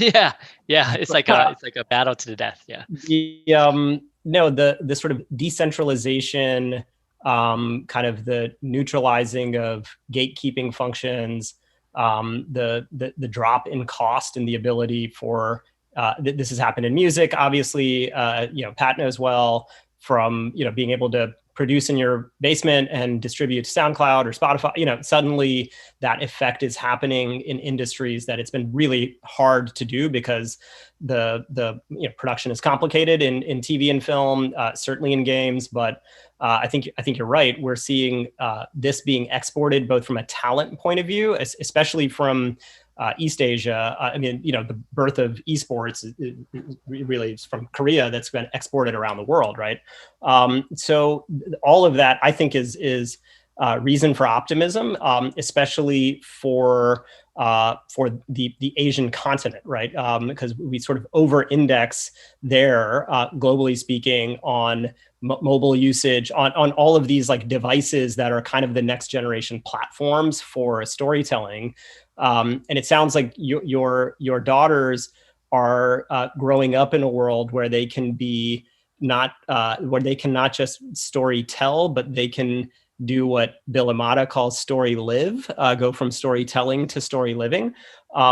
So Bill has mentioned that phrase to me before. I credit him with coining it. Hopefully you did, or maybe you ripped somebody else off. But storytelling to story living is something that I've taken note as, like, Bill Imada gem of wisdom. Talk a little bit about that, if you don't mind, and then let's jump into your corner of the world, which I think people have sort of forgotten about a little bit, because it's just not in the mind share as much as it was the last decade, when we were at really kind of the peak of television and broadcast television and cable and the upfronts, and the 30-second spot was sort of like the Super Bowl ad. All of these, we sort of associated, like, from Mad Men to probably the last decade, advertising was like such a dominant industry. It still is. We just don't, it doesn't get the mind share as much anymore, because it's obviously not in streaming. Cord cutting has kind of, like, fallen off a cliff. And so we're not talking about it as much, but I'd love your take on how this sort of, like, industry is readapting in a world where storytelling is paramount, and then what that means, if anything, for our people, for Asian American voices, storytellers, or consumers. I'm loving this conversation, especially, hearing from Thomas and Pat, because if you look at the numbers, I mean, podcasting and audiobooks is huge. I mean, it's 41% of, the non-white population here in the US have already adopted audio formats like podcasts and audiobooks. But even more exciting is that these bigger international conglomerates, I mean, they're really having a hard time keeping up. So some of these big conglomerates are morphing into smaller, more nimble organizations that, go back to working in their garages and in their homes, because content is really democratized now. So anybody can produce content, including Thomas's daughters, right? And so that's the kind of the cool thing about it. But storytelling has always been kind of a one-way kind of conversation, where people are kind of standing up on stage doing TED Talks, talking to a group of people. But that's changed a lot, where now story living pulls in conversations, finds intersectionality, looks to be purposeful and genuine, which are kind of like buzz terms. But one thing that I want to try to get people to do is this conversation about markets. And I was really happy that you opened up with Asia, because a lot of times we are very European centric and we look to Europe for a lot of inspiration, but we really should be looking at Asia. And so I've been trying to get people to live these conversations a little differently by pivoting. So one example is a lot of the American companies are focused on places like Latin America, or they're focusing again in Europe, but they don't look for that inspiration that is really coming from Asia. So just to give you an example, if we were to put every Asian American on an island today, it would be the 15th or 16th largest economic power in the world. And if we were to look at nominal GDP, just as an example, it would rival Mexico and Indonesia. And even though we represent 6 to 7% of the population in the US, 22 million Asian Americans have a nominal GDP of Mexico with 130 million people, and Indonesia with 270 million people. So you can see the power of Asian American being really strong. But I also want people to realize that when they're targeting or looking at places like Latin America is important. But if you were to put every Latino in the US and Canada, of course, Mexico, the Caribbean, Central America, and all of South America, and we were to add Spain for good measure, it would still only be 750 million people. India is 1.4 billion people. China is 1.4 billion people. And so you can see where the growth is going to come. Same with Africa. Africa, 50 different countries, 1.3 billion people total. And again, China and India, both 1.4 billion people. So the inspiration, the growth, the opportunities really exist there. So story living is pulling people into those conversations, changing the narrative, and getting people to look at markets in a different way. So it's great that people like Pat and Thomas are here because they are already changing the narrative on how we reach Asian Americans in this country, but Asians around the country as a growth opportunity.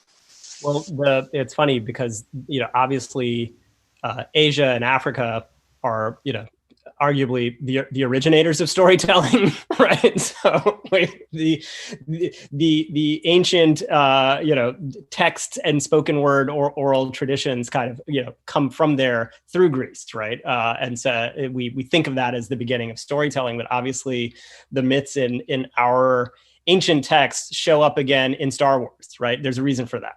And so that's a good observation. I saw Pat's eyes light up when you said GDP.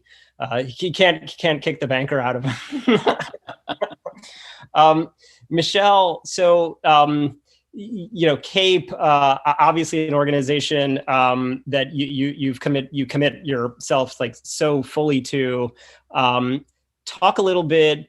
For those who don't know the organization, love for you to take 30 seconds just to talk about CAPE and entering its 30th year, the oldest and most important identity-based organization in Hollywood, period, not just for Asian Americans. And then let's talk a little bit about CAPE's role in all of this. There's something very timely. Our many of our friends in the creative community released a podcast today, and one of the writers from our CAPE Writing Fellowship, adapted a screenplay he'd written for this podcast. So as we're bridging sort of new storytellers, or what I like to say, new narratives through new narrative systems. And so talk a little bit about Johnny, if you don't mind, as one of those new narrative storytellers using a new medium like audio. Happy to. Thank you so much for having me here today. And so as Sanjay mentioned, I'm the executive director of CAPE, which stands for the Coalition of Asian Pacifics in Entertainment. And we are celebrating our 30th year this year. We were formed in 1991 by 3 Asian American senior executives, Wenda, Fong, Fritz Friedman, and Chris Lee. And throughout our entire history, our mission really has been to see the stories represented on screen. So to have what we watch on our screens reflect the world in which we live. And how we get there very strategically is by accessing 2 very critical access points into Hollywood. And one of those is the writers, because as we know, in the narrative space, it all starts on the page. And then more recently, we launched our second counterpart fellowship for executives, because again, that's on the top side. This is the people with the power to greenlight and finance and shepherd these stories, and also a very critical component to this ecosystem that we're building here. And so with our Writers Fellowship, we are very excited that now we have our alumni writing on over 50 shows, and we've got showrunners all the way on down. And it's really on every major network, cable channel, and streaming platform, really just changing the game to have diverse people in the writer's room and how important that really is. And Sanjay mentioned the podcast that dropped today. It's called Hold Still Vincent, and it's amazing. All the episodes dropped today. It's featuring Gemma Chan and Kelly Marie Tran, Remy Hee, and a bunch of other fantastic actors. And it was written by one of our alumni, or one of our feature film alumni, Johnny No. And we're just so excited for the progress of that and just to see where it goes from here. So with this, basically what we like to say at CAPE is that we are changing representation from the writer's room to the boardroom to your living room. Amazing. That's you. So I'm sure many of you joining do more than one of those things. Pat, let's go back to you. Talk a little bit, or just curious for your thoughts, either from your seat at Audible or just from the broader kind of media landscape, but specifically around audio storytelling. There are sort of 2 dimensions. From my vantage point, it seems like there is an opportunity for narrative system change and call it pipeline change, right? One is the storytellers themselves and the ability to crack into audio, like Johnny, our Cape Writing Fellow. Feature films is hard to crack into. Not that audio isn't, but the bar may be lower just because the budgets are. Hopefully you can take more shots, right? And the pressure on distribution, if you're Audible and you have distribution, right, maybe lower because it's not like the pressure of opening a movie on 7,000 screens in the US, right? And so, does that give you the opportunity to do what the internet does best, overserve underserved segments? So that's one sort of pipeline dimension. And the other is this pipeline that we're talking more and more about of audio to film and TV. So love to get thoughts on either or both of those. Yeah. So we're working across both of those areas and probably a few others. So I'll start on the pipeline side. Michelle talked about new podcast creators coming to market with new and original stories. We launched a podcast development program that is run by one of our colleagues internally at Audible, where we essentially give $10K to a first-time writer or emerging writer, and then we help them with scripting and casting and production and all of it to bring it to market. So we do all of that, and we run a program, and if people are interested, they should just Google it and sign up. We open the windows from time to time. We're in the process of one right now. Amazing. And it's incredible. So that's just one area of the pipeline where it's not just limited to folks from the AAPI community, but just for anybody who wants to sort of be a part of this process and partner with Audible to do that. Similarly, we have an emerging playwrights program. Madhuri Shekhar was one of our biggest alums. We commissioned a piece called Evil Eye, which is this 90-minute super thriller, really fun and interesting story, which then ultimately got produced by Blumhouse and is now a feature at Prime Video. And so, again, like the opportunity for new voices and sort of the empowerment thing that we're working on is creating these downstream impacts. And Evil Eye is an example of the second part, which is that whole how does a teleplay go to film, and what does that process look like? And so, our colleagues over at Wondery are working hard. They've actually spent a lot of time in this space over the last few years with Dirty John and the Doctor Next Door and I guess maybe it's the Shrink Next Door maybe, and it's great because it's great for those writers, it's great for Wondery as a company, and most importantly, it's great for consumers because they now get an opportunity to enter that story either as a film or TV series if they don't want to hear it as an audio story, and the two ping pong back and forth, right? So audiences are, once they really fall in love with the story, they want to go deep in that world, and we have an opportunity to do that both in audio and film and TV. So I think there are probably 15 other things that we'll probably do over the next year in this area. Audible as a company, one of its core values is inclusiveness and in giving underrepresented voices an opportunity to participate from the entire human spectrum.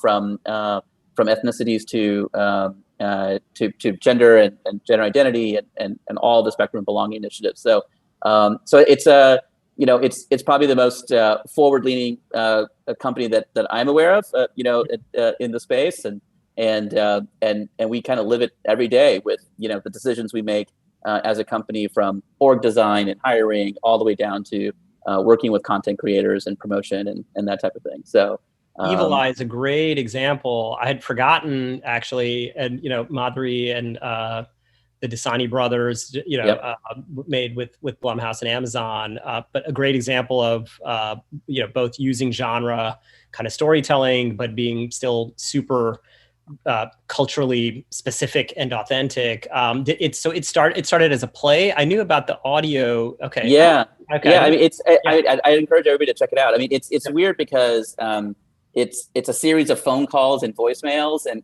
that's how the narrative structure is sort of crafted and created. Right. And you're really kind of getting engrossed because, who doesn't love listening to other people's, voicemail messages, right? And so you're really getting engrossed. Mine are very. I don't think I want to listen to yours, by the way, but the kids from school. Yeah, a lot of people yelling at you, I think. But it's a good way, it's a good structure, and that's kind of what I think got our team really excited about, which was how do you innovate from a format perspective in this space, and how do you sort of land it with customers, and so that one just worked, and it went on to live in a different format, with which Mazie actually adapted. So it's a huge opportunity for her. Killer. Bill, Thomas, are there pipeline programs in your in industries? Like I'm sure there are, but maybe for people tuning in and watching, if you're a young Asian American trying to get into the advertising game now, what are there's organizations like AdColor, obviously, that do great work. It feels like there are a lot of organizations that do great work, but where do the pipelines start? Do you just you apply to jobs online, or are there programs like the one we run at CAPE, or the program that Pat is talking about if you're an aspiring podcaster that you just Absolutely. The Advertising Educational Foundation, which is supported by the Association of National Advertisers, is 16,000 brands, and all of the major holding companies, Interpublic, Omnicom, WPP, Havas, and Publicis, are all part of this program that is working with students of color, people that are LGBTQ, all the non-binary folks, to really pull them into these programs, and then they actually put mentors with them so they can work in various different agencies as well as on the client side, so that they can learn every aspect of the business. And that's just one of several programs that exist right now in the ad industry. I'm sure the major holding companies and constituent agencies all have their own programs. It feels like they're all trying to at least start increasing representation in their own ranks. Do you feel like that is that this is actually happening now? I know we're old enough to have seen hints of this happening and then feeling like it never really happened, right? Do you feel like this moment in time, after the 18-month year we've had between a global pandemic, between Black Lives Matter, and obviously now more currently Stop Asian Hate, does it feel like people at the higher ranks at your sister agencies across IPG are taking this stuff seriously? Absolutely. So in fact, we actually had a meeting of the minds from Omnicom, WPP, IPG, Publicis. We actually all met, and we said, there are times to compete and there are times to collaborate. This is when we need to collaborate. The power of advertising and marketing is so strong, and in partnerships with people like Riot Games, Tencent, and Audible, we can make some significant changes. But I'm a little worried that window is closing, and because I think a lot of the companies, they're getting advice from their agencies, make a statement, we're against anti-Asian bias. They throw a little money at CAPE. And then we don't see them again. So I do think that companies like, Tencent, Audible, and those guys need to hold us to the fire and say, let's partner. Let's come up with a program that is actually going to have some impact. But we also need clients to say that. So Verizon is, really went to Publicis and IPG and said, you need to be part of the solution. We're going to hold each other accountable. So they do have a program called Ad Fellows.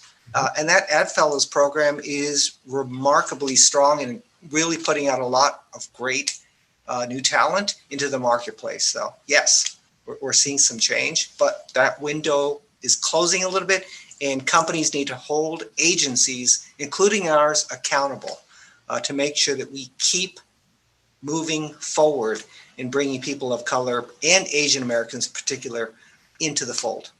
Well, we've seen, and Thomas, I'm going to turn to you in a second just to talk about the same topic, but from your vantage point in the games business. But we've seen in our respective businesses all of the research and most recently the Harvard Business Review, right, that while we, as Asians over-index on entering the marketplace in the workforce, we're dramatically underrepresented at the most senior ranks and certainly at the C-suite ranks, right? The least represented of all ethnic minorities, right?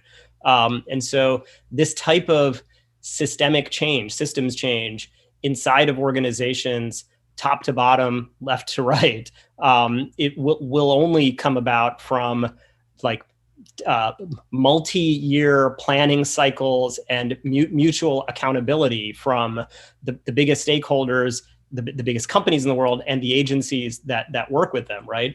Because I think you're right. It's easy for this window to close. Hopefully it's not June 1st when we're not important anymore, but hopefully this time it lasts.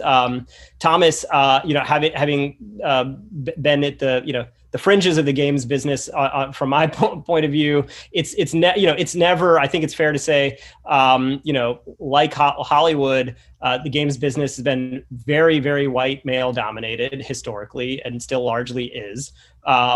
You're at one of the few companies with Tencent, that's sort of part of a global conglomerate that's not U.S. Owned and not a legacy American games business like say the big AAA game publishers here. Do you see this kind of change happening in your industry, and are there pipeline efforts across the games? I'm sure each of the games companies do, but like what do you think is happening in the games business, and do you think it'll last?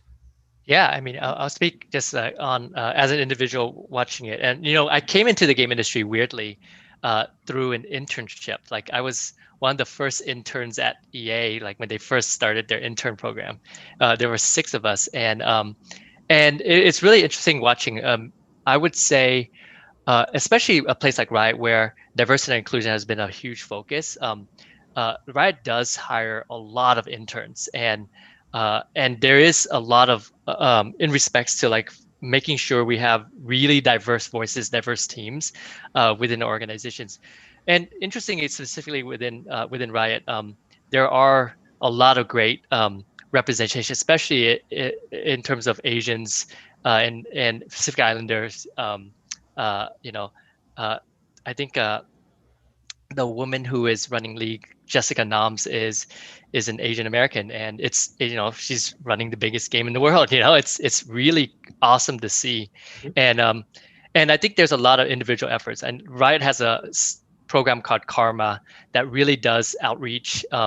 Recently, I personally, I do a talk every year for TEC Limert, which is like really going into inner cities and really doing guest speakership. And Riot's recently have been talking to them about like getting a pipeline of inner city kids into the game industries. Like paths like that, I think are helpful. And I think things like this, like what we're trying to do here to bring awareness, is a huge step. Like I've never in my 22 careers in games have seen such a rallying cry for more diverse voices, and actually like being able to, and again, Peter asked me and I'm like, this seems like a really worthwhile cause for us to like really talk about like the efforts that's been put forward. And I agree. I hope it doesn't stop here. And so we're going to, we're already almost out of time. I could talk to each of you for another couple of hours, and collectively we could do our own little summit.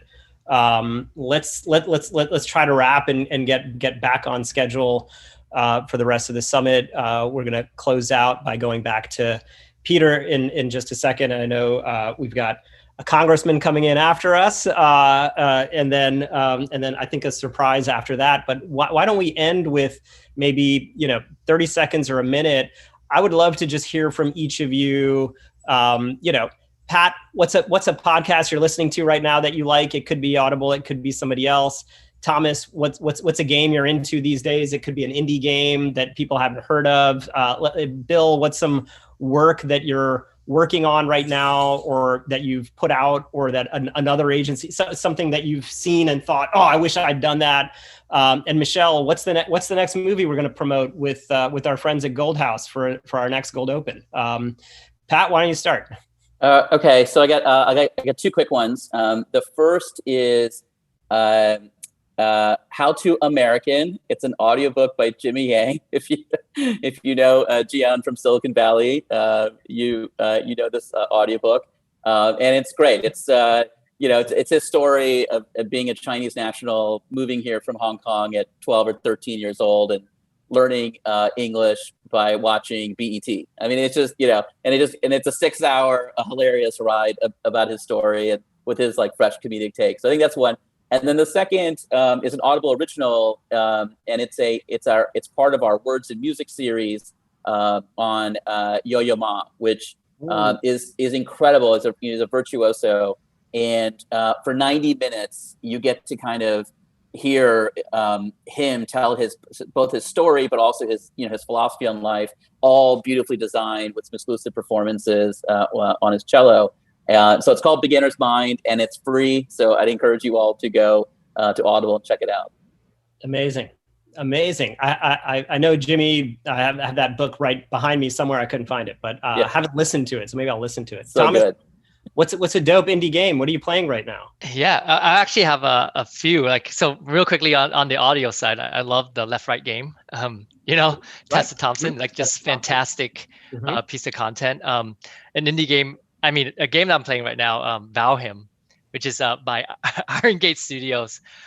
This is a game where you essentially play as Vikings, and it's sort of taken the world by storm. The dev team is actually, to belay the thing that we talked about, this team is purportedly 5 to 9 people, and they just sold 7 million units, which is kind of incredible to see a small team come together to do something like that. And then a series that I'm really into right now is Shadow and Bone, and I really love it on Netflix, and it really has done such a great job with representation. I mean, the lead is Asian, and she's incredible. What a fantastic talent. And so those are the things I'm into right now. Awesome. Bill, did you guys help market Shadow and Bone? Yeah, Cape and Gold House and IW Group worked on Shadow and Bone for Netflix. I'm really excited. But I just wanted to say what Thomas said about BTS. We just launched with Wyden and Kennedy a big BTS promotion across 50 different markets around the world, and we had our launch party today. So watch for that McDonald's BTS thing, and you'll see the power of BTS and how they reach different audiences around the world. Amazing. Michelle? I have 2. So thank you for bringing up Gold Open. That is a joint partnership between CAPE and Gold House. And our next Gold Open that we are supporting is In the Heights. And I'm so excited for everyone to watch this film. And I know John spoke earlier today, and so it's just a phenomenal film. So please go check it out. Let's give it a Gold Open. It premieres June 11th. So keep an eye out for that. And the other thing is a book. It's written by one of our writers' alumni, Sarah Kuhn, and it's called From Little Tokyo with Love. And it was just released this month. It's available everywhere that books are sold. Amazing. Thank you all so much. Really an honor for me to get to sit down with all of you. I wish we could have done this in person. I will kick it back to Peter, who's graciously put on this whole the whole afternoon. He and his team at Immortal. I know this has come together very, very quickly, and a lot of legwork went into putting it together. So thank all of you for participating on such short notice. Peter, thank you for calling us all together. We will let you let the Congressman take us out, and I think you might have a special guest in store too. Thank you, Sanjay. And thank you, everybody, the closing crew of the AAPI Summit. Thank you, Pat, Thomas, Bill, Michelle, for framing what's really just around the corner, that technology-infused storytelling is opening doors and opportunities for us to grow at scale. And something I want to reflect back to all of you that I've heard consistently is this idea of globalization, that even though we are just 7% of, depending on what kind of statistics you're looking at, even though we're a smaller percentage of North America, but in the global sense, I think, who was it who said in the beginning that we are the audience, we are the new mainstream audience, is really taking that perspective. It's kind of really mind-blowing. And when I think about the kind of storytelling that's coming through games, so thank you all again. We're entering into the final phase, and this is kind of a bookending close to our wonderful day of engagement. We started the day with Senator Hirono. I've been around politics. I was in politics before I went into the entertainment industry. And, you know, with politicians, you always hear the pluses and minuses, but I have not come across a negative word about Ted Lieu in all the people that I talk to. He is someone who has really established himself as a congressional leader across a range of issues, who happens to be AAPI, something that he's proud of. I had a chance to catch up with him yesterday to really talk about some of these issues that's created this summit today. So I want to, before we cut to the video of Congressman Ted Lieu, we have a special guest in the mix. It's appropriate that we end this day with someone who knows a little bit about celebrity and stardom and storytelling, who's also legitimately one of the next generation. I'm going to call to the virtual stage after Congressman Ted Lieu comes up, Chloe Bennet from the Agents of S.H.I.E.L.D. She has been in the trenches for really raising a lot of these conversations for a very, very long time. And she's going to help us close out the day. So let's cut to the video right now. Stay tuned because Chloe Bennet is up next. Thank you again for this panel.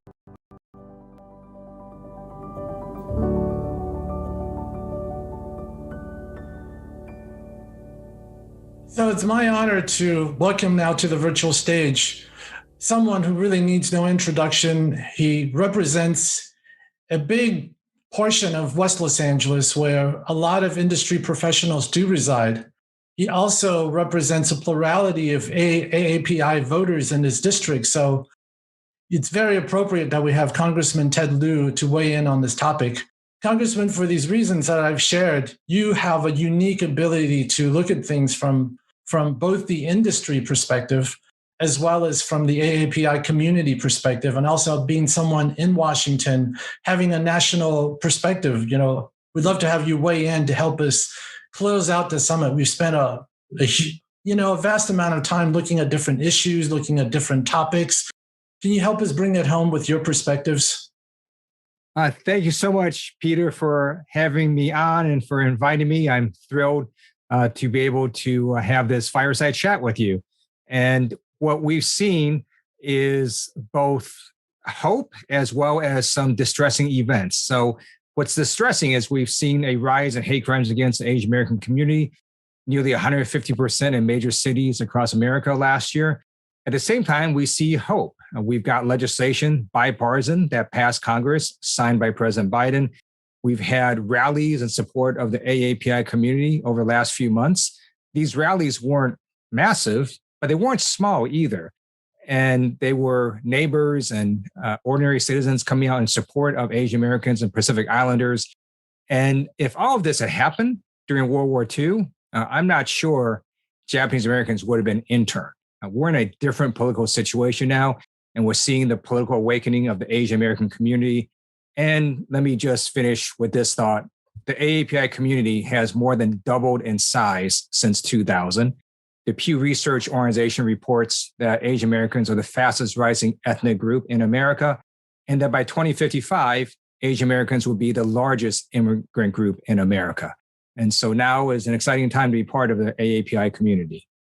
Well, as you know, today's topic is really about amplifying AAPI faces, stories, and images through entertainment and through media.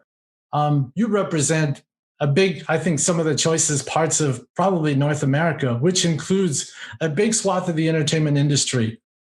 Do you think the industry is doing a good job of representing AAPI faces and voices right now? No, absolutely not. Now, what I do want folks to know is that it is getting better. And at the congressional Pacific American Caucus, where I'm a member, we do have annual meetings with studio executives as well as other folks in the entertainment industry, and we will ask them questions such as how diverse their company is, why don't they have more Asian Americans in their shows, and we do keep asking these questions, and we do keep pushing the entertainment industry, but progress has been slow, and so we just have to keep fighting and pushing. And want to thank you, Peter, and Immortal Studios for everything that all of you are doing. But no, the entertainment industry has a severe underrepresentation of Asian Americans and Pacific Islanders. So as someone growing up in this country, we hear this over and over again, that a lot of young Asian Americans growing up just are not able to see someone who looks like them on screen, or have been demeaned, or have their self-esteem, set back because of depictions that do show up. Do you have any personal instances where you've been impacted by what you've seen on screen or stories that's come out? So my better half, my wife, Betty, we're going to celebrate our 20th wedding anniversary later this year. But I do remember early on when I was in our first year of marriage, if I saw an Asian American actor or actress on TV, I would literally stop what I'm doing and say, "Hey, Betty, come and look. There's an Asian American, in this show." I don't do that anymore because we do now see more Asian Americans in both TV and film, but progress still has been slow. And sometimes these roles are very stereotypical. One report actually came out showing that based on any ethnic group, Asian American actors tend to be killed off in that TV series or movie. And so we still have to work on some of these stereotypes and work on making the portrayals of Asian Americans and AAPI community better as well. Well, because of your unique background, and I think there's a moment where we're hearing a lot from the community, both in the entertainment industry as well as people from a political background, such as yourselves, that both kinds of groups thinking that it's about time that they joined forces and united, because media consumers are also voters and people who are affected by public policies. Do you have any proactive ways on how to build that bridge between politics and entertainment for the AAPI community and their allies? One of the things I think we need to do is keep pushing the entertainment industry to diversify. That's something that government officials can try to do, and elected officials, but also for folks within the entertainment industry to just keep asking the question and to drive home the point that it's not just for the sake of diversifying, it's also better for the bottom line. So for example, my wife and I actually went ahead and purchased actually last season's Blacklist. And actually, I think it's still this season. We purchased this season's Blacklist.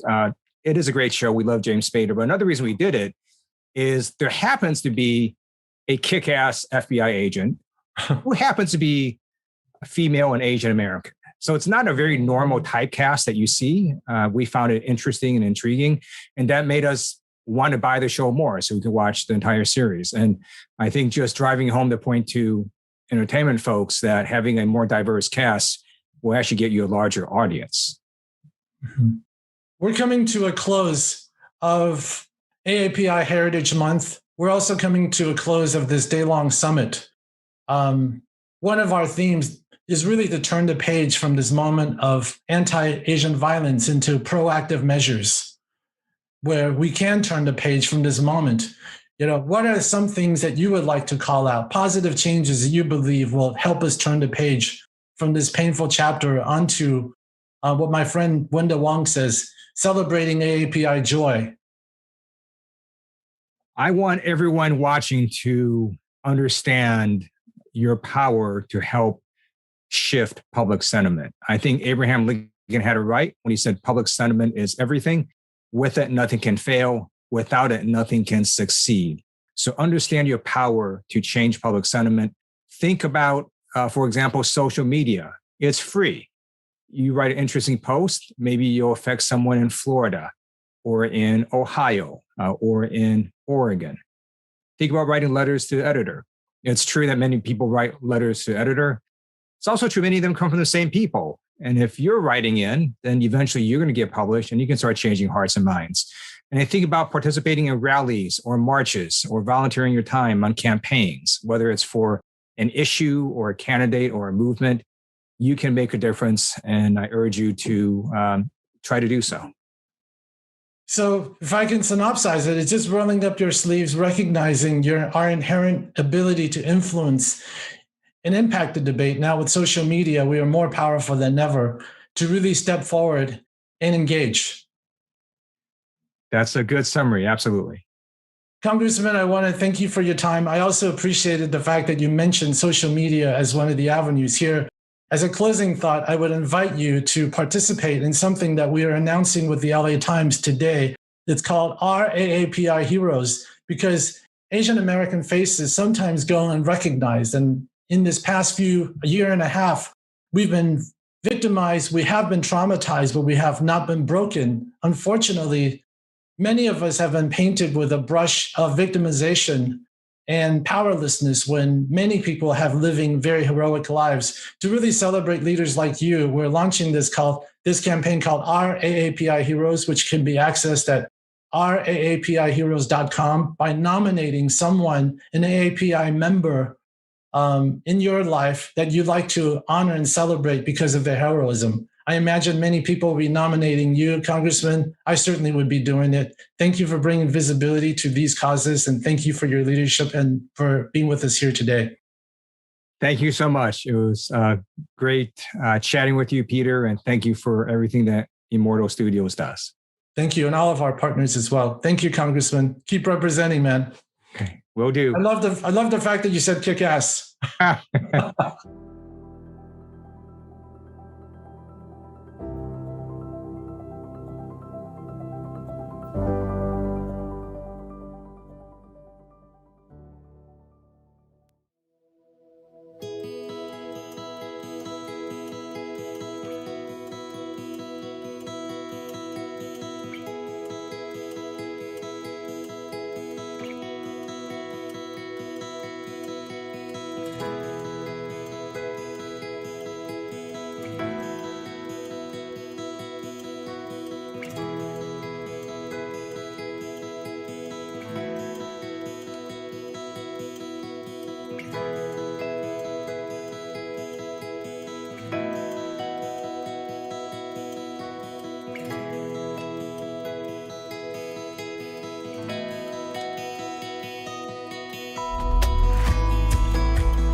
Hello, closing crew.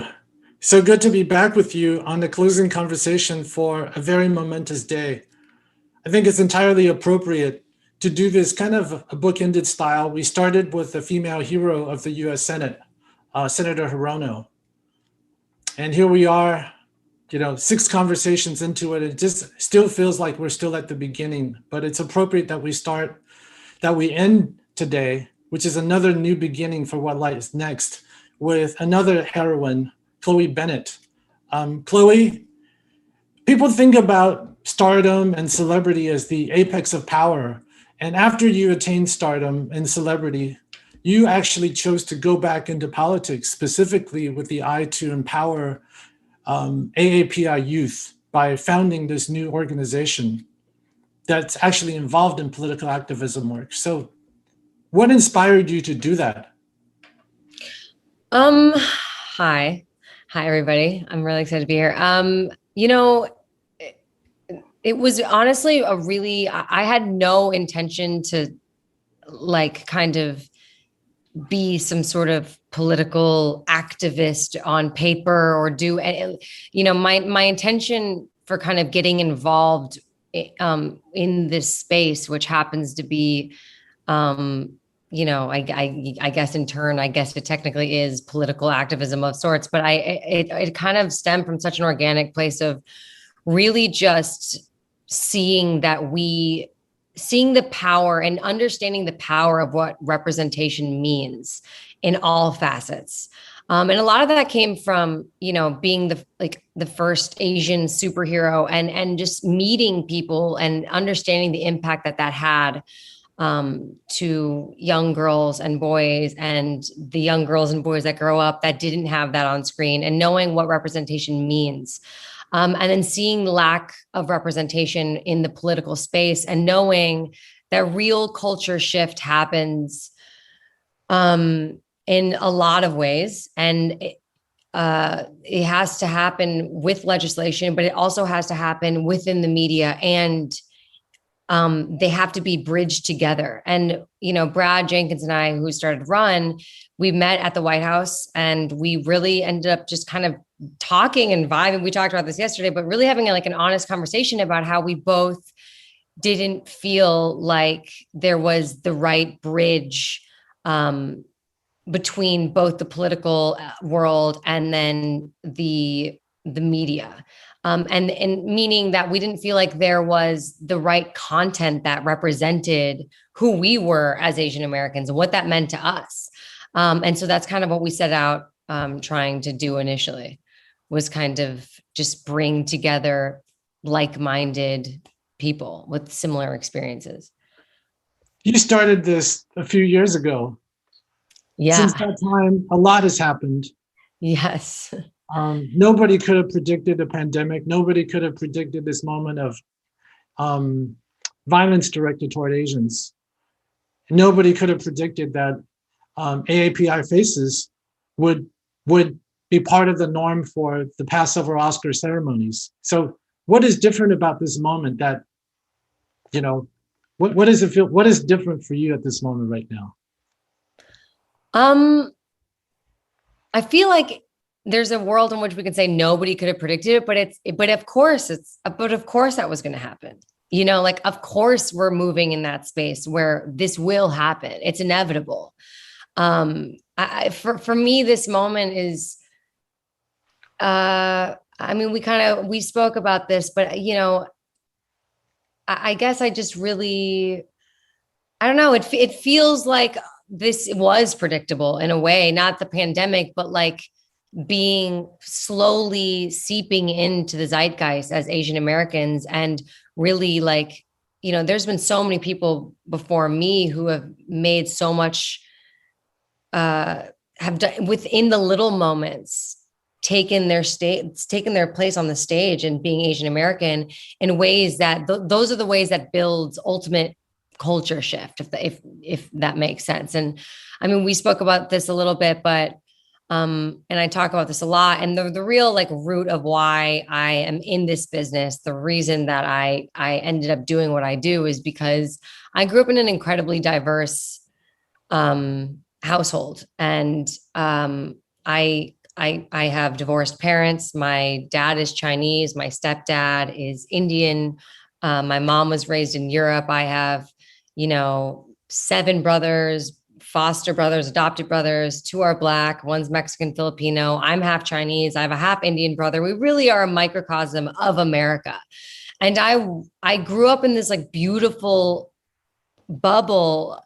And now I call it privilege now, because I had the privilege of having the safe space to fail in conversations with people who look different from me, have different skin color than I do, have different shaped eyes than I do, that have different experiences than I do. And I also experienced a world of equality within my family. And then I watched all of us grow up and get treated differently by the world.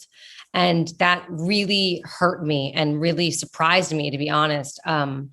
And I learned that really early on, and that was infuriating to me in all ways. It was infuriating to me that I was treated differently as a female, that my brothers were treated different depending on whether it's sexual orientation or of their race, anything.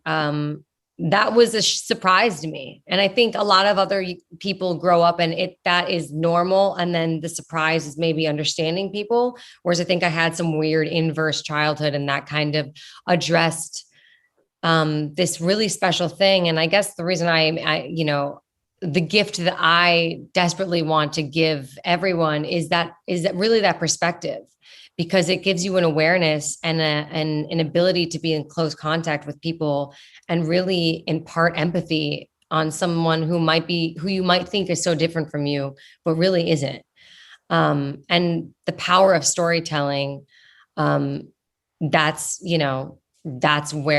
why I do this. Stories can trap us, but stories can also free us. And the narrative that we give ourselves is so important. And the narrative that we give ourselves, a lot of what I feel like is, a lot of the repression that happens within this, specifically in the AAPI community, is the narrative we see of ourselves so often, or at least for most of us in America, is through the lens of someone who's not in the community. And it's a really one-note understanding of who you can be as an Asian American. And that was really frustrating for me growing up, and to kind of be, enter this industry and realize very quickly that as much as things might be changing on the surface, there's so much work to be done the way that it operates, because diversity and real, again, culture shift, I don't mean to be like, it's so annoying, but real, that happens in every single moment, not just in the product. It happens in the way that we hire people. It happens in the moments in conversation. Yeah. We have a whole generation tuning in, and people are talking about Gen Y, Gen Z really having a moment where they're stepping into their power. What would you say to the young people who are considering a career in front or behind the cameras? What would you say to them? Because I can imagine you must be their role model. Oh man, I would say do it if it is what absolutely lights you on fire. If you feel like anyway you'd be doing it for free, for nothing, absolutely do it. But it's incredibly difficult, but it's worth it, because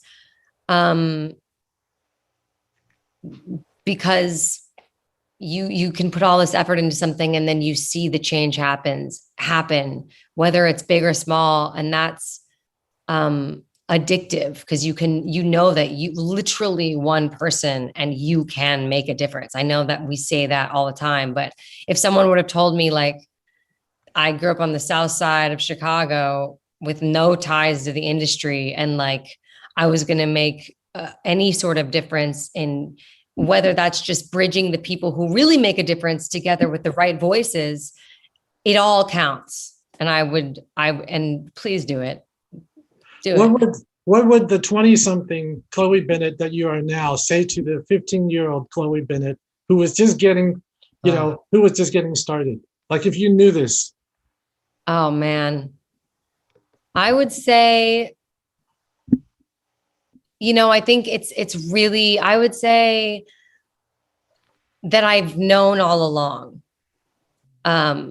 I think along the way, a big part of the AAPI experience, and for me in my journey throughout this industry, the industry was very different 11 years ago. And I was gaslit into thinking many times, and I don't use that phrase lightly, into thinking that what I felt and my understanding of the world and my perspective didn't matter, or couldn't be heard. Even in situations where you would think, oh, not in that situation would they ever make you feel that way, but it is. And I really had to fight pretty much every day and every moment to kind of, to just maintain the truth that I know in my mind, and in the truth of who I was when I started, and what the intent of what I'm doing is. And so I guess what I would say to her is just remember that feeling. Like, remember those conversations at dinner. Remember the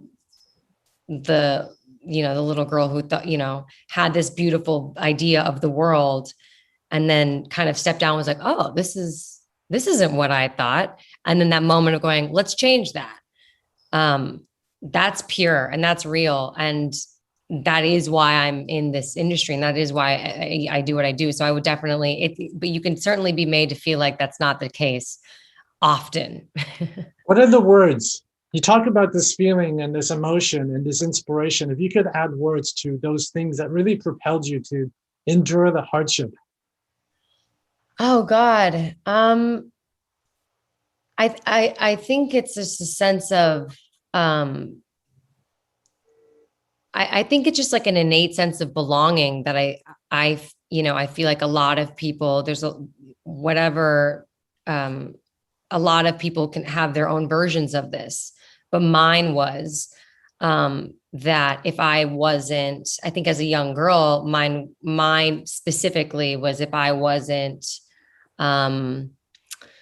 if I didn't look a certain way, if I didn't come from a certain family, if I wasn't all of these things, I couldn't be this. And the reality is you can be anything that you want. And in fact, the things that you think might be the quality, the things that you've not even that you think, that things that you were told that are your weakest qualities, those are in fact my best qualities. I guess the feeling I have is just like this, I think we kind of spoke about this like consciousness and this really like deeper understanding of really wanting to bring that intent behind everything that we do. And making sure that everything is coming from the source of everything is like from that place. I'm finding that it's rare to meet people who have that kind of pure intention with the storytelling, because it does get muddled, like it can get complicated, you know? Chloe, I had a very similar conversation with James Cameron. We caught up and we were able to hang out over a weekend, and I talked to him about this very same thing. What I learned in talking to him, because he talked about the same urges, like you would not know it watching Aliens necessarily, but you certainly felt it watching Avatars. I feel that the beauty of this business is that it actually attracts all kinds of dreamers, and everybody starts off this journey with this beautiful idea. You know, even if it's something that could be very difficult, it's tough, it comes from a pure place, but somehow in the process of trying to move forward, we slowly lose touch with that. We feel like we have to make a series of compromises, and we're in an environment where that's not supported. Before you know it, you may have the job, but you're no longer connected to those things. Oh yeah. That's amazing. And I feel very seen by that. And I know I feel very seen in the conversations that we've had. And it is interesting because it's something you're told. I think people, you know, will say that, or don't lose sight of who you are, kid. And that there's nothing, it's just real. I mean, it's really, really in the process, in the business aspect of it all, which is something I thoroughly appreciate. And I love the art of business in a completely different sense. And I respect that. And I'm fascinated by that equally. But I'm also just as concerned with making sure that the human connection and the human experience of it all is still there. You know, it's the moment, it's the making of everything that is the gift, that is the experience. That is where we change it. Not only is it the product we're putting out, that's the end game beauty of it, but it's also, you know, how we are on set, how we take care of our minds in the process, because that will get I could watch certain things that I've done before and know the headspace I was in, and I can see that completely affect what I'm doing. And so we have to be just as like precious about the process of in which we kind of create these stories, because I think it's just as precious. Chloe, as you know, we're coming to now the end of a very productive day where we tried to unpack all the various elements and issues that impact the amplification or stand in the way of or would support the amplification of AAPIs in entertainment and media. And I think you and I would hold a similar space that ultimately this is just not for people who look like you and I. It's literally for everybody, that the world very much needs to hear a different point of view. The world that has been so heavily dominated by a Western or an American, European centric of reality, that it doesn't have its counterpart.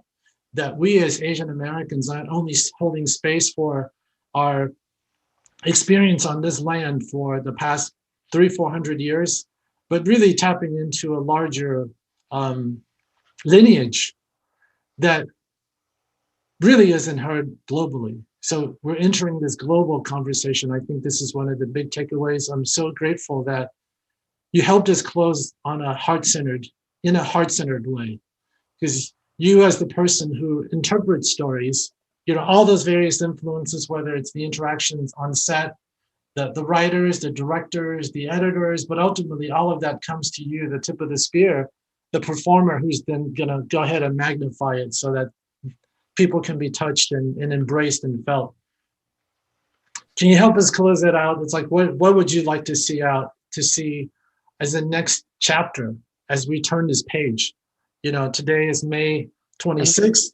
We're about to close out Asia Pacific Heritage Month. This may be one of the last visible events of AAPI Heritage Month. What does the next chapter look like for you? I mean, first off, this has been, what a feat. You guys pulled on this off. This is incredible. It's just incredible to be a part of it. I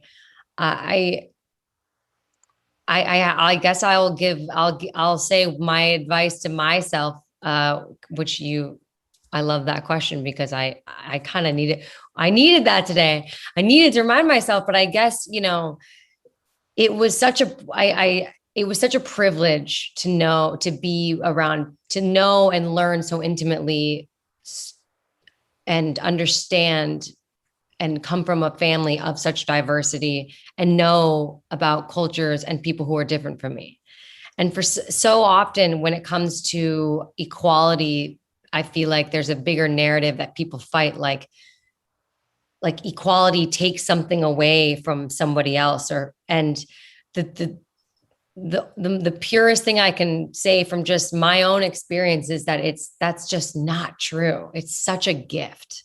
It's such a gift to get to learn about other people, about other cultures. It only fills you. And if people leave room for that in all ways, it's only positive. And I think in like kind of the politics of it all, it can kind of gets lost where you go, oh, if we just slow down and realize this is just special. It's a gift in all ways. It's a gift for us to understand other people's culture as AAPI. It's within the diaspora. It just all really, it only will feed you. It only makes you better to leave space for other people. So, I mean, I guess that's Chloe, that's a wonderful way to end today, that it's a gift to be able to be involved in storytelling, in shaping media, in creating stories, images, narratives that depict a version of reality that is perhaps one that is aspirational, that is empowering, that is fair, beautiful, poetic, and just. So on this note, I want to thank all of you for tuning in today. I've said throughout the day, this is about turning the page. So this is really not the end, it's the new beginning. So again, today is May 26th. We're about to close out Asia Pacific Heritage Month. This is an opportunity now for all of you dreamers who are still tuning in, our closing crew. First, I want to reward you for being our closing crew. So if you send me an email at contact@immortal-studios.com, I'm going to give you a closing gift. But you do have to tell what the magic word is, which is the word that Chloe helped us close on. there's a lot more to unpack, and we'll be sharing in the days ahead some of the important things that we learned from hearing from all of you. And I'm so glad, Chloe, that you talked about celebrating the process and the people here. I just want to thank my wonderful team at Immortal, our amazing production team, all of our partners at the LA Times, at NextShark, at the Coalition of Asian Pacifics in Entertainment, and all the various companies and people, members of our advisory board, all the moderators, the speakers for making today possible, and for all of you for tuning in. So this is just a new beginning. My prediction is that this is going to be a phenomenal new beginning, because from everything that I've heard today, we have an opportunity to represent AAPIs on scale in an unprecedented way if we come together. So here's to the new beginning. Thank you again for tuning in. God bless, take care, and we'll be back in touch very soon about next steps. Bye, thank you.